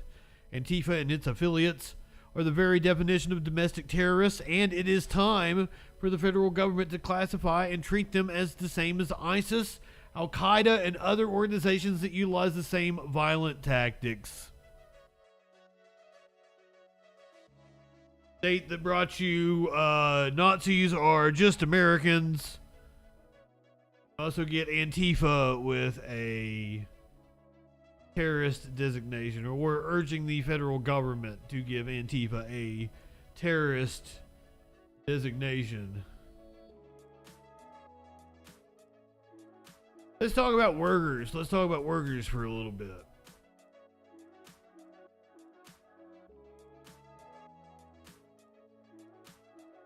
This is some bullshit. Kroger, which is unionized, by the way, Kroger paid employee bonuses in March and then asked for the money back in April.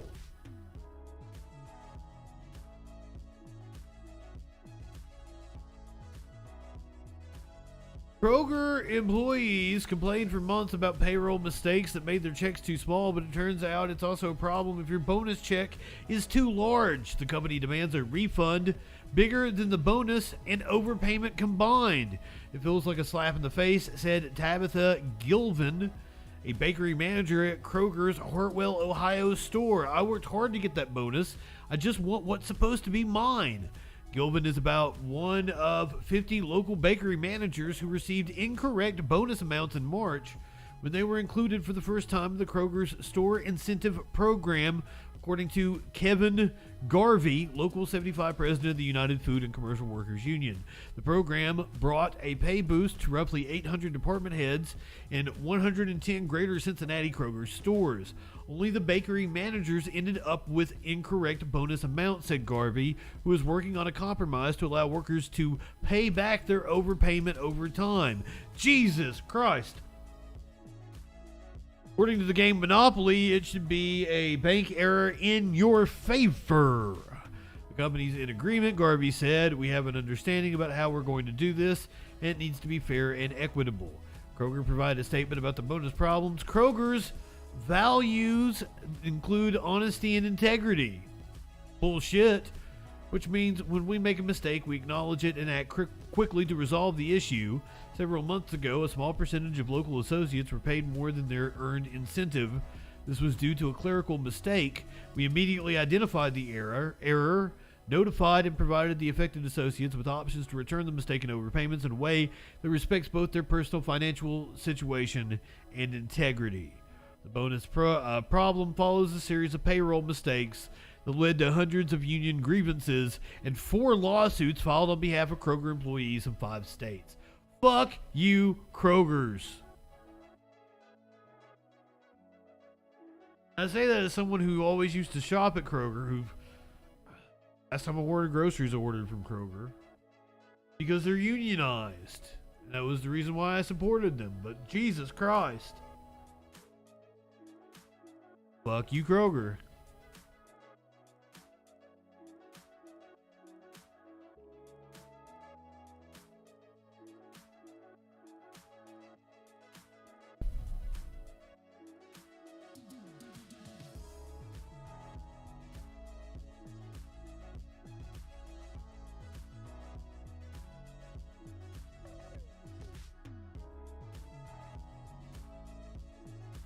Okay, so I want to highlight.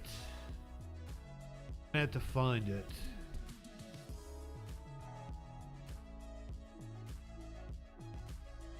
Posted yesterday by More Perfect Union. So shouldn't be hard.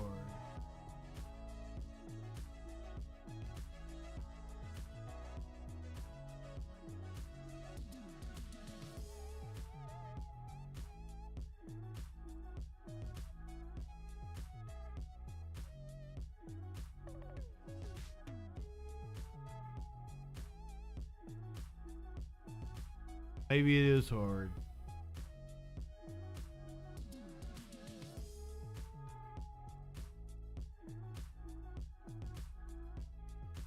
Twitter here.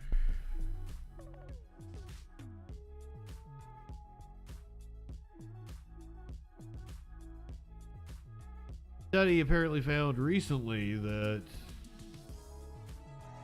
40% of job postings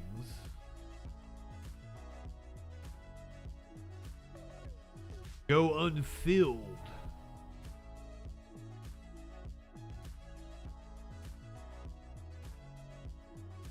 They keep reposting the same jobs. Kind of as a way of showing that their company is expanding.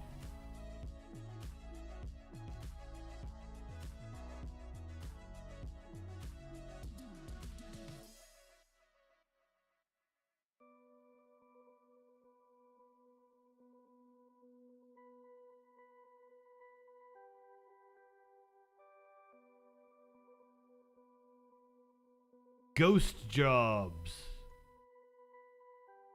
It was a study done by Clarify Capital. Clinically, you came in time for the workers' rights section of the show.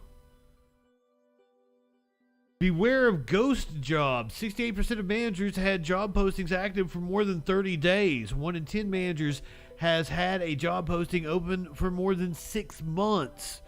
1 in 5 managers don't plan to fill open job positions until 2023. I guess it's kind of old. 50% of managers keep job postings open because they're always open to new people. Some career counselors believe the longer a job remains posted, the higher the chances of that job being a ghost job. How are job seekers supposed to know what jobs are real? Which jobs have companies clearly stopped hiring for? Why are employers doing this? To explore the phenomenon, we surveyed over 1,000 managers involved in the hiring process to understand the intent behind ghost jobs. 68% of employers had job postings active for more than 30 days. 68% of employers had job postings active for more than 30 days. John Mercurio, project manager at Clarify Capital, believes anyone looking to avoid applying for ghost jobs should pay close attention to when they were first posted. Despite 96% of employers claiming they're actively trying to fill an open role quickly, 40% of employers don't expect to fill their active job post for 2 to 3 months. In fact, 1 in 10 managers reports having job openings posted for over 6 months. This can happen for many different reasons, but checking to see when a job was posted could help prevent job seekers from applying for a ghost job.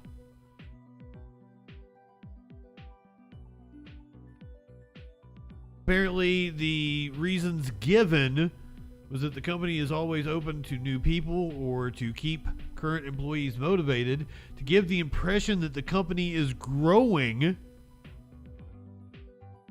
The job was filled, have an active pool of applicants in case of turnover, in case an irresistible candidate applies, but mostly bullshit. So that was the study being cited by More Perfect Union. Clearly, it's not that people don't want to work anymore. Jobs don't want to hire anymore. And I really am tired of hearing about how good my generation has it, because the data says otherwise. Baby boomers are living it up. Gen Z and millennials are scrimping.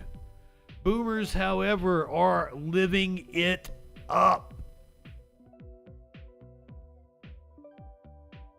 Baby boomers are living it up, splurging on cruises and restaurants. Younger Americans are struggling just to keep up. Bank of America internal data shows a significant gap in spending has opened recently between older and younger generations. While baby boomers and even traditionalists born from 1928 to 1945 are ramping up spending, Gen X, Gen Z, and millennials are cutting back as they grapple with high housing costs and the looming student debt payments. Those are set to restart what? Later this month? Jesus. Danielle, welcome. Fairly unusual. David Tinsley, senior economist at the Bank of America Institute, told CNN in a phone interview, overall, household spending dipped 0.2% year over year in May, according to the bank's card data, but the generational breakdown showed a more varied picture. Spending increased by 5.3% for traditionalists and 2.2% for baby boomers. In contrast, spending fell by about 1.5% for younger generations. If not for the aggressive spending by boomers, overall consumer spending would have been even more negative. Jesus.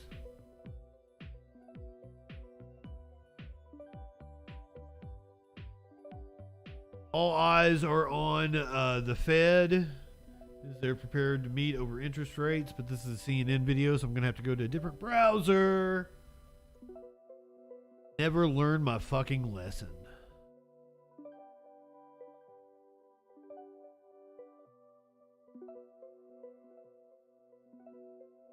Week, and what they'll do about a possible 11th consecutive rate hike is the talk of Wall Street. The Fed has been aggressively raising interest rates. I do not know why they would raise interest rates again, since we have the lowest inflation in like 4 years.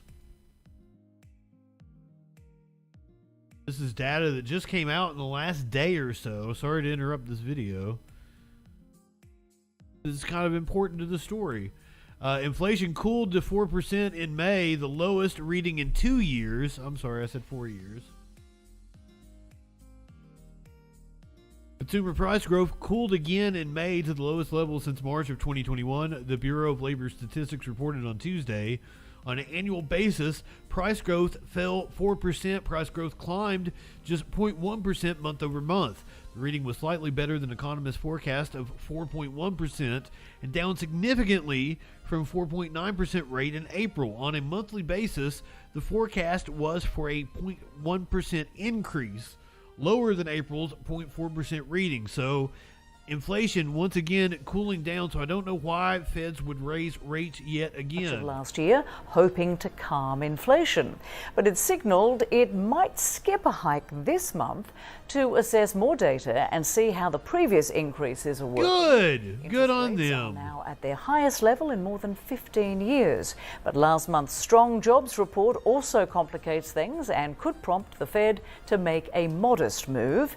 And even if it chooses to skip raising rates this month, it could go right back to hiking rates again in July. Ryan Patel is Senior Fellow at the Drucker School of Management at Claremont Graduate University. He joins us now from Amsterdam. Anytime we talk about anything financial, nobody knows what the fuck they're talking about. The economy's all made up. Numbers are made up. Nobody knows shit about fuck, I promise you. But then you take my 75 chance of winning, and then add 66 2/3%. I got 141 and 2/3 chance of winning. When it comes to economics, basically just do the opposite of whatever Jim Cramer says to do. Or follow what Nancy Pelosi's husband is doing. Is he back to trading? He might never trade again with the brain injury and all. But interest rates needed to go back up. So a lot of companies have been getting a lot of free money, and they shouldn't have been. A lot of companies are overvalued and been living off of free money, and they shouldn't have been. This is mainly in the tech sector. So we've been seeing a lot of layoffs in the tech sector specifically. The jobs report for last month, still good. Richard, yes, I need to go back, and some of them do, some of them don't. I need to turn that off. That's my problem. I really need to get a new board.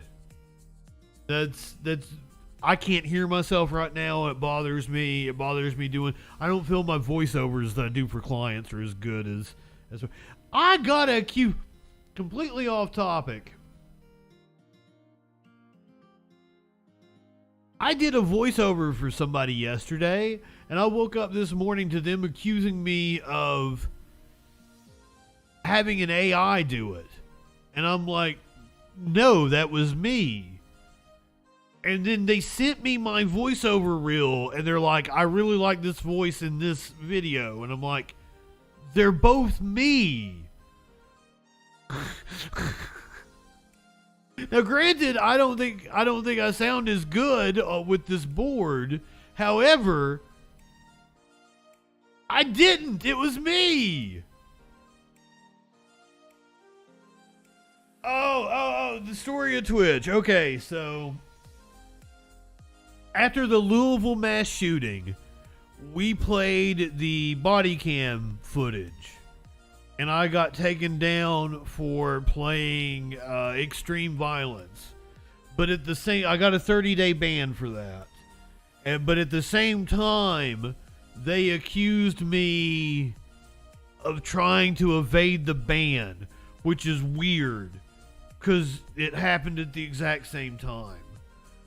Now, my appeal of that ban, which is a permanent suspension, is still pending. I have a friend of a friend. They got a friend on the inside, and they're working on it for me. But it's taken a long time. But even if I get Twitch back, you're my friend, Warlord. Even if I get Twitch back, Twitch has now outlawed simulcasting. So I don't know how we're going to move forward. Probably we're going to be on everything but Twitch. And then I'll just use Twitch. Why? Why do you feel like you're talking to a brick wall? I may use Twitch to do like a shorter troll patrol in like the afternoon. Maybe we do some video games. I'd kind of like to stream Final Fantasy 16. Yeah. So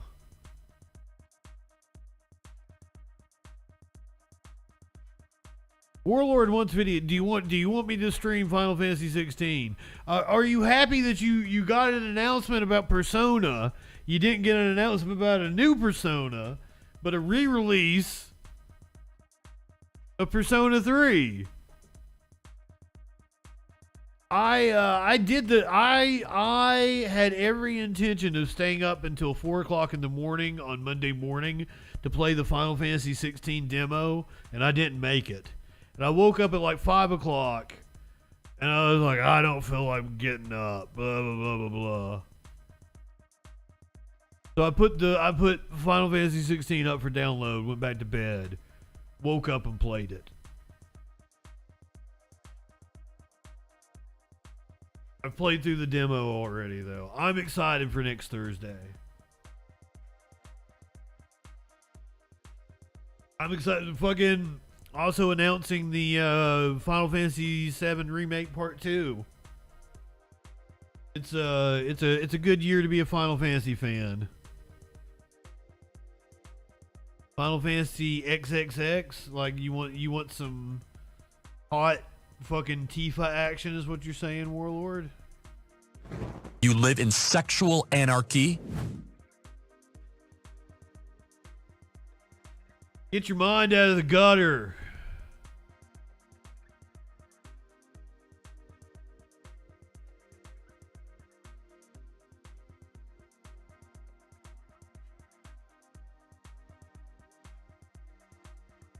I guess we're gonna move we're gonna move into the fun part of the show, I guess, before we go back to Trump.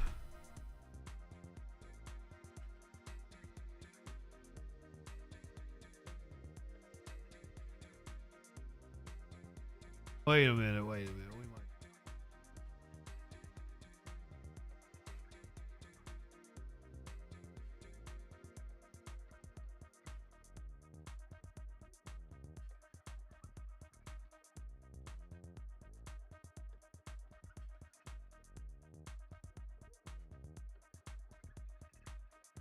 Somebody's cooking something in the building. It smells good. Oh no, let's do this. Let's do this. Let's do this. Here we go. I need to hit the content warning for this one.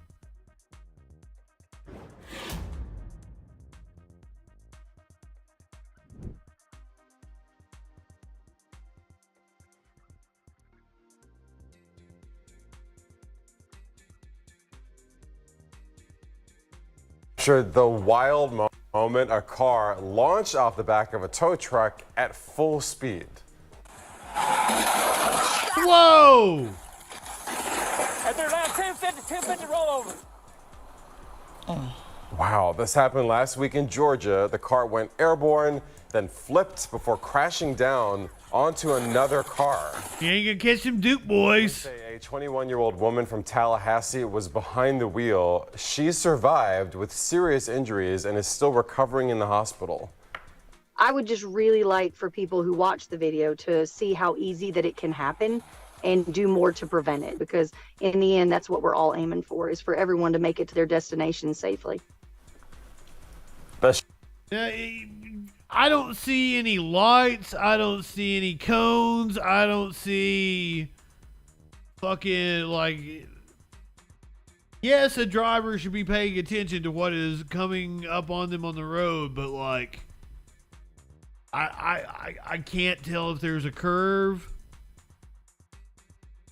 Yeah, where's the cop right here? That's emergency vehicles. When they're in the road and somebody is expected, especially on an interstate like that, you need to have some sort of sign, cones, lights, something going. There should have been a cop car parked sideways further down the road to let everybody know what's going on. It's kind of not on the driver on this one.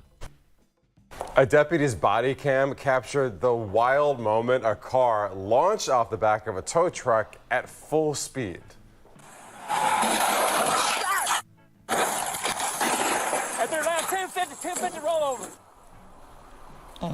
Wow, this happened last week in Georgia. The car went airborne, then flipped before crashing down onto another car. Police say a 21-year-old woman from Tallahassee was behind the wheel. She survived with serious injuries and is still recovering in the hospital. I would just really like for people who watch the video to see how easy that it can happen and do more to prevent it, because in the end, that's what we're all aiming for. I feel like you're the fuckers that need to do more to prevent it. The sheriff's office says they have tried to talk with the woman to get her side of the story, but her injuries have kept her from speaking. Her side of the story is she did not fucking see a tow truck, was not expecting it, came up on it too fast. That looks like what, like, can you not see the video?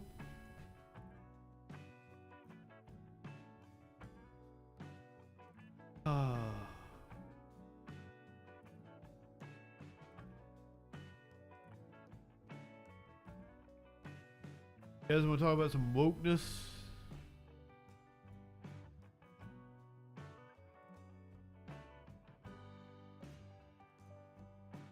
Apparently, dumbasses got fooled by some AI images, which, I mean, is going to become more and more common. I shouldn't be calling people dumbasses. I'm sure I can fall for some AI images as well.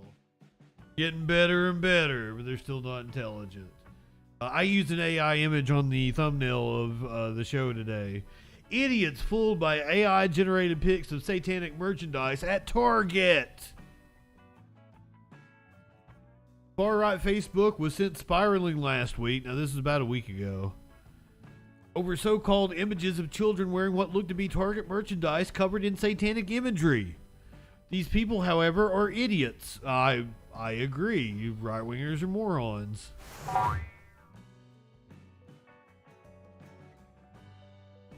All the images in question, which also included depictions of satanic horned mannequins, because it's also something that a major retailer would definitely put in its suburban shopping centers, were AI-generated fakes. Look at the faces on these children. I feel in my spirit. They even know there was something satanic with them making them be photographed with these clothes, reads one such post. If you are a Christian and a parent and you shop at Target, Lord have mercy on you. Oh, let me find. Yeah, there we go. These are the AI generated images.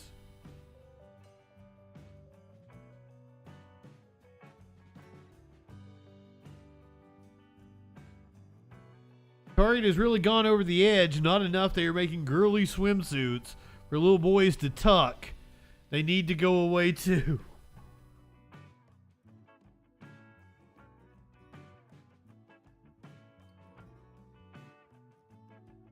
Shit. A spokesperson from Target also confirmed to Reuters that the retailer has never sold the products depicted in the images because of course they haven't, since they don't actually exist. Target has really gone over the edge. Target has recently found itself in the throes of an anti-trans and homophobic culture war, mainly as a result of the retailers offering gender-affirming and pride-friendly clothing for kids. And to that end, the photos were seemingly created as a joke, mocking anti-trans far-righters, some of whom, in a particularly ironic turn, then took the images at truth and ran with them, because of course they did. Have you been living under a rock, or you're just lucky and you're not around any right-wing chuds?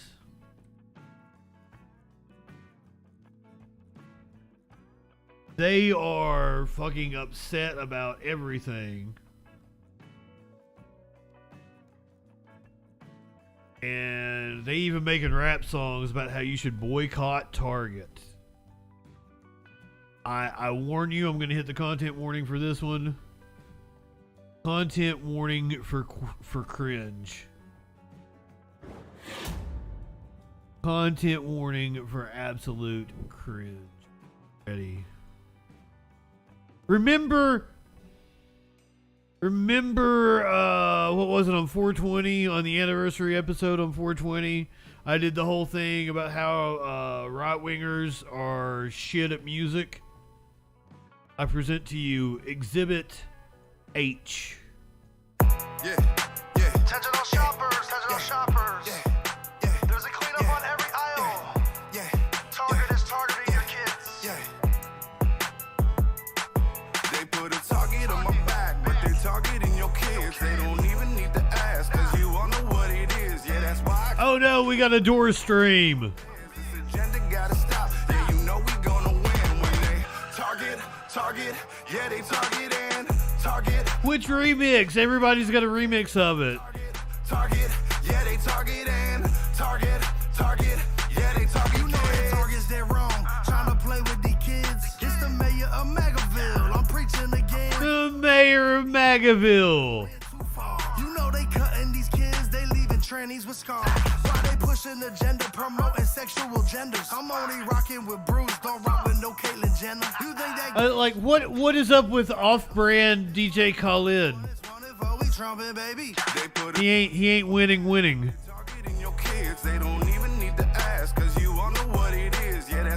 As well they should. This agenda gotta stop. Yeah, you know we gonna win when they target, yeah, they target and Seriously, Target is a really clean store. target, yeah, they target and target, yeah, they target kids. Heard the news story, targeting kids. They going after our youth, and yeah, they do it like this. If you ain't mad yet, well, then you better be pissed. What am I supposed to be pissed about, motherfucker? Why they got pride shirts in the kids' clothing section? Why they trying to mess with the kids and give misconceptions? They manipulating minds and making evil impressions. Got little boys tucking out by time they teens got depression. We need to clean up on every island side. This door Satan resides. Wash it with the blood of Christ. It's needed here, so don't think twice. Dating with a Satanist. Okay, first of all, it looks like it hurts. It looks like it hurts him to sing. Is this man physically in pain?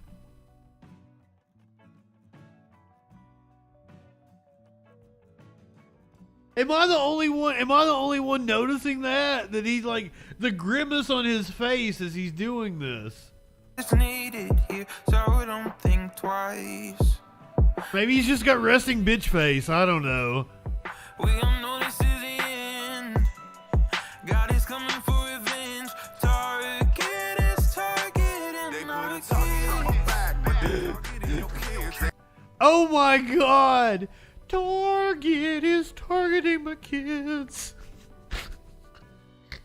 Target is targeting. They put a target on my back, but they're targeting your kids. They don't even need to ask, cause you all know what it is. Yeah, that's why I keep it strapped, and I'm always by my beds. This agenda gotta stop. Yeah, you know we gonna win when they target, yeah, they target and target, yeah, they target kids. Target, yeah, they target and target, yeah, they target kids. Their hair was the best thing about that clinically. I don't know what you're talking about. Also, I've got like fucking sun shining in on me at just the right spot. It really. Oh shit. Do we want to go check out the door stream?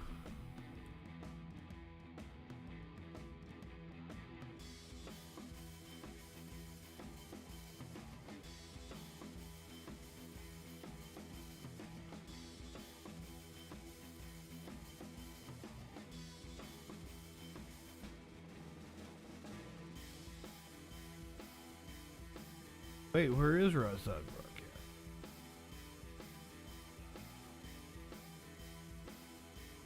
They don't look to be live right now. What's going on?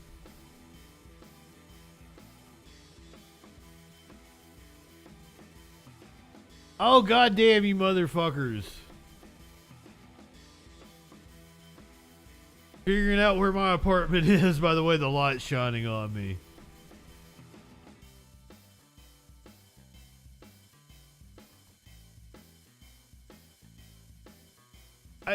Dude was trying to like throw my personal information out on Facebook. And I'm like, what the fuck? Oh, there we go. Here's Right Side Broadcasting. Various states have put in early voting 2 months before the election. You can start voting. All this stuff was done because what? Because of the China virus. Can I say that on your network? Well, that's nice. Okay, because of the China virus. So, goddamn. And your Alabamas, all these states, all of them most of them put in illegal things that were done by the Secretary of States or the governors. Remember, our legislatures make the laws. Why didn't the Republicans, you guys enjoy Mike Lindell. I got a PP. Why didn't they stand up, Brian? Because they were either compromised cowards or part of a uniparty. We're not going to stand for it anymore. What you're talking about right now is those ones that aren't standing up, the public is going to remember, and they're going to know, and they're going to be gone. Because it's a shame right now, because the Republicans have the majority in the House. If there was ever a time to do something with all of the corruption that's been going on, and the proof that we know we have, by the way, this is verifiable proof. This isn't hearsay. This isn't some wild conspiracy theory. This is stuff that we know about. The fact that we're not moving forward just frustrates me. It's disgusting. This is what people say, well, what happened to our country? You guys, God's given us grace for since the 2020 election. We caught them. They're all caught. And what was caught, Brian? What was caught was the uniparty, the globalists, the deep state, and the CCP. That's the takeover our country. The Democrat Party, or call it whatever's in power right now, just happened to be the one that they're using now. So you have a five-thing cabal. And why do you think the biggest fight in this country has been these electronic voting machines in our election platform? That's been this big fight. Why does our country, or why does the media, I told the bad media down there, I said, why do you miss guys, anything? ever since I've been raising my hand saying we have to fix our election platforms, whether you're a Democrat or Republican, why do you guys attack a company like MyPillow, a company-owned, employee-owned company, but yet you defend all these machine companies, and everyone knows all their names. I don't have to say them on here. They defend these companies like they're some royalty, and yet we didn't even know who they were before these elections, and yet we still don't know what's inside their machines, Brian. Yeah, and I want to criticize the media coverage, Mike. I mean, I've spent the last couple of days really glued to. I'm always mad about a cabal. All the alphabets, right? And they are nothing but it's Trump, Trump, Trump, Trump, Trump. Meanwhile, all this information has dropped on Joe Biden and Burisma, and it's deflection. And yes, 17 tapes. We've heard. Area just the other day when the Congress people were able to go in there and review this unclassified information in a classified area, which is completely strange. But it was interesting because every Democrat that walked out of this area had zero to say to the media. Because they know it's all true. What can you say? How much can you cover up all this corruption? Right. It's the biggest cover-up of the biggest crimes. Jamie Raskin was one of them. I'm going to call him out. Jamie Raskin was one of them. Brian, when you say the media, this big deflection in the media, has Fox News been sticking up for him? Has Fox News or Newsmax or Salem? He's really salty about Fox News. Jesse Waters has done pretty. They have been covering all of this. Yeah, clinically, we're not ready to take this just yet. We've had all the evidence, Brian. We've had all of these. So Trump is apparently speaking in about an hour and a half. We can't do this for an hour and a half. We got to get more news, right? We can't do that for an hour and a half. There's no way. No way. We were talking about boycotts, right? The boycott against Target because they're targeting your kids. I fucked it up so bad. Let's go to Trish Regan, who had on the former vice chairman of Target about this very issue. CEO of the company. See, he knows a thing or two about all this. And we've been watching, of course, the stock price decline significantly. Obviously, Jerry, there are some PR issues that we'll get to in a moment going on. But ahead of that, targeting these nuts for a second, because this is a company that it strikes me has like one big giant mess that it's sitting on, not just from a PR perspective, but I mean, you look at the theft numbers that they came out with recently. You also look at those earnings numbers, which were, I guess, okay. But when you compare them to competitors like Walmart, as you predicted, by the way, ahead of earnings, they're not looking so hot. Your take on Target right now? Sure, Tricia. First of all, I wasn't CEO at Target. I was vice chairman. Forgive me. A bunch of other retailers like Toys R Us and Hudson Bay that owns Saks Fifth Avenue and a lot of other retailers. But regardless, no, don't forgive me. That is correct. And I remember you at all of those places. These nuts showed up. Some wonderful interviews we did back in the day at Bloomberg Television with my good friend Adam Johnson. Yeah, I always love talking to you. Very smart. Yeah. So look, Target's had a lot of problems, and their stock has been struggling for a long time, for over a year, and they're down 12% year to date as we sit here right now. And their most recent decline actually began when both Target and Walmart released earnings, and the comparison was not flattering to Target. And so this is the first quarter earnings that ended end of April, and what you saw is those baby boomers are out here spending. And Walmart's were up 7%.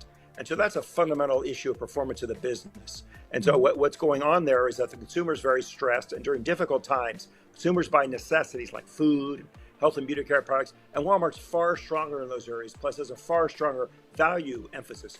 So ever since both chains began, and they began in the same year, historical fact, in 1961. Historical fact. During good times, Target does better. During times when consumers are stressed, Walmart does better. This is a time when Target is doing much worse than Walmart. And that's why the stock is falling. That's why most of the analysts have downgraded the stock, is because of the relative performance of the two companies. Mm-hmm. Why is it doing so poorly?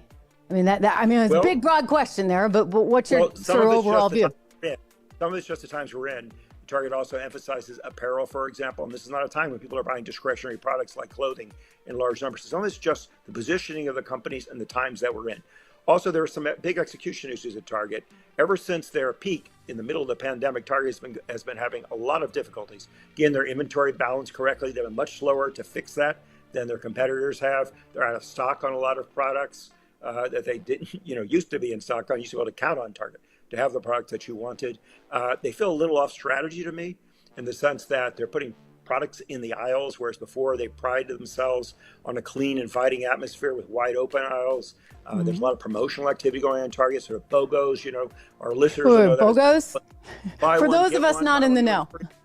which Buy doesn't one, sound get like one. it undermines the price integrity of the chain. And also there are lines when you go to check out, which there never used to be at Target.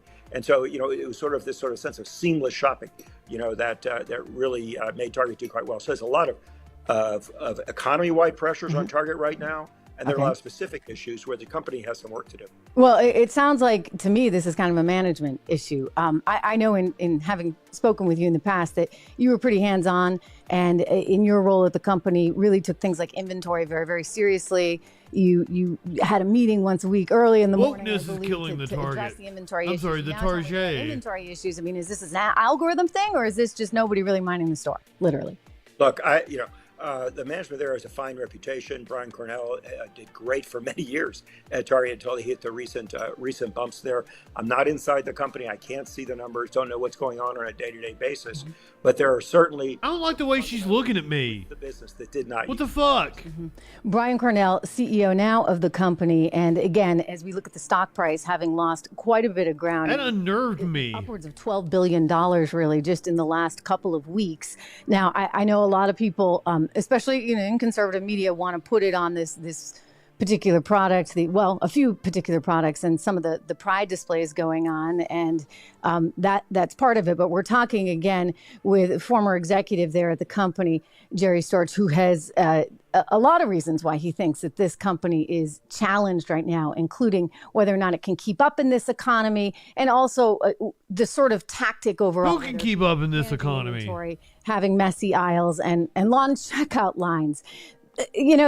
Jerry, you throw in what just happened, and from a PR perspective, they're dealing with that battle, and they seem to have kind of made everyone mad. Whether you are all for, LGBTQ, or whether you are not for it, or whether you're just somebody who's kind of in the middle that says, wait a second, why do I have to even think about this when I go shopping? So from a PR perspective, what do they do now? Are they finding themselves a little bit like Bud Light? Well, I think there are some key differences in those cases, but in the Bud Light case, it just seems like a profound lack of understanding of their customer and fundamental principles of marketing, and so I don't understand why sending a. You're saying they don't understand their customers, but they just sent a can of beer to an Instagram influencer. Try to reach a different audience. They had no idea. I guess they didn't understand that their fucking customer base were gigantic babies and raging homophobes is what you're trying to say, I guess. So you try to think about who you're trying to appeal to, what's the customer segment you're going after, and you make sure that you do that. It feels like they were trying in the Bud Light case to extend their brand to places that it didn't go. They were trying to push the edge, if you will, to expand the audience into areas that didn't fit with the brand profile of Budweiser. And they should have done that with other brands of beer, not with the same brand of beer. And so there's nothing wrong with trying to expand your audience. Just think about how you're doing that. And so what they did in the process was they offended their core audience. It appears a very way that has had more legs than I think a lot of people thought it might. It continues to this day. So that was a fundamental sort of almost, I hate to use it's almost like marketing malpractice. They weren't thoughtful about how they were going after their segments and how to do that overall. In the case of Target has been offering Pride merchandise for a very long time, and has been, like many retailers, an active supporter of Pride Month. And it's not just Target. Walmart has a big Pride display. So does Kohl's. So does Macy's. So does Penny's. Almost every retailer does this, and Target's been doing it for a long time. It feels like in this case, maybe they didn't vet the products quite as carefully as they had in the past, or as other retailers are doing, just to make sure. It has nothing to do with Target not vetting their products. It has to do with a coordinated effort by right-wing cunts to attack anything having to do with acknowledging that the LGBTQ community exists. They're trying to force gay people, trans people, anyone who's not a straight white Christian back into the closet. That's all it is. Wasn't. When you go there, Do they typically vet them? I mean, I'm curious about that. Like, what would be the process? When you were there, we should vet every product. We have line reviews where you go through every product and you talk about them. And this, not just in this area, it could be in almost any area. You could say, well, that's a little too much. You know, you went too far with that one.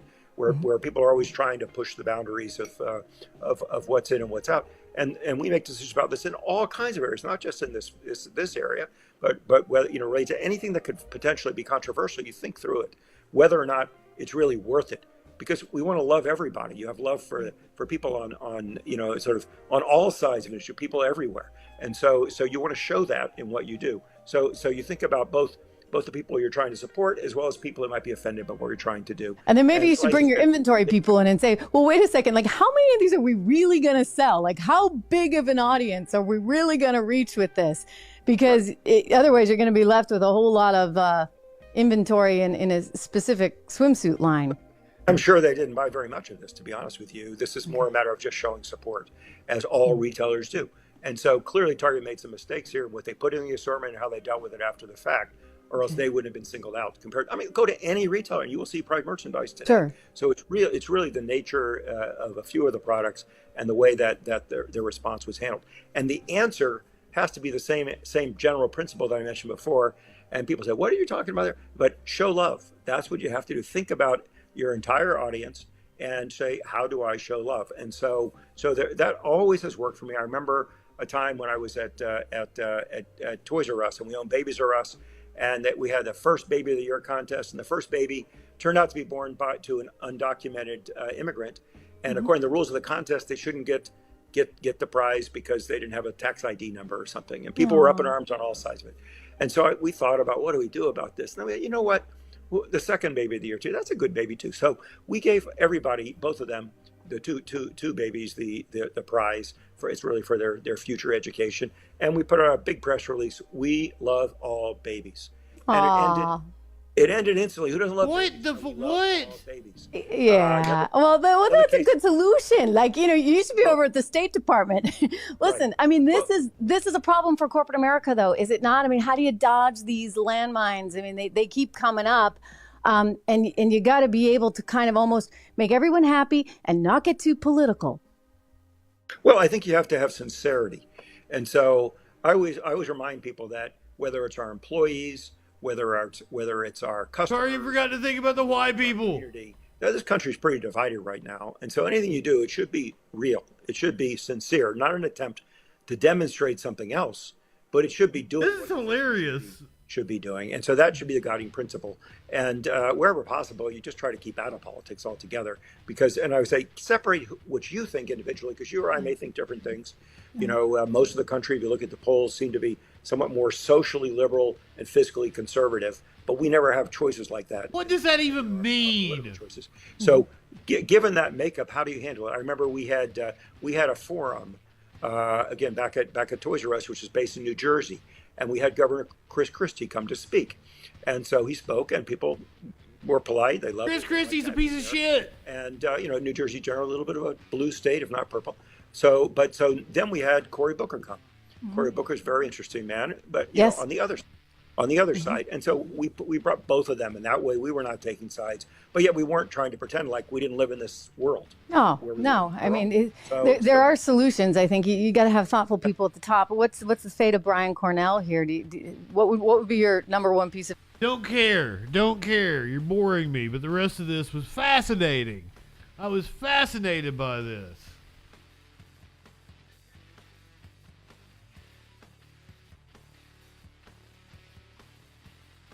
This next story I want to highlight. I don't know the veracity of the source. Can somebody tell me Status Quo News, are they reputable? I don't know much about them. Louis DeAngelis for Status Quo News.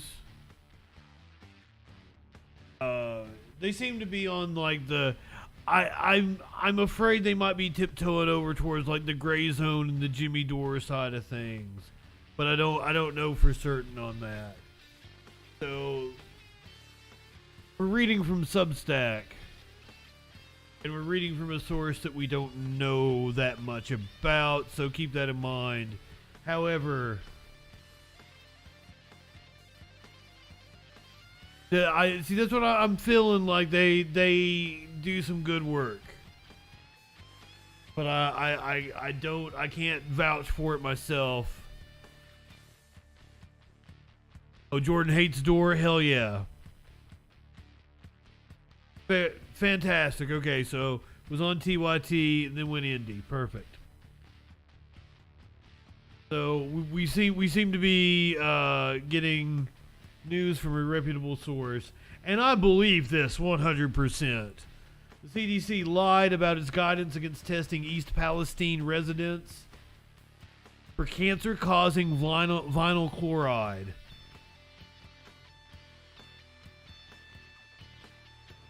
We did not set guidelines against testing for toxic vinyl chloride, a CDC official told residents at a meeting, but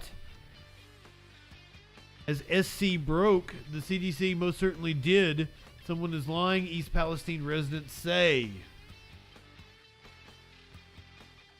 This is a story that has faded into the background, and it shouldn't, because this is something we should still be upset about. During a June 6th East Palestine disaster information session featuring experts from the CDC, the EPA, and other government entities, a top official with the CDC issued a stunning denial in response to frustrated, sick East Palestine residents. And we have numerous reports of residents being sick. That's not accurate, Dr. Arthur Chang with the CDC said in response to Linda Murphy and Eric Kaza, two sick East Palestine residents expressing concern over residents having to scramble to find doctors to provide scripts for them to get tested for toxic vinyl chloride. And the CDC recommending against doctors testing residents for it. On February 6th, 5 Norfolk Southern cars filled with the cancer-causing gas were detonated over the small village. Many residents have since fallen ill with a variety of serious ailments. There's protocol. We're being treated like there's not protocol. We don't know what to do. That is ridiculous. If we're going to be statistics, I want you guys to get the data right. If some of us are going to have issues moving forward, health issues, or our children are, you need to get this right. So if this happens again, other people can be helped. That is imperative, and we are here saying, help. Damn right. Data. Take our blood, take our urine, take our DNA, take some samples, help us. And then, for how many months we got turned away at hospitals by our doctors. Oh, you have a sinus infection. No, it's chemical exposure. No, it's a sinus infection. Mercy Health, we won't even test you. We won't do anything. You have to leave. The CDC set guidelines. That's not accurate. I know that we did not set guidelines. I have it on video where my health provider says that the CDC set guidelines. That was not a message that the CDC put out. That's what we're trying to say. I totally understand. So let me address the question about... Now, we've also got to distinguish between the state CDC and the federal agency. We know for a fact that the state CDC was doing some shady shit on behalf of DeWine. The whole Mercy system, and you're right, it is everywhere. Mercy is everywhere. Why aren't we getting answers? I don't know. I can't answer that. Here's what I was told by this lady. Here's where the CDC also gave you guys that guideline not to do that. So all they said was that the CDC doesn't recommend it, and that it now, from just speaking with our doctors that are here today, they said that, it has to go through who your provider is. So whoever your provider is, we could... Wow.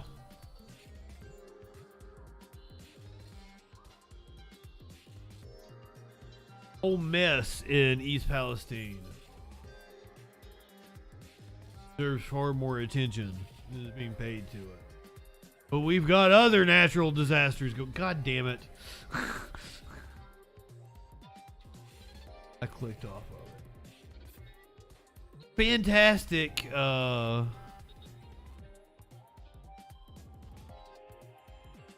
Fantastic segue there. We've got other natural disasters going on, like the wildfires in Canada. Produced some of the worst air quality in the world in New York a couple days ago. Apparently, the oil lobby pushed for a pollution loophole for wildfire smoke. Reading from The Lever. Climate change is intensifying toxic wildfires, but big oil has pushed to exempt the resulting pollution from federal air quality standards. Huh. You don't say.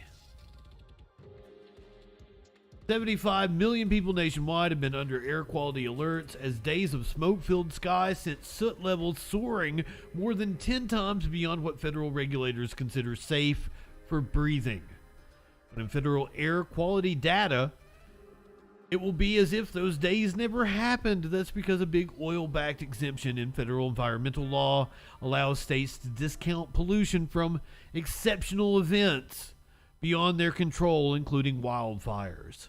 And while environmental regulators are considering cracking down on soot and particle pollution, industry groups are opposing those reforms too. Under current rules, states like New York, where residents have been urged to remain indoors, won't have their hazardous air quality index levels count against their compliance with the Federal Clean Air Act, so emissions sources in the state, for example, won't be required to reduce other discharges to help offset the smoke pollution. Every air quality monitor from New York to D.C. is going to blow past the limit. This is according to Sanjay Narayan, a managing attorney with the Sierra Club's environmental law program. But instead of localities counting the data towards the overall standards they're required to maintain, he said they'll say this is caused by wildfires, so we'll continue to do what we normally do. Business as usual. You know what? I think I have a story that goes great with that.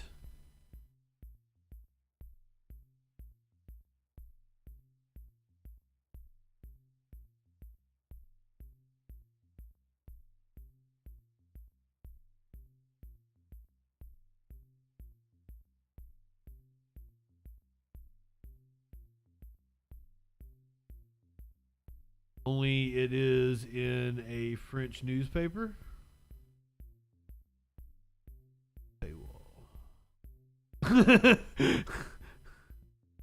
So there's that.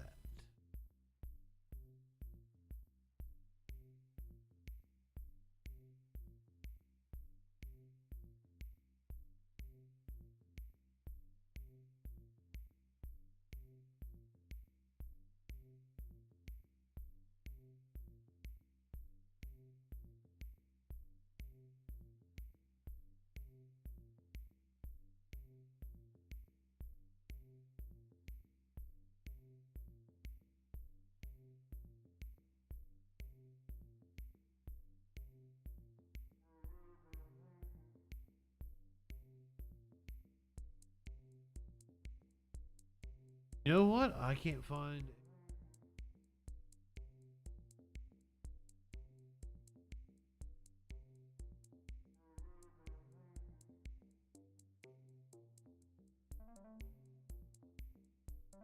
it up there anyway, so forget I said anything about it.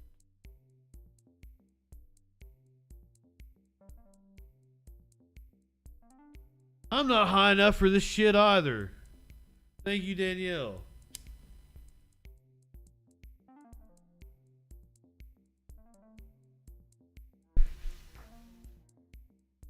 We're going to do some animal videos.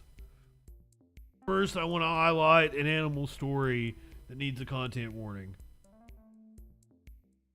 Bear with me because I feel like this needs to be talked about. Horse racing is at a crossroads. It needs national standards and these new measures. Oh, well, it's behind a paywall as well. But let me tell you about horse racing though, because it's fucked up. Yep. Let's do this. Calls echo for investigation. A trainer after 2 horses die at Belmont Park in 24 hours after the Belmont Stakes. Jesus Christ. Yes, Dustin. End all animal racing and competitions. Absolutely. That's what I'm down with. Died at Belmont Park. Horses died at Churchill Downs this spring, including 2 on Derby Day. CBS 2's Jennifer McLogan reports there are now concerns in our own backyard as 2 racehorses died at Belmont Park over the weekend, just after the famed Belmont Stakes. Subdued horse stalls amid heartbreak at Belmont Park, following a weekend filled with fanfare, crowds celebrating special Belmont. We're up to like double-digit horses dead now. Honoring the 155th running of the Triple Crown. Like just in the last couple of weeks. Belmont right now because of the stakes. John D. Leonardo, anthrozoologist of Humane Long Island. I think there should be an investigation of this trainer. I mean, one of these horses had broken her leg before. Sadly, 2 horses had to be euthanized. First Saturday, Mashney Girl. The second Sunday, Excursionist, suffering catastrophic leg injuries on the inner and main turf courses. Both horses had the same trainer, Mark Hennig. A colleague of Mark Hennig said his stables are devastated. Both were strong-legged horses with clean bills of health and no concerns for racing. In a statement, Hennig said, "We always put the horse first, and I have a clear..." Bullshit! We brought very sound individuals to run this weekend. Thank God both riders were not injured. I trust NYRA will examine the turf course to ensure maximum safety. NYRA said it did, and it's safe. It is a highly unusual set of circumstances. However, it is It's not unusual to analyze and review these incidents to ensure we're providing this. How many? We're like in fucking 10 or 11 now. PETA demands action. Belmont Park really needs to suspend races and get safety protocols in place. We need to outlaw horse racing, dog racing, period. End of story. The Triple Crown race made history hours before the Hennig horse deaths. As hard as it was to wrap emotion around our amazing accomplishment, it is equally as difficult to wrap around those profound losses. You know, we've continued and will continue to push to do better. The horse necropsies are being performed at Cornell. From Elmont, Long Island, Jennifer McLogan, CBS 2 News. The NYPD will soon get a new police commissioner, but today a teen got the title. Commissioner Keyshawn Sewell swore in Evelyn Alexandrov as honorary police commissioner. Well, I hate to tell you, ma'am, ACAB means you too. For a day, the teen won an essay contest on how to make the city safer. Metal detectors at subway entrances can help limit the number of people that are armed and dangerous. It's important to bring equal physical, emotional, and mental safety as crime and addiction prevention roll out in the city. When I read your essays and see the outstanding talent and enthusiasm in this room, I am optimistic for the future of this city. We all should be. They probably got better ideas than you do. They probably have way better ideas than you do. Fucking cops.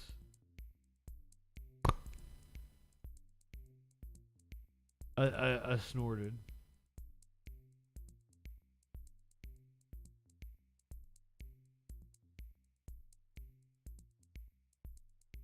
A GOP chairwoman in Georgia went on a flat earth rant.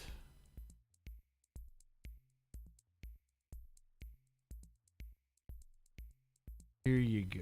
This Right Wing Watch is going to hook us up here. This is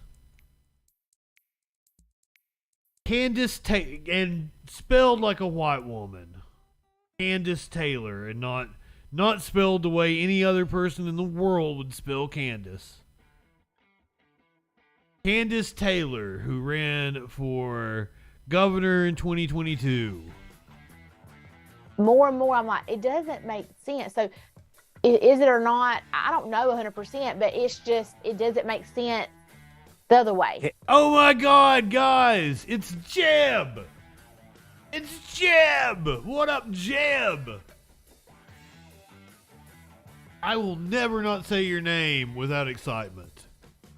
Please clap. Oh, this is Gun Baby Jeebus lady. Oh shit, yeah. She had the bus that said Guns Babies Jesus. It doesn't make sense. So, is it or not? I don't know 100%, but it's just it doesn't make sense the other way. Now that you see it. The people that defend the globe don't know anything about the globe, because if they knew a tenth of what Sir. Time zones don't work unless it's a globe. Fuck, day-night cycles, motherfucker. Shadows. Fucking sundials. Sundials, dude. They don't work unless the earth is a globe. And, like, there's a dude named Amari King, and he is a gigantic chud. But, like, 10, 15 years ago, he said something on Facebook that was just magnificent. Moon, round. Sun, round. Mars, round. Earth, I don't know.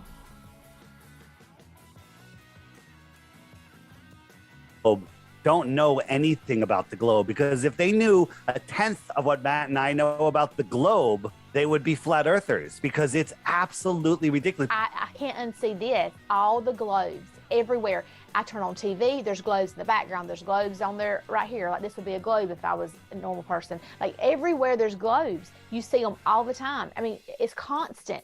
My children will be like, Mama, globe, globe, globe, globe. They're everywhere.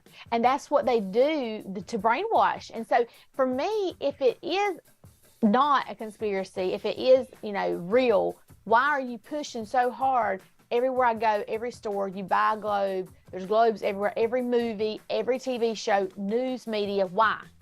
More and more, I'm like, it doesn't make sense.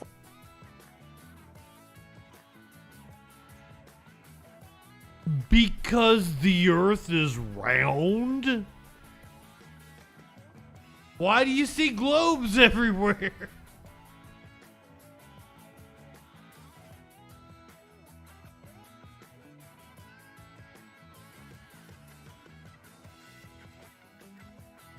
Or maybe we're just a plate floating on a turtle's back with the filament around it. I don't own a globe. You can look up Google Earth. I don't know that owning a globe is necessary in 2023.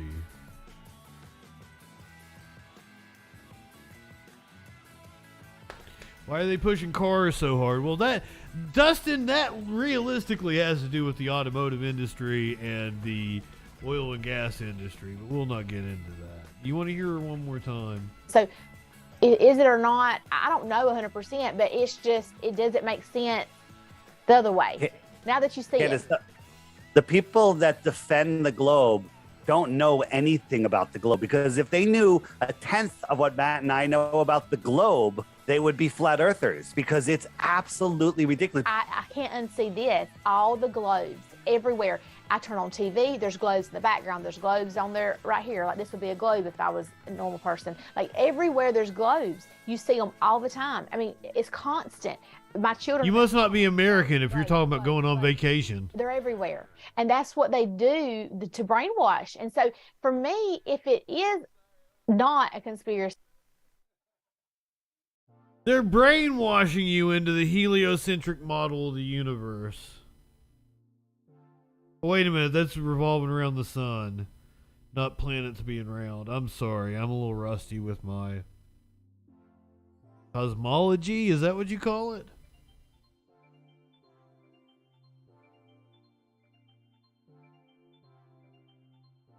As if this woman would understand what I just fucking said anyway.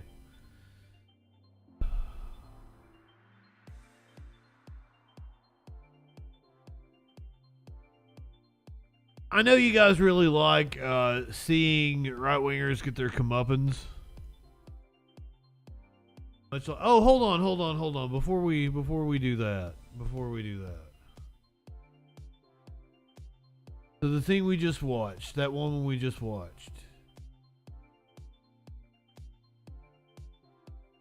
So I noticed that video was fantastic. I'm glad we got to watch it. But apparently, a previous version of this article actually linked to a different video of comedian Blair Erskine impersonating Taylor. And it was so good that the author of the article thought that, oh shit, Richard. I'm not a scientist because that is a made-up job, but I know that the Earth is flat, okay? Because if the Earth was round, why would maps be flat?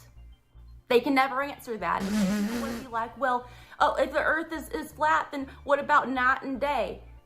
I don't know. Let me think about it. Maybe because the Earth is double-sided and God flips us over when it's time for us to go to bed and flips us back over when it's time for us to wake up, like I do with my husband. Like, use your brain. Use your head for a minute. If the Earth was round like a globe, everything would be falling off of it. All the oceans would be dripping down it like ice cream, okay? Unless the Earth is a DQ blizzard where nothing falls out. But even then, sometimes things do fall out and they do have to give you your money back. So that doesn't really make sense to me. They're trying so hard to make us think the Earth is a globe. I see globes on TV, globes at my children's school. I saw a globe at Hobby Lobby, a place of worship. Hobby Lobby, there was a globe there. I mean, if I were a normal person, there would be a globe behind me, but I have a rotary telephone that's not hooked up to anything, so Bill Gates can't track me. Okay, because I'm using my head. She's using her head. Well, Warlord, I was bringing this motherfucker home. I was going to take her outside broadcasting at 8 o'clock anyway, so that I don't have to do any work anymore. But we got a couple more stories. I owe you animal videos, especially after doing the horse racing thing. Just saying. But before we get to animal videos, I keep putting this off. A little more Schadenfreude. Right. Ladies and gentlemen, and non-binary folk in the audience, I know that you appreciate right-wingers getting their comeuppance in life. That's one of the things that we're going to be watching here in just a few moments. A newly arraigned and indicted Donald Trump is going to be giving a speech from Bedminster, New Jersey, momentarily. We're going to take right-side broadcasting here, but before then, I would like to show you another right-winger who might be getting some comeuppance. Dave motherfucking Ramsey, Christian radio host, is now facing a $150 million lawsuit from listeners who say they were defrauded by a timeshare exit company that he promoted, because he is a grifting piece of shit. I've always hated Dave Ramsey. I've always thought that he was a scammer. And I really want to see him foisted on his petard. Dave Ramsey faces a $150 million lawsuit from listeners. His own listeners are suing him. That is how shit you have to be as a And it's the right wing, man. Rush Limbaugh went for years and years and years. Nobody sued him. At least not his listeners. As a conservative, it's getting harder and harder to not look like a kook. That's the world we're living in now. Reed Hine offered to get paying customers out of timeshare deals, but often failed to do so.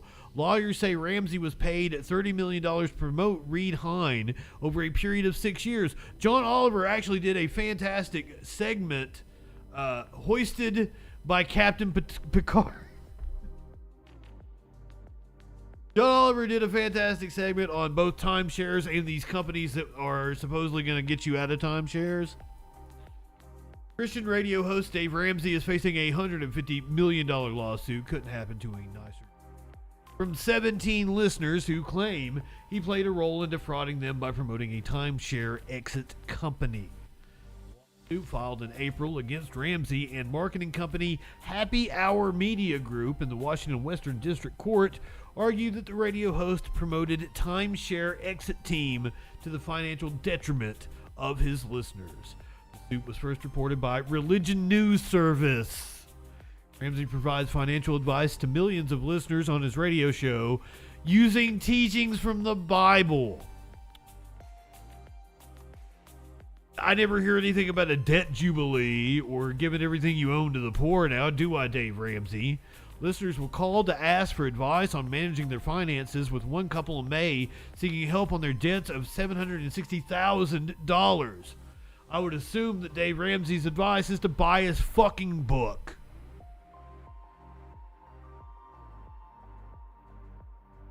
Fuck Dave Ramsey.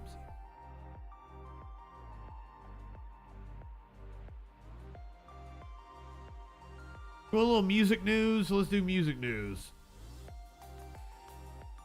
But it is an animal story. Does anybody like the band Animal Collective?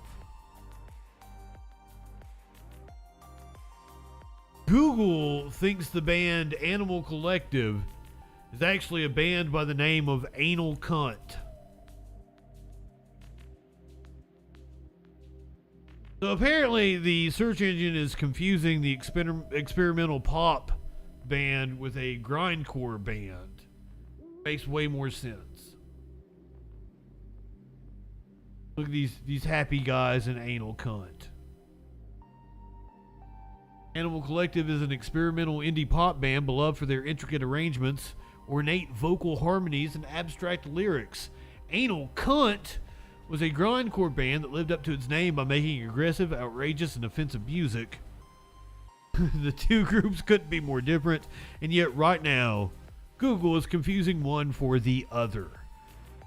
Twitter user Jetski Toes Away was first to point out a search for Animal Collective on Google currently results in Animal Cunt's name being displayed alongside photographs of Animal Collective. What's more, Google is attributing Animal Collective's numerous albums to Anal Cunt. Beyond the two bands sharing the same initials, there's no obvious answer for why Google... They put an AI in charge of it. That's the answer. Maybe Elon Musk bought Google and I was unaware. There's no obvious answer for why Google is confusing the two bands. Animal Collective's most famous album is named after an amphitheater, and Anal Cunt released a song called I'm Gonna Give You AIDS.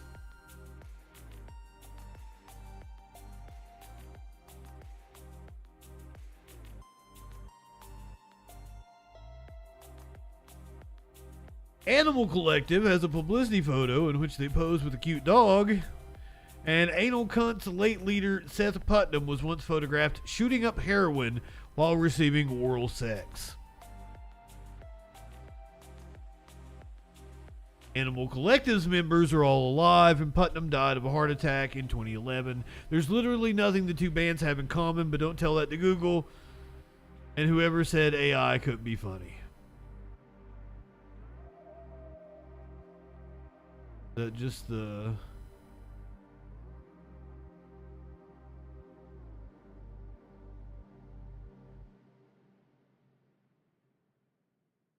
original post on Twitter. Does anybody like to listen to Anal Cunt in the chat? Animal Cunt Oral Collective. Maybe Ornate Collective.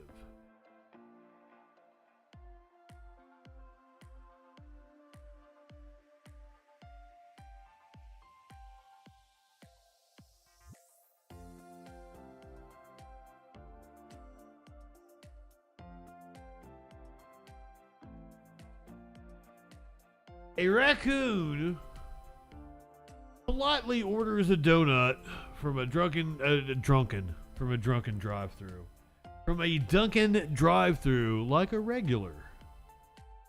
Donut eating raccoon proves that everyone runs on Dunkin'. Jesus, it sounded like I was doing an ad. What in the world? My dude. He wants some Dunkin' Donuts. Don't hit him. Go hit him. Who hit the raccoon? What is he doing? Are they gonna give him a donut? Are they gonna give him a donut? Oh my god. Donut. Throw him the donut.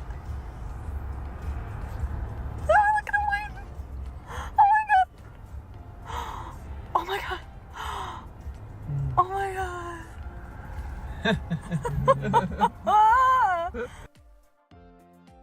That was amazing. One more time. What in the world? My dude. He wants some Dunkin' Donuts. Don't hit him. Don't hit him. What is he? This is a viral marketing campaign. Bravo. Oh, they're gonna give him a donut. Oh my god. Do it. Throw him the donut. Ah, look at him waiting. Oh my god. Oh my god. Oh my god. It's so cute. It's so adorable. I love it. Love that raccoon. That's your animal video for the day. I teased it for long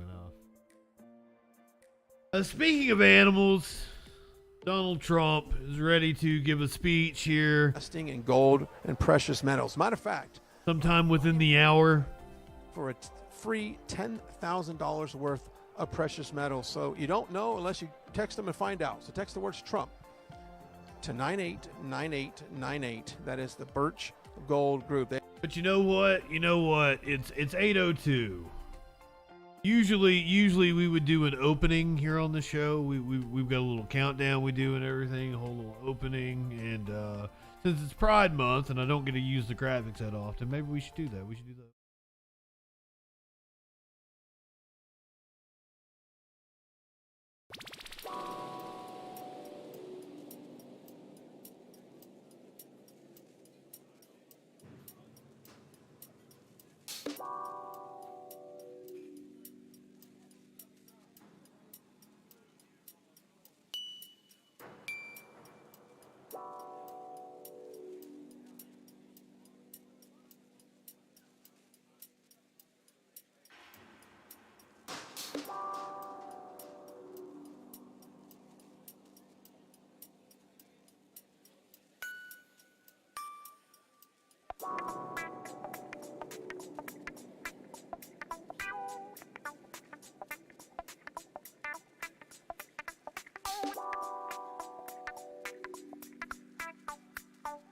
JustinFREAKIN, the formidable voice in the culture.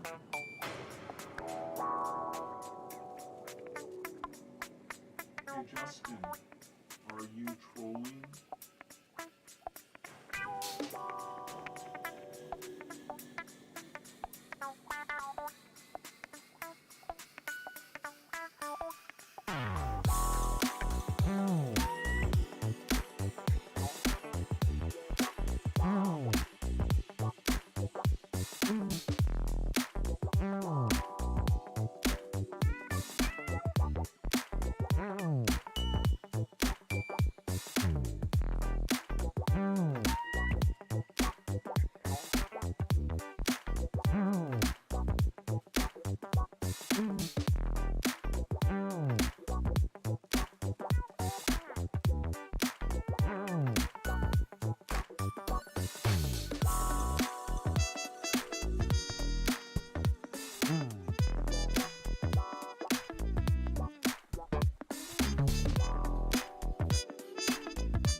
your ass.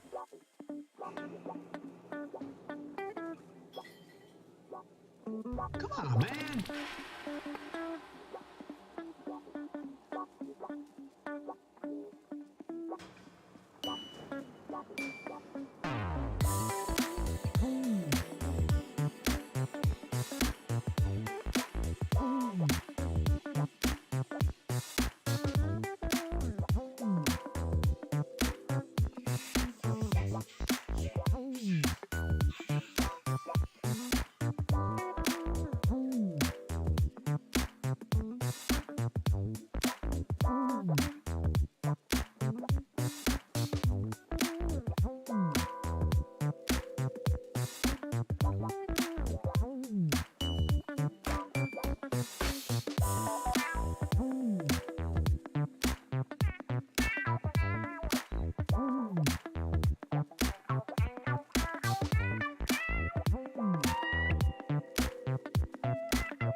This is the Troll Patrol, live with Justin Freakin. Now that's how you do a prod opening. Yes, I cut myself shaving. And you may say, Justin, you don't have any hair at that part of your head where you cut yourself. Yeah, because my stupid ass was like shaving everything else and just like holding the blade and just like headbutted the blade because I'm a fucking idiot. That's why there's like a fucking cut on my forehead. I'm in the shower. I'm like, is it bleeding? Is it bleeding? It feels like it's bleeding. Welcome to the Troll Patrol Live. Welcome to Kick, YouTube. Tomorrow night, we're back. 8 p.m. Eastern. The nightly news is the nightly news again. Tune in to find out what that news be doing. Sunday through Thursday, 8 p.m. Eastern. We resume our usual schedule tomorrow night. Today, we've been here doing the arraignment of Donald John Trump, arraigned in Miami on federal charges of violating the Espionage Act at about 3 o'clock this afternoon. Brightside Broadcasting says they expect Donald Trump to speak at 8:30 Eastern Time. We do have a live shot outside of Bedminster. It has gone from 8:45 to 8:15 to 8:30.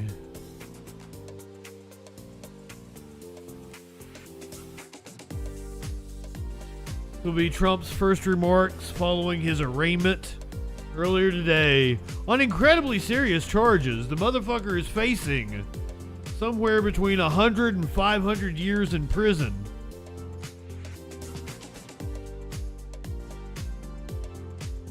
I think there is it is more likely than not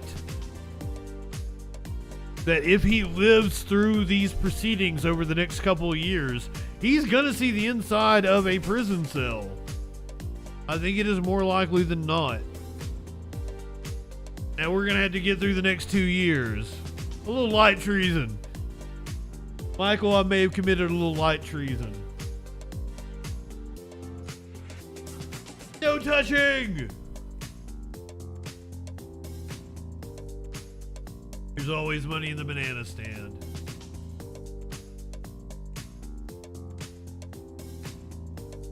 So once again, we are about 20 minutes, but that's probably 40 minutes in Donald Trump time. 20 minutes away from his expected speech in front of Bedminster. We're going to go over to Right Side Broadcasting, where they're interviewing like a Tom Cruise looking chud motherfucker. What are you hearing in the circles of the people's work, their church, their community? They're angry. They do see how the justice system has been completely weaponized against President Trump. Are you hearing impeachment from the people that you talk to? What? Everybody wants further impeachment. They think that Hunter and Joe Biden are the real criminals, and they should be going to the courthouse today. They should be facing 450 years in prison, not President Trump. They're going after President Trump for non-crimes when Joe Biden and Hunter Biden are on recordings accepting illegal bribes from foreign entities and foreign governments, and now they're using their influence over in our country to help these different people. In case there's anyone watching people's opinions, they don't think President Trump should serve any time because he did nothing. that isn't aware, that's not true. Joe Biden go to jail. They're sick of the corrupt political class protecting themselves while going after the rest of us. Okay, so that's what the people want. But my point here is you got people in Congress that aren't doing what the people want. They're doing what the good old boys and the established are what they've done for years, and they haven't done the will of the people. So how do we get the people, these elected officials, to do what the people want? I mean, I've been telling them to call their office and demand it. Yeah, well, I think you should put the phone number up so they can find which number they're of their congressman. But Marjorie Taylor Greene is going to lead this fight, and I know when Marjorie picks a fight, she doesn't pick it just to pick it; she picks it to win it. And I have a feeling with the new revelations that have come out, discovered by Chuck Grassley in the House Oversight Committee, there needs to be movement. The American people are not going to settle for anything less than impeachment, and that's what the Republicans were elected to do. Alex Brusewitz, 2022, the Republicans got the CEO of X Strategies LLC. Action against this government, and right now we haven't seen a whole lot, but I have faith in Kevin McCarthy to do the right thing. I know he has put a CNN reporter in their place the other day for having two-tier justice system and double standards. What? We need action. We need impeachment, not just of Biden, of Wray, of Mayorkas, of Garland. Everybody needs to be held accountable for what they're doing to this country. And this is the time to do it because we have the majority in the House. This is the time to send the message. If we let this slip by, and for whatever reason in the next election, if things go sideways, and with the election as far as transparency or a stolen election, then we've lost our opportunity. Or you guys just lose spectacularly again. If we do not do that. Well, you're exactly right. They have failed the American people, and we are in this position because the Republican Party has failed the American people. They failed to do the right thing after the rigged election. They failed to do the right thing when they first weaponized the DOJ to go after Trump, when they raided his home with hostage rescue team. The FBI sent their hostage rescue team to raid the former president's house. It's disgusting. That's the first I've heard of that. They need to do the right thing. Hostage rescue team? The problem that the House is running into. Doesn't matter how much Kevin McCarthy wants to do it or Marjorie Taylor Greene. Right now we have a Senate that has led by rhinos such as Mitch McConnell and John Thune, and they have no courage, they have no backbone. And so not only do we have to encourage our House members to do the right thing, but we need to put unrelenting pressure on the Senate to do the right thing, because Mitch McConnell, for the most part, is just as bad as Joe Biden, the radical left. Let's talk about the wokeness in our culture, that the kickback Fuck Mitch McConnell. that Target got and Bud Light got. And I've said this, Alex, before.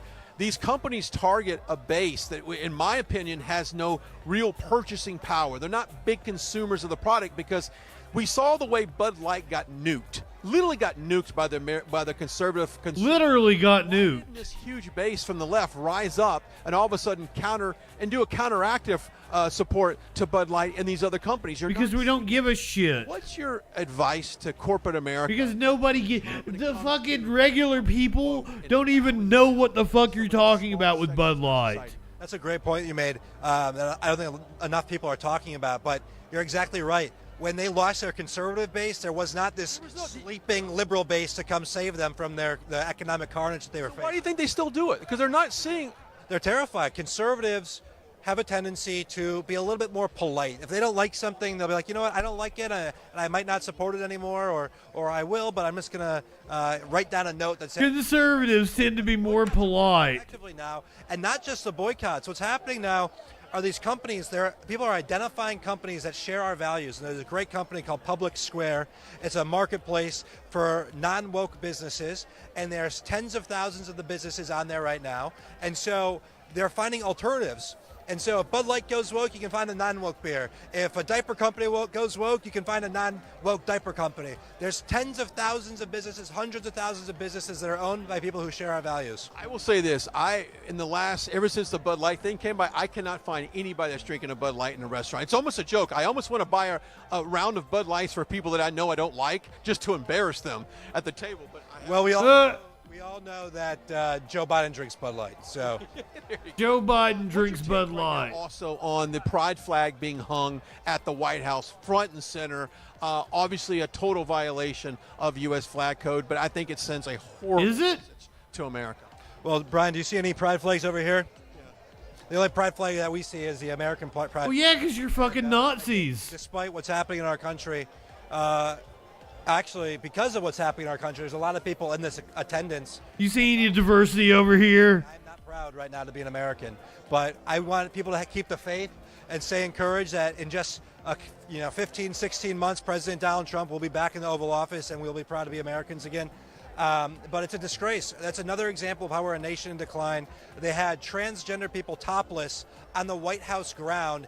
It was disgusting, and it took the Biden administration almost 2 days. This is the first time I'm hearing about this. Absolutely a disgrace. Where can I find this video? Trump flags at the Capitol on January 6th, who did nothing but wave a flag, and they're going to jail for years. And the people who desecrated the White House by becoming topless and disgusting, by becoming topless and disgusting. Celebrated by most in the media. And don't forget the Summer of Love, the BLM You live in riots sexual that anarchy. 25 plus cities they completely tore up. Basically, no prosecution there for those guys, but they, no, motherfucker, I can show you the right-wing groups that were prosecuted for the violence in 2020. Going after very innocent grandmothers, Alex, that are just walking into a basically the Capitol, kind of got fed up, got kind of fueled up with the emotion, came in, took some pictures and stuff like that. It's such a disgrace. It's messed up, and there's a great woman here named Cynthia Hughes. She started an organization called the Patriot Freedom Project, and she's raising the Patriot Freedom Project. January 6th defendants with their legal fees, but more importantly, she's helping take care of their families. And so I encourage each and every one of you who's watching this to go support the Patriot Freedom Project, and you can listen to some of the stories from the families. Talk to wives and their children. They have young children. They haven't seen their parents because they were in the D.C. gulag for a year and a half pre-trial, and they did nothing but wave a flag or show up and peacefully protest. And the Gazpacho police came and got them. That's when they first started weaponizing the government against Trump. And Donald Trump is January 6er #1. Remember, they're still coming after Washington for the January 6 crap. So Donald Trump is our fighter. He is the face of our movement, and we're going to follow him until the end of time. Last question. Let's talk about Ukraine. I overwhelmingly, I have not been yeah, why isn't he facing any repercussions for January 6th? We don't even want to send any more money over to Ukraine. I think it's something else he needs to be charged for. God knows who comes back to help leftist PACs here. What are you hearing in your circle about the war in Ukraine and what we should do? Well, it's never ending at the moment. I mean, it's terrible. We should never have been involved in the first place. It's not our fight. NATO countries in Europe should have stepped up and did the right thing. They're their neighbor. We're thousands of miles away, and we're taking care of everybody over there. It's a disgrace. And President Trump, when he ran in 2016 and when he was in president, he said, we're not the police officers of the world.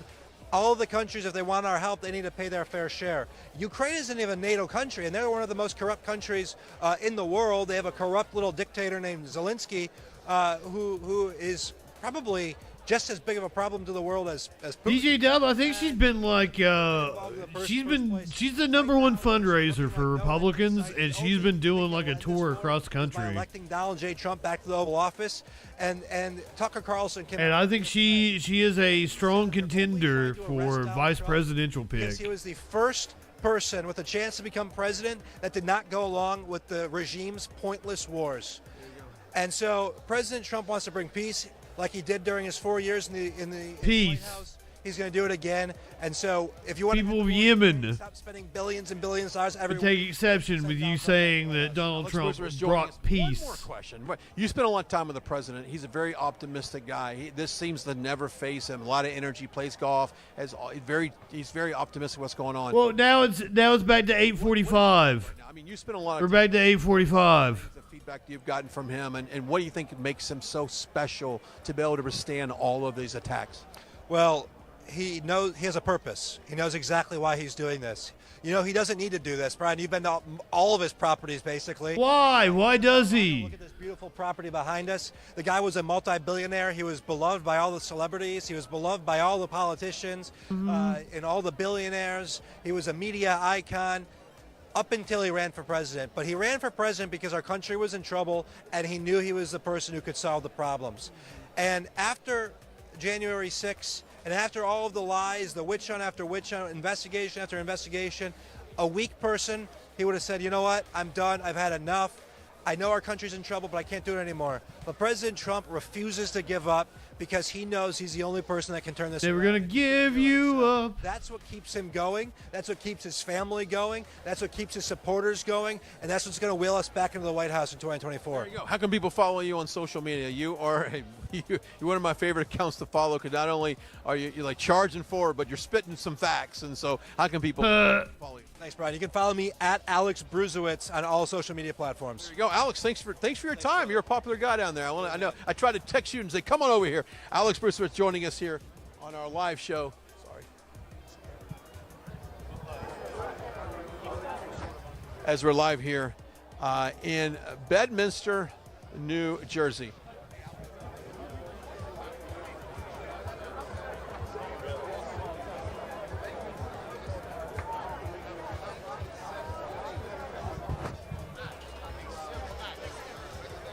You can see Seb Gorka possibly doing his show at the moment.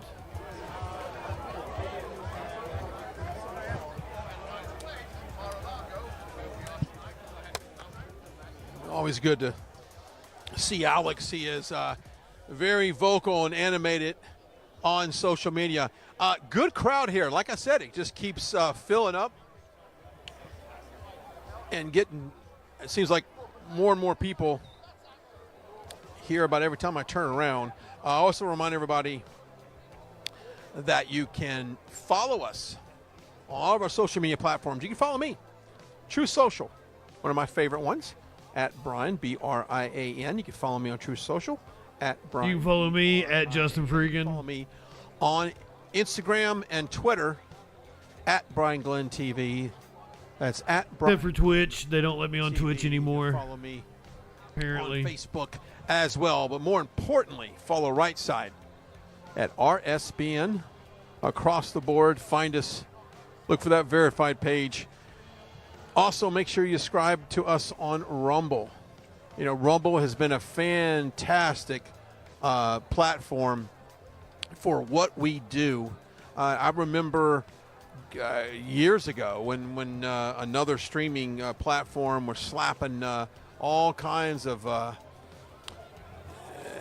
strikes our way, trying to deplatform us on that platform, trying to take us down rather, and it didn't happen because our good friends over at Rumble had the solution. So make sure you subscribe to Rumble, not only to us, but you can also make sure you follow Rumble in general on a lot of different just be on Rumble to keep up with what they're doing. You can also you can subscribe to us on all the other platforms as well. I don't want to sometimes give them a shout out, but we do have various places to see us. Also, I said this earlier, make sure you sign up for our newsletter. And Grace, of course I'm on Rumble. We're not live right now though. So many great. We need to make that happen. You gotta hit certain benchmarks in order to be live on Rumble. To you and I, they talk about. But this video will be up after we're finished. What's going on in our schools? They talk about the border, which we haven't discussed a whole lot tonight. But the destruction of the U.S. border and what's happened has really hurt just about every community in this country. So make sure you subscribe to our newsletter. And why does every single person there look like a jar of mayonnaise? Like that. But definitely sign up for that. Every single person looks like a jar of mayonnaise. Because I want to talk about just briefly the interview that happened last night on Sean Hannity. Had Gavin Newsom, governor of... Yeah, we watched some of that earlier. I think Hannity did a fantastic job asking him all types of fascinating questions, not only just the state of California, rather economically, but the crime, sea of saltine, and even his appearance going to a English Laundry. It was a restaurant during the COVID lockdown. He went out to celebrate someone's birthday party and got called out for the media for basically doing what he was encouraging all of California not to do, which was stay home. I think Sean Hannity did a fantastic job with that interview. But my biggest takeaway on that is this. I really feel like, and I said this about 2.5 years ago, that I felt the nominee from the Democratic Party would be Gavin Newsom. And I think they need a younger, more progressive face of the Democratic Party, because you've got this young, progressive wokeness that's going on within Democrats, but then you have Joe Biden, and there's a huge disconnect there. I think that the Democrats, he ain't wrong, fresh their image, and I do think it's going to be Gavin Newsom. Now, he denied those claims when he was asked, how many Democrats have been blowing up your phone asking you to run, and he did not answer that question. Matter of fact, he said that Biden was doing a fantastic job and felt like his policies were moving. I absolutely see Gavin Newsom running in 2028. What policy specifically talking about? But I do see Gavin Newsom as a force from the Democratic Party. And I only say force as I see him being a face eventually from the Democrats moving forward, as they kind of need to refresh, and their bench, in my opinion, is super short. And I don't think they have a lot of people that have coming up that have that connectiveness with the American people that he ain't wrong. Now, what's interesting about that is Sean Hannity had said, look, I disagree with just about everything you're talking about right now. I disagree with everything you say, but you do a fantastic job communicating it to our viewer. So, and that's one of the things that Joe Biden is often criticized, as far as having the ability to communicate and talk about policy and being open with the press and doing these, kind of impromptu type engagement with the press. So look out for that. I know if you missed that interview, I encourage you to go back and try to find it here. So I'm gonna step aside in a few minutes. We're gonna take a commercial. Yeah, we're about 15 minutes. Basically, kind of reset our cameras here in a little bit too, as we're getting prepared from Trumpy boy. Possible a Trump arrival here shortly. As a reminder, also make sure that you give to us as a network. Go to our website, rspnetwork.com/donate. rspnetwork.com/donate. We've got some great partners tonight. We got the Blackout Coffee. I love those guys. We got the Trump Trading. Be sure to support Justin Freakin. The Wellness Company, love them. You can visit the Freak Store, who we love more than anything. So go to our website, RSP. Thank you, clinically. /donate. I feel like I need to do plugs too. Time out, and we're going to relocate our cameras here shortly, so we can get a better vantage point. So everyone back at Master Control, just know we're going to go ahead and do that now. You've got membership set up on YouTube. I don't know what I need to do on Kick. I probably haven't. In Miami, we can do that. Gotten to where I can set up subscriptions yet. When we come back, we are live in Bedminster, New Jersey, awaiting President Trump. Apparently, Patreon has video now, so. Lindell, and due to your incredible support, the original My Slippers are almost completely sold out. As a special thank you, all-season slippers, slides, and sandals for as low as $29.98. This is a limited time offer, so go to mypillow.com or call the number on your screen. Use your promo. That's what I was thinking clinically. I probably got to get up to like 100 followers or something. All-season slippers. Maybe even 1,000. Exclusive 4-layer design that you won't find in any other slipper. They're finished with a breathable fabric so you can... They look like nice slippers, but they're probably not. And sandals are made with patented impact gel, making them ultra comfortable and extremely durable. I guarantee they'll be the most comfortable footwear you'll ever own. So go to MyPillow. Slipper and slide. On your screen now to get your very own all-season slippers, slides, and sandals for as low as $29.98 with your promo code. This is an intro. We'll get there. And it won't last long, so order. It honestly didn't take me long to get monetized on Twitch, so... Showing the packed arenas and allowing you to see the truth. They've covered hundreds of rallies, briefings, marches, CPAC, and the historic overturning of Roe versus Wade. Right Side Broadcasting was created in 2015 by our founder, Joe Seals, creating a unique broadcasting experience that allows you to make your own decision rather than force-feeding you an agenda. That's exactly right, clinically, and we're back tomorrow night. A particular point back to our normal schedule. Correspondents to be open about their opinions while maintaining journalistic integrity. Brightside Broadcasting wants to continue our legacy with help from people just like you.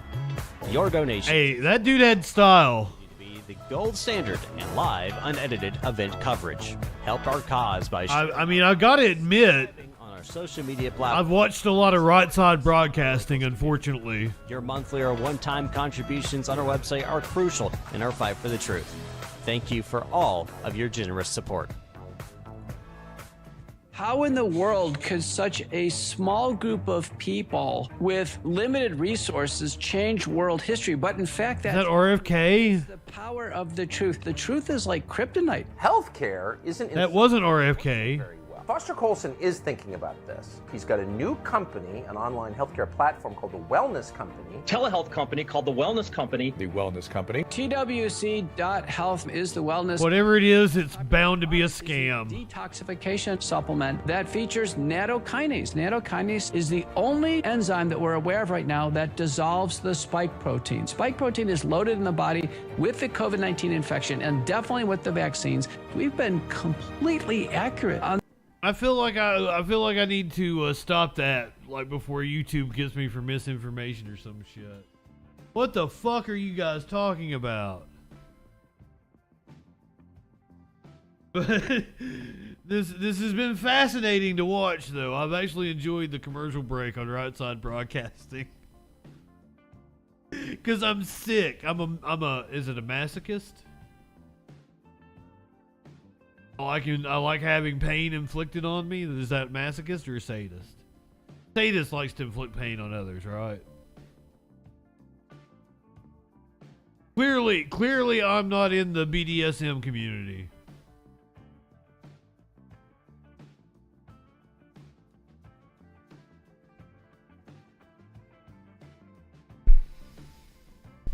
It's a 3-for-1 sale. Use promo code FREAKIN.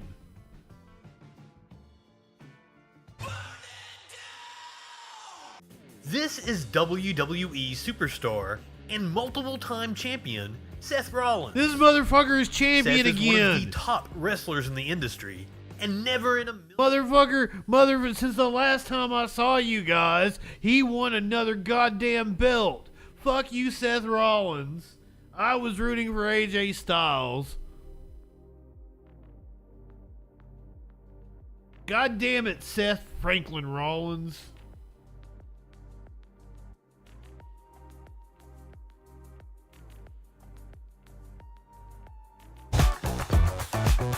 Bible culture.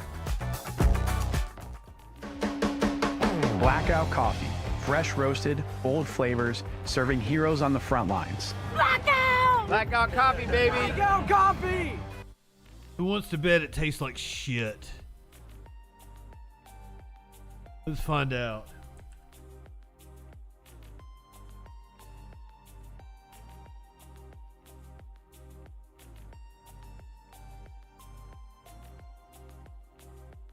Got a 4.5 rating.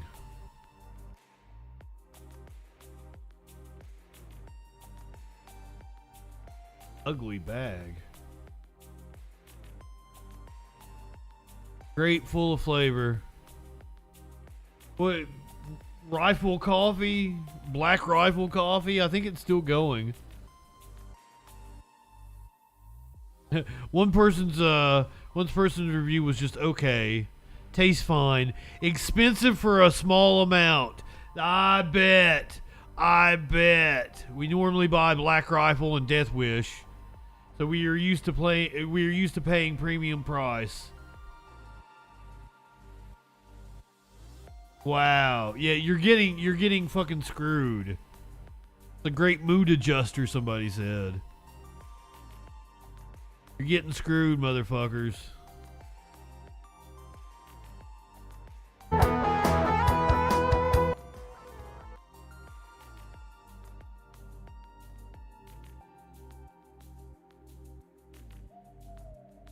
I don't know what kind of wild fucking music that is.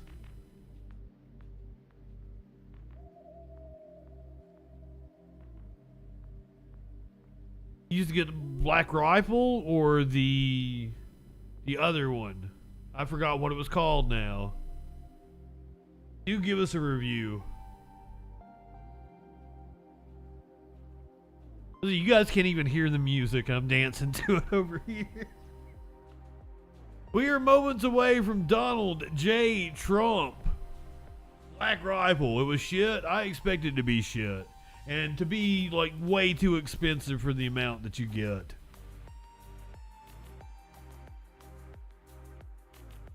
I have recently switched to a more expensive coffee.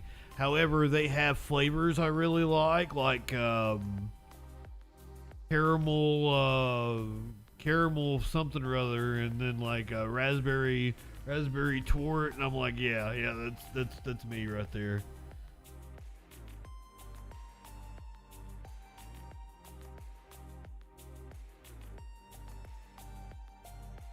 I'm on the raspberry right now, but I'll switch back to caramel. Finish this bag. They had some other flavors. I think they had a hazelnut. Raspberry's my thing. I fucking love raspberry.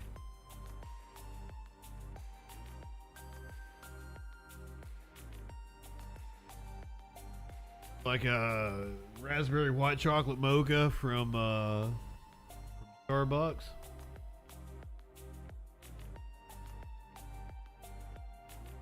See if we can swing the camera. I'm not sure if we can maybe get some of the helicopters that are coming in. I was been told that we're probably a couple minutes away from a possible... Tell me he's not a flight risk. All these helicopters coming in. A possible arrival. We've got helicopters circling around. Oh, here we go, the motorcade. Swing that way. Coming in. Swing low, sweet chariot. As we have the motorcade that's coming in behind us. Might be really tough to get, but let's see. Trump's just getting there? He hasn't already been there? And the press team that travels with them, staffers that travel with them, just now making their way onto the Bedminster property here. I can't imagine it's that long of a flight, right? What, an hour 15? 8:39 here local time. You got a good shot of some of the helicopters that are hovering over Bedminster property right now. It looks like I can count about 4 of them so far that are in the area. I would imagine it's typical protocol for the arrival of the president here. But we're glad you're joining us as we are... This clown makeup takes hours to put on. It is, clinically. What a waste of state funds. Having a few remarks. Now, earlier today, as we know, that President Trump made an appearance there in a Miami courtroom on the 37... People starve while this shit's going on. And he's on a golf course. Counts there that was... also a grotesque display. The president pled not guilty in all counts and was released basically with limited travel or limited restrictions, and in terms of no restrictions on travel Apparently there were no restrictions, period. Any of the yeah, other than not talking to any of his defendants in the case. That was. I'm just kind of going over some notes here. Just make some programming notes also here. If you guys want, guys, surely, this motherfucker does not win again, right? Okay, I'm sorry. I was just trying to get repositioned here so I can have a good vantage point. But as you can see, the crowd behind us, now the energy as far as... The question, is he even still in the race when we get to this point next year? At any given moment, the president could come out and do something. Let's talk about this. Will he be the Republican nominee? Trump knife, which is incredible. Trump knife? In your life that not only collects Trump memorabilia, but also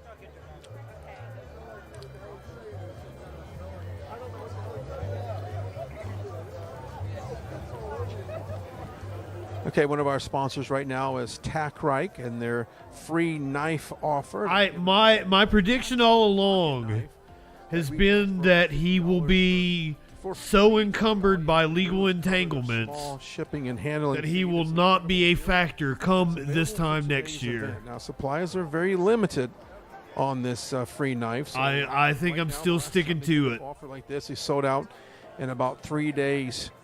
So freeknifeusa.com. That's freeknifeusa.com. You grab your free tactical knife today. Don't miss out on this incredible offer. You can also scan the QR code on your screen right now that will go directly to the free knife. And that's the wild part. We're in for one hell of a year between now and June 13th, 2024. And we won't even be to the election yet. This President Trump event. Grab yours today. We won't even be in true election season. Today's broadcast, and you know what?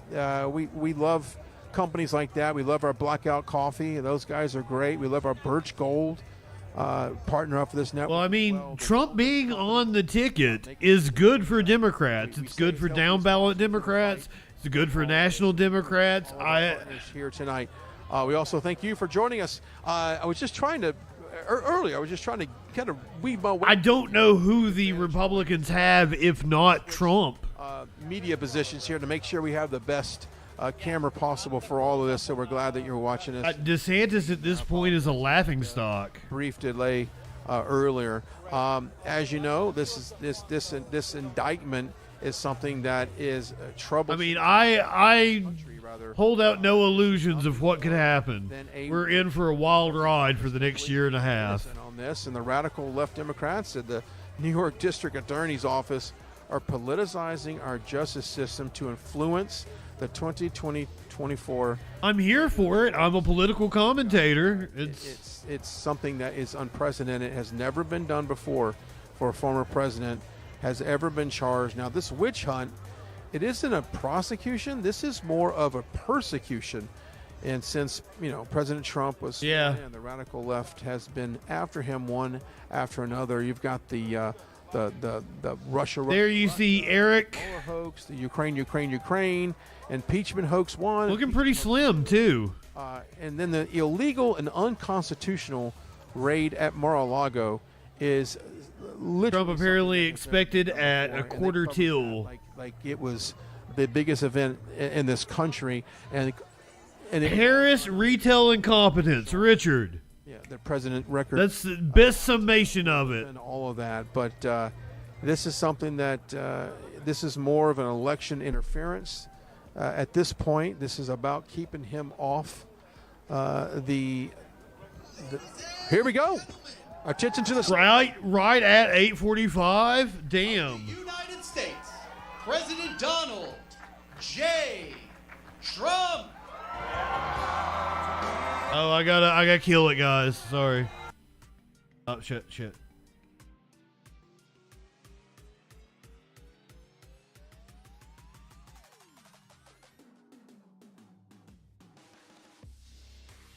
Next to you and defend her still today.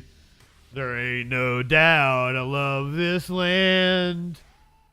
God bless the USA.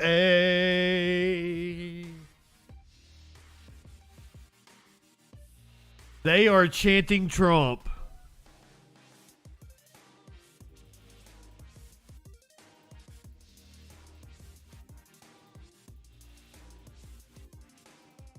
America sure is gay. Well, it's Pride Month. It's Pride Month. Raven Poe, welcome back in. To LA.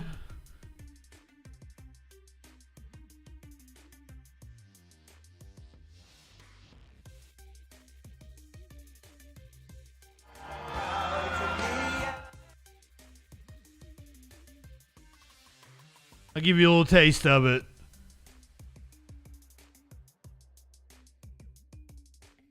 Now, Bradley, stand up.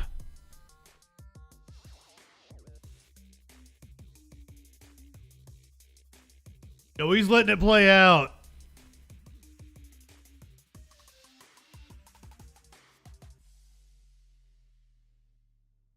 It's called the slow ramp. Really gets their dick hard, Morty.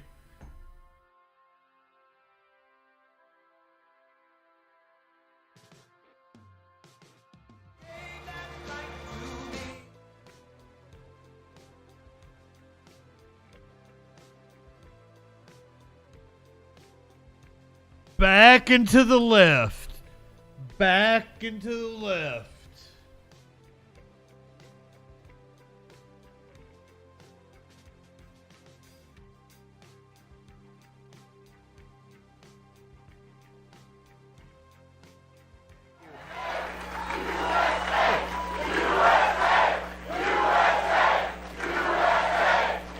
I am not high enough for this shit. Thank you very much. Thank you. It's a great honor to have you here. And today we witness the most evil and heinous abuse of power in the history of our country.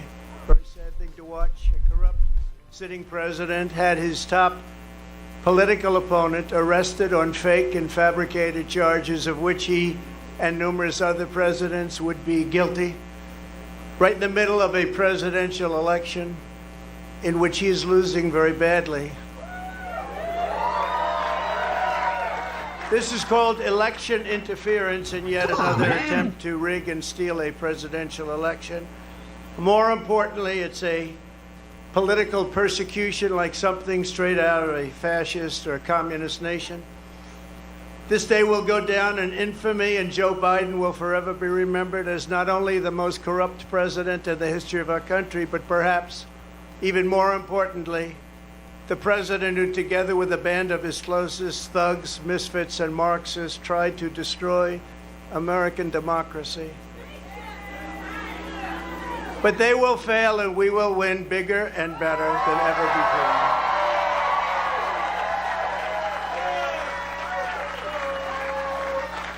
Charging a former president of the United States under the Espionage Act of 1917 wasn't meant for this.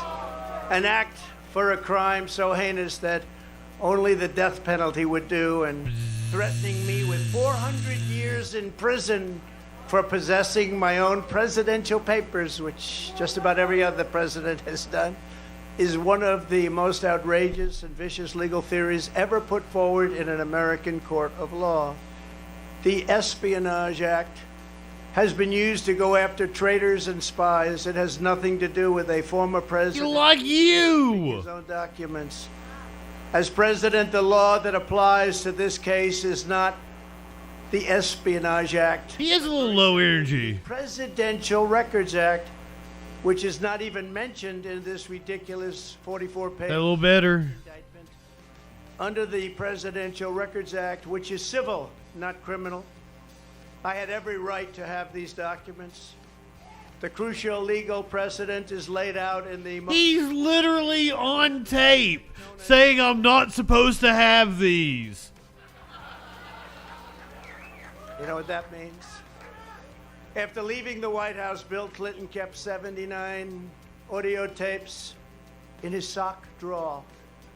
They included discussions Draw. of U.S. military involvement in Haiti, discussions of U.S. foreign policy, both defense and offense, against Cuba, recordings of President Clinton's conversations with all of the many foreign leaders at the time. Think of that. Sensitive facts about trade negotiations taken from presidential briefings, discussions with the Secretary of State about conflict in Bosnia, and much, much more. Very big stuff. Not only was Bill Clinton never... Does this motherfucker even know where Bosnia is on a map? ...based on the tapes he took, but when he was sued for them, he won the case.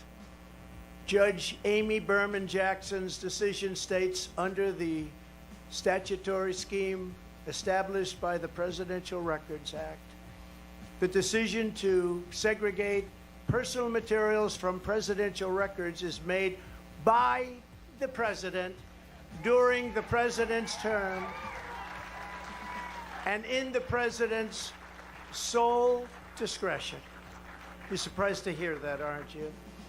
Any normal administration, even an opposing one, would consider that to be the end, but not the corrupt Biden administration.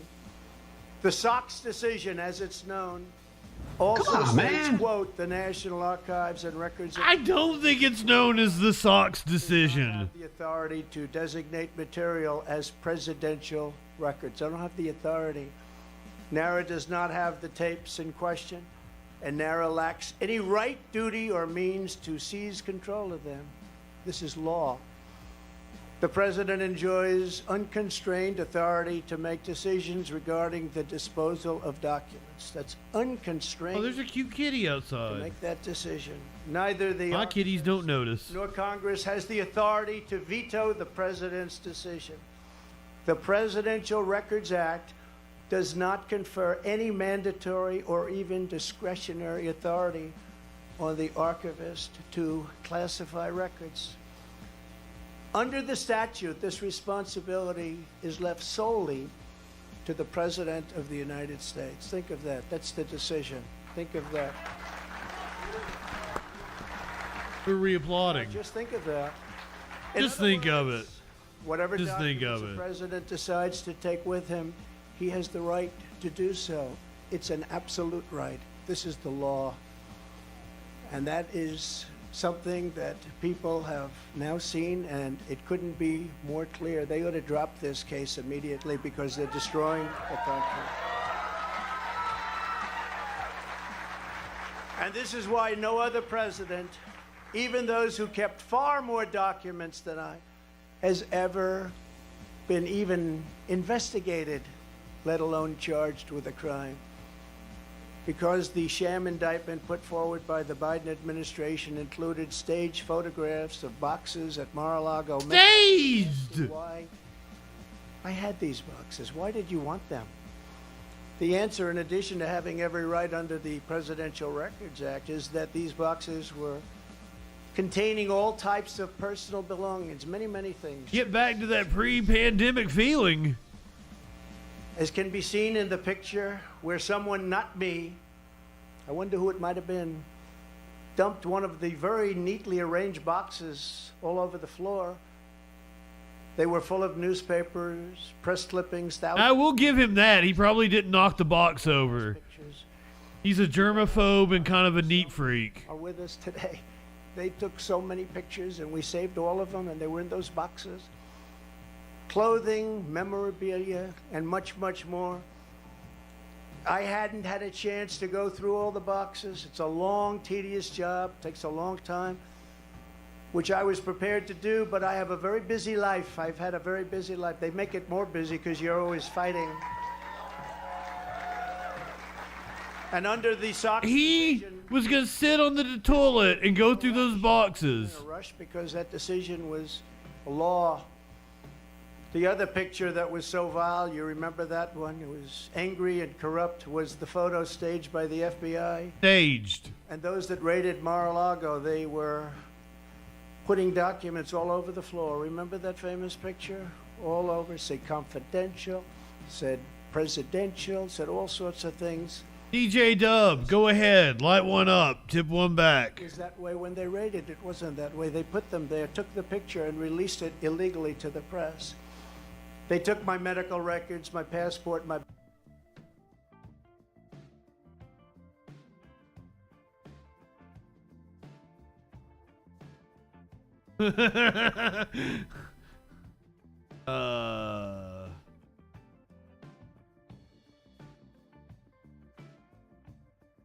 Which was a big deal. I was supposed I don't know what happened. With Nara, which is exactly what I was doing until Mar-a-Lago was raided by gun-toting FBI agents. I have security tapes of it. I gave them security tapes of everything. In a flagrant violation of the Fourth Amendment of the Constitution, which protects the right against... I'm kind of surprised he knows what the word flagrant means. ...and seizure.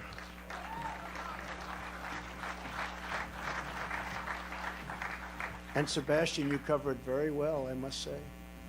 Very well. I'm not the one who thinks I'm above the law. He was talking to Gorka, wasn't he? It's Joe Biden and his corrupt Department of Injustice who think they are above the law. Never before have the two standards of justice in our country been more starkly revealed. Joe Biden had troves of classified documents from his time as vice president and even as a senator, which was completely and totally illegal. In fact, other senators heard about it. Dick Durbin heard about it. You have to see his response. There's no way that's totally illegal. Took him as a senator out of a skiff. They were shocked when they found out. They actually thought it was impossible. Get your free knife. FreeKnifeUSA.com. 850 boxes to the University of Delaware, making the search very, very difficult for anybody. And he refuses to give them up, and he refuses to let people even look at them. And then they say how he's behaving so nicely. Many of Biden's classified documents were in Chinatown, D.C., Chinatown, which is shocking considering his family. He just wanted to say China. From China. I wonder how many times the friends of ours from China reviewed those documents. Chinatown, D.C.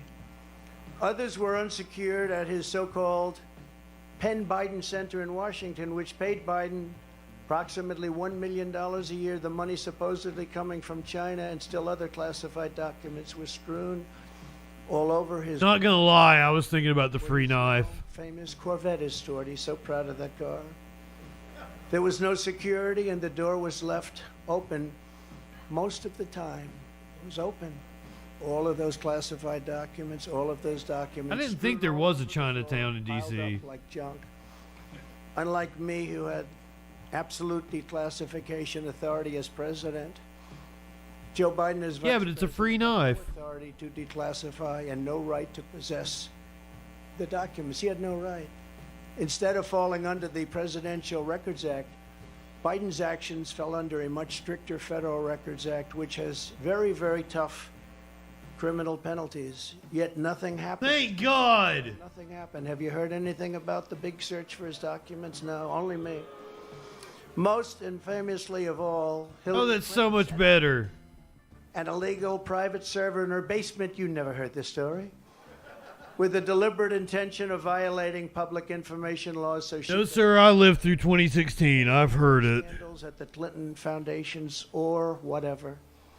Or whatever. Vast quantities of classified and sensitive information on her illicit server. Some of it happened to leak. It leaked into Anthony Weiner's computer. Remember Anthony Weiner? Into his computer. You don't want to be on his computer. And all of it was illegal. Because I don't think you want to be on Trump's computer. She was never president. She didn't have the powers to declassify. Thank you. He didn't have the power to declassify. Powers to declassify. It's a big difference, and neither did Joe. The physical Trump cards. Collect all 6. A leaky wiener. It's a little bit cooler than it was. It's pretty hot out here. Thank you. Happy birthday. Happy birthday. Great birthday. Tomorrow is indeed his birthday. Nice birthday, isn't it?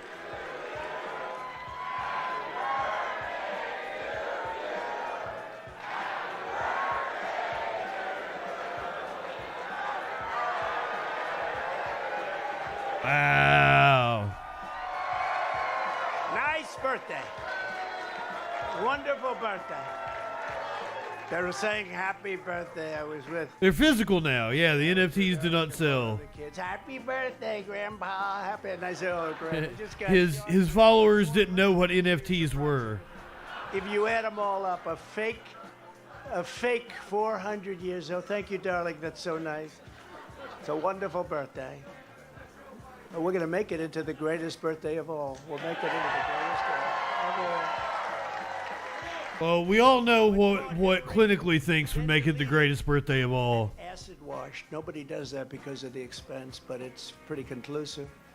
33,000 emails. Yeah, they don't acid wash jeans anymore. It's too expensive. Launched. The subpoena was there, and she decided to delete. Melania's in New York, apparently. Smash and destroy her cell phones with a hammer. And then they say, I participated in obstruction? Now think of it. That's called obstruction. There's never been obstruction as grave as that. She did this in the face of... Never. And yet nobody did anything about it.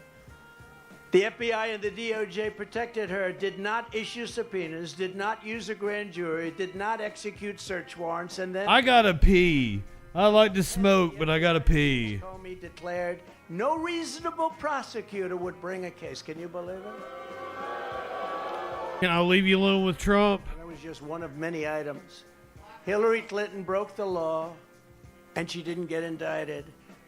Joe Biden broke the law, and in many other ways we're finding out, and so far has not gotten indicted. I did everything right, and they indicted me. But, you know, we're serving as a great example. In the case of Bill Clinton's national security advisor, remember that? Sandy Berger. He was caught stealing classified documents from the National Archives, very big ones, very important ones, by stuffing them in his pants. That's pretty. And putting them also in his socks. And he destroyed them and cut the tape with scissors, cut them all up. What Berger did was highly illegal, but he was given nothing, no jail time, nothing. Nothing happened. There are countless other examples. Bill Clinton, who I happen to like, hard to believe, right? Before I did this, I was actually quite friendly with him. Nice guy. They should have used him a little bit more as an advisor on the 2016 election. He said, you know, you better get to Wisconsin, you're going to lose. No, we're not. You better get to Michigan, you're going to lose. No, we're not. They did. Bill Clinton lost the nuclear codes, and absolutely nothing was done about it. He lost the nuclear codes. Give my stream back. The George W. Bush White House lost 22 million emails, a record. NARA cannot assure complete transfer of any of the Bush records. A document shredding truck was spotted on the way to Dick Cheney's house. Can you imagine?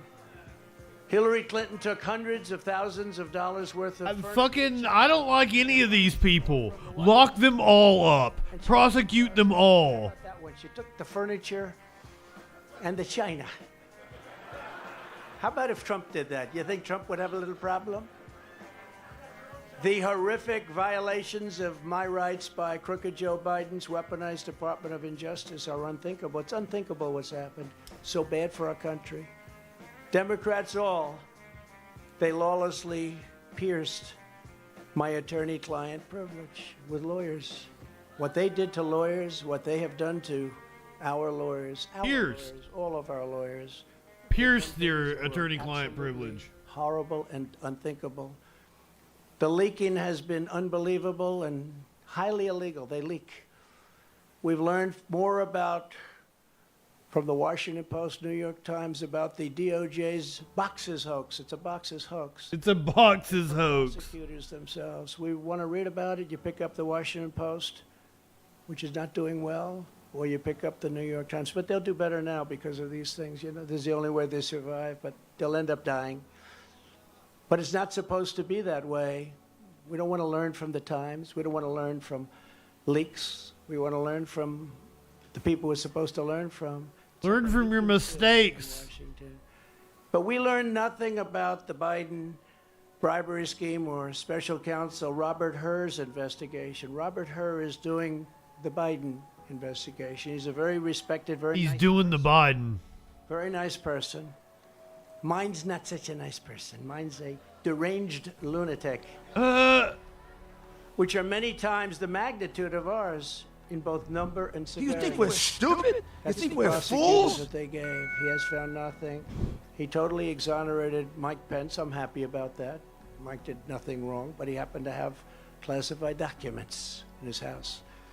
But they exonerated him, and Biden is a different story. I mean, so much. You have to really think about what I said as a senator. He took all of those documents. It's unprecedented. The prosecutor in the case, I will call it our case, is a thug. I've named him Deranged Jack Smith. I wonder what his name used to be, Jack Smith. It sounds so innocent, doesn't it? Jack Smith. What's his name? Jack Smith. He's a very nice man. He's a behind-the-scenes guy, but his record is absolutely atrocious. He does political hit jobs. Starlight! Been known to viciously arrest a certain governor. Welcome. Governor Bob McDonnell of Virginia, and absolutely ruined his life and the life of his family. All these Bob McDonnell was a corrupt motherfucker, wasn't he? only to have the case overturned 8-0 by the Supreme Court. He destroyed that man and he destroyed that family. And by the way, I will tell you, I'm here and I love you all, and we can take it. But what these thugs have done to my family is a disgrace. I will tell you that. I say it. Oh, you were Joseph. There's a lot of it back there. Let me tell you something, Joseph. What they did to my family, and that young man right there, he's answered more subpoenas than any human being in the history of the world. And you know what? They have nothing after all of those subpoenas. Literally thousands of them. Congress, fake counsels, Mueller report, all of this. All he did is answer subpoenas all the time. At least he's become very experienced at that. Congratulations.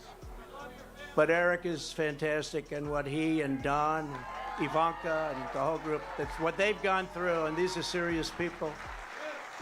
These are serious people, but what he's done to my family, what they have done to my family is horrible. He also tried to railroad John Edwards on a completely bogus legal theory that didn't hold up in court. It's no wonder this raging lunatic was shipped off to The Hague to prosecute war criminals using globalist tribunals, not beholden to the Constitution or the rule of law. Two things Jack Smith clearly disdains. You take a look at this guy, he looks like a thug.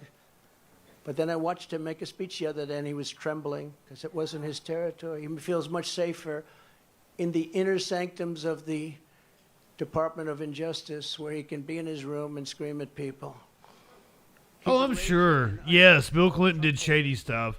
Did it rise to the level of criminality? Happened to be the producer of that Michelle Obama. That's debatable. Total puff. Trump is just brazen criminality. This is the guy I've got. Don't forget, this persecution is being done by the same weaponized agencies that for 7 years have been running illegal psychological warfare campaigns against the American people, much as if they were trying to destabilize a foreign country. From the Russia. But the shady shit that Clinton was involved in. Mueller witch hunt to impeachment hoax number one. Impeachment hoax. Wasn't the shady shit that they accused him of. Intelligence offers. How about them? They said it's Russia disinformation, and they knew it wasn't, which made about, according to some of the great pollsters that are right here, made from anywhere from a 10 to 17-point difference. And yet we still got more votes than any sitting president in history in the second election. And you still got beat by almost 8 million votes. We did much better in the second election than we did in the first election. The fake dossier paid for by the... And no, your golden standard should be Obama, actually. It was easy to go home and say, hello, darling, how are you, when they read about that. Like, in terms of criminality, the Obama administration was, like, fucking spotless. Spying on my campaign, the FBI, Twitter files, and so much more. It's all been about. I mean, there's a lot of debate about. And all to protect the radical left. His use of drones, his It's deportation. also no coincidence that these charges against me came down the very same day. In terms of corruption, Biden took a $5 Obama million administration probably the bribe gold from standard. Took a $5 million bribe. But the FBI and the Justice Department don't even want to talk about it. And this is just already morphed into he took a $5 million bribe. Zero time on the. Not even the accusation. Zero. But my impeachment had.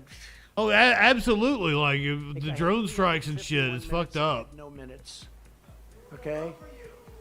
I think a lot of people are going to vote. Yeah, I think a lot of people are going to vote. I will tell you, I just left Miami, and I've never seen love in the streets like that. I've never seen it. We've seen a lot of love. I've never seen love like that because they know. They're just fucking in the streets. They know what we've gone through, and they see it, and they're smart. And, you know, many of those people coming from Cuba, Venezuela, other countries, they've seen this happening to their countries. I used to say that the United States, if it keeps going this way, it's going to be Venezuela on steroids. And now we're buying oil from Venezuela. Can you believe it? We have more liquid gold under our feet than any other nation, but we're buying tar from Venezuela, and we're refining it in Houston. The dirtiest, worst oil probably anywhere in the world, and we're refining it. So you can imagine what's going up in the air, and our beautiful stuff we're not taking out of the ground and making a lot of money and paying off debt and reducing taxes still further, which we were in the process of doing. They want to distract from the real SB. Is he for nationalizing our oil industry? President Trump to do so. Let's go out and let's indict President Trump so they don't talk about the $5 million bribe. Just yesterday, Senator Grassley revealed that the Burisma executive who allegedly paid the bribe reportedly has Crooked Joe on tape. They have 17 tapes, I understand. He must be a nice guy to deal with, right? The guy from Burisma, nice company. Does anybody else find the timing of these 17 tapes kind of suspect? Remember, they impeached me for asking a simple question about Biden's corrupt dealings in Ukraine, and now they see that once again I was right. I was totally right. Joe Biden and the radical left can take foreign bribes and be totally protected. Republicans all, you must finally get tough. You've got to get tough. You got to get tough, and you got to show them. When you arrest your leading political opponent, we no longer have a democracy. When people are allowed to pour through our open borders and our elections are rigged, our country is in very serious trouble. When inflation is allowed to rage, when energy independence and dominance, we had independence and dominance. We were going to be soon very, very dominant. Within 6 months, we were going to dominate the whole world with energy, make a fortune. We were going to be paying off debt and lowering taxes at a level that nobody's ever seen, and they came in and they ended it. But when that's taken away from us, when interest rates and taxes spiral upward in an uncontrolled way, when murders are allowed to roam, these are horrible killers, murderers are allowed to roam the streets of our Democrat Rome if you want to. But the incompetent district attorney in New York indicts Trump for a crime that everybody agrees, every pundit, everybody, there is no crime. But murderers. I'm a pundit, and I didn't say that. There's a crime. And they know they're there, and they know their rooms, and they know their locations, and they're roaming our cities all over. And some of them are coming in right now through our borders. But then you have a nation that, as we are, is in serious, serious decline. We have a nation in serious decline. If the communists get away with this, it won't stop with me. They will not hesitate to ramp up their persecution of Christians, pro-life activists, parents attending school board meetings, and even future Republican candidates, which they do. We must end it permanently, and we must end it immediately. That's the weirdest version of they came for the socialists, and I said nothing I've ever heard. They've done. They should never have done this. His base is still afraid of communism. Unless it's really bad. But you just don't. But the seal is now broken. In addition to closing the border and removing all of the criminal elements that have illegally invaded our country. The seal is indeed broken. I gotta piss again. And even dominant again, and immediately ending the war between Russia and Ukraine. I'll have it ended in 24 hours. Yes, he will withdraw all the support for Ukraine, and Russia will take it over. And it will be over in 24 hours. United States Trump is correct. And the entire Biden crime family. Name a special prosecutor. And all others involved with the destruction of our elections, our borders, and our country itself. They're destroying our country. And when I'm reelected, and where's my country gone? We have no choice. We're not going to have a country anymore. I will totally obliterate the deep state. We will obliterate the deep state. And we know who they are. I know exactly who they are. They want to take away my freedom because I will never let them take away your freedom. It's very simple. They want to silence me because I will never let them silence you. They want you silent. And I am the only one that can save this nation because you know they're not coming after me, they're coming after you, and I just happen to be standing in their way. And they're coming after your gas stoves. On November 5th, 2024, justice will be done. We will take back our country and we will make America great again. Thank you. God bless you all. Thank you. Thank you very much. Great job. Thank you.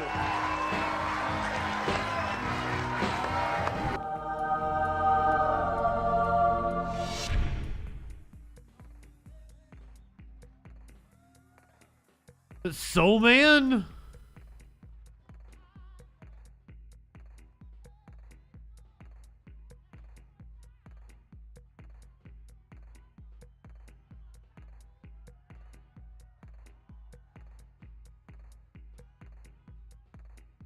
Oh, that's the Hold On, I'm Coming song.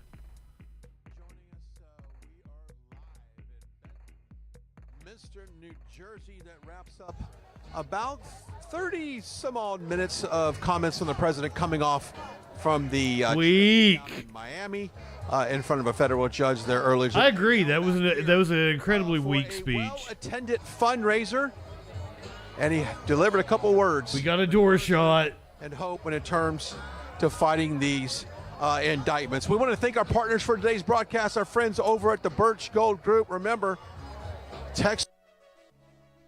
Sounds like they're wrapping up. I'm coming up on 7 hours and 30 minutes in this broadcast, and I'm not in game shape right now. I have not been broadcasting with any regularity. So pulling a 7.5 hour stream, kind of taxing.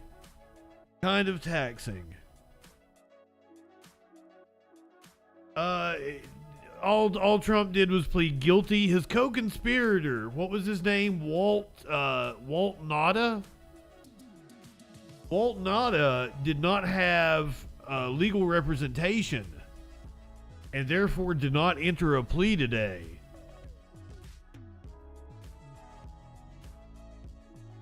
Trump pled not guilty. Not guilty. Sorry if I misspoke. Oh, did I say guilty? Oh, I'm sorry. My apologies. Once again, I've been on for 7.5 hours.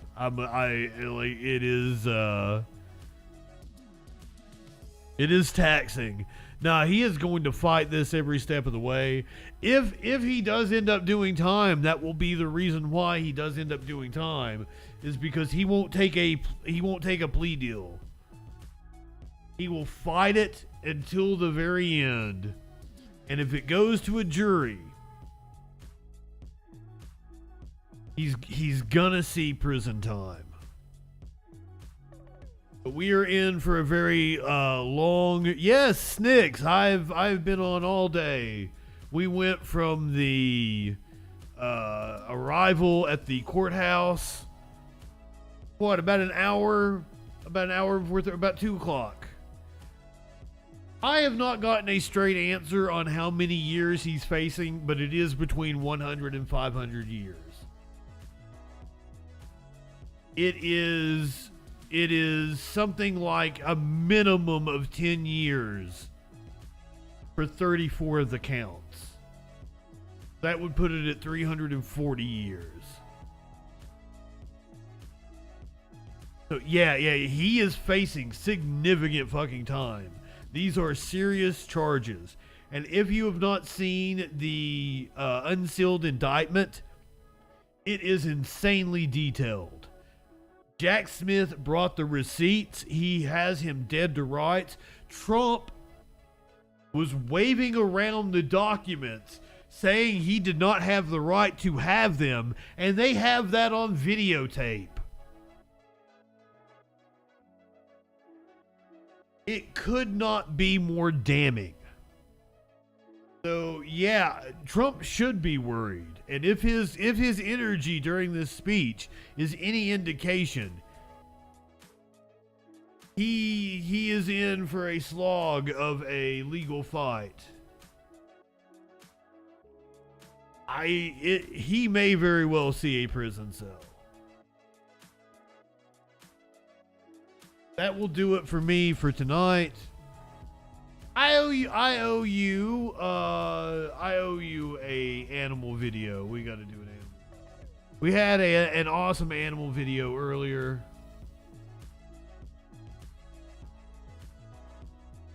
The raccoon getting Dunkin' Donuts. That was awesome. Sad if you guys missed the raccoon getting Dunkin' Donuts. I'll give you another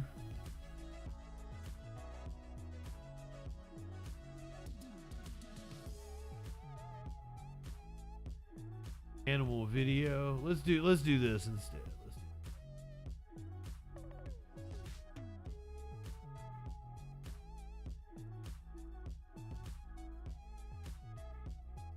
Remember, tomorrow night we return to our regularly scheduled programming. The Troll Patrol is back. We will be on nightly once again, Sunday through Thursday. Here's a kitty going for a ride on a motorcycle. Balls are just hanging out waiting for a good time.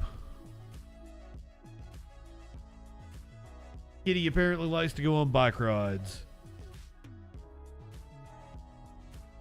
He's got an adorable little face. Taco Tuesday. I'm going to have a taco salad.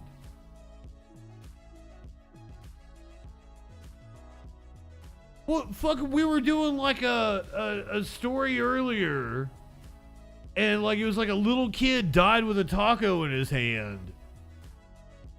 Was that the one? Was it like she was in the back seat of a car and she died in a drive-by shooting? I don't mean to laugh, but like we start doing the story and it just gets sadder and sadder and sadder. And it was like on Mother's Day in a drive-by shooting with a taco in her hand. It was the fucking like, aww, with a taco in her hand.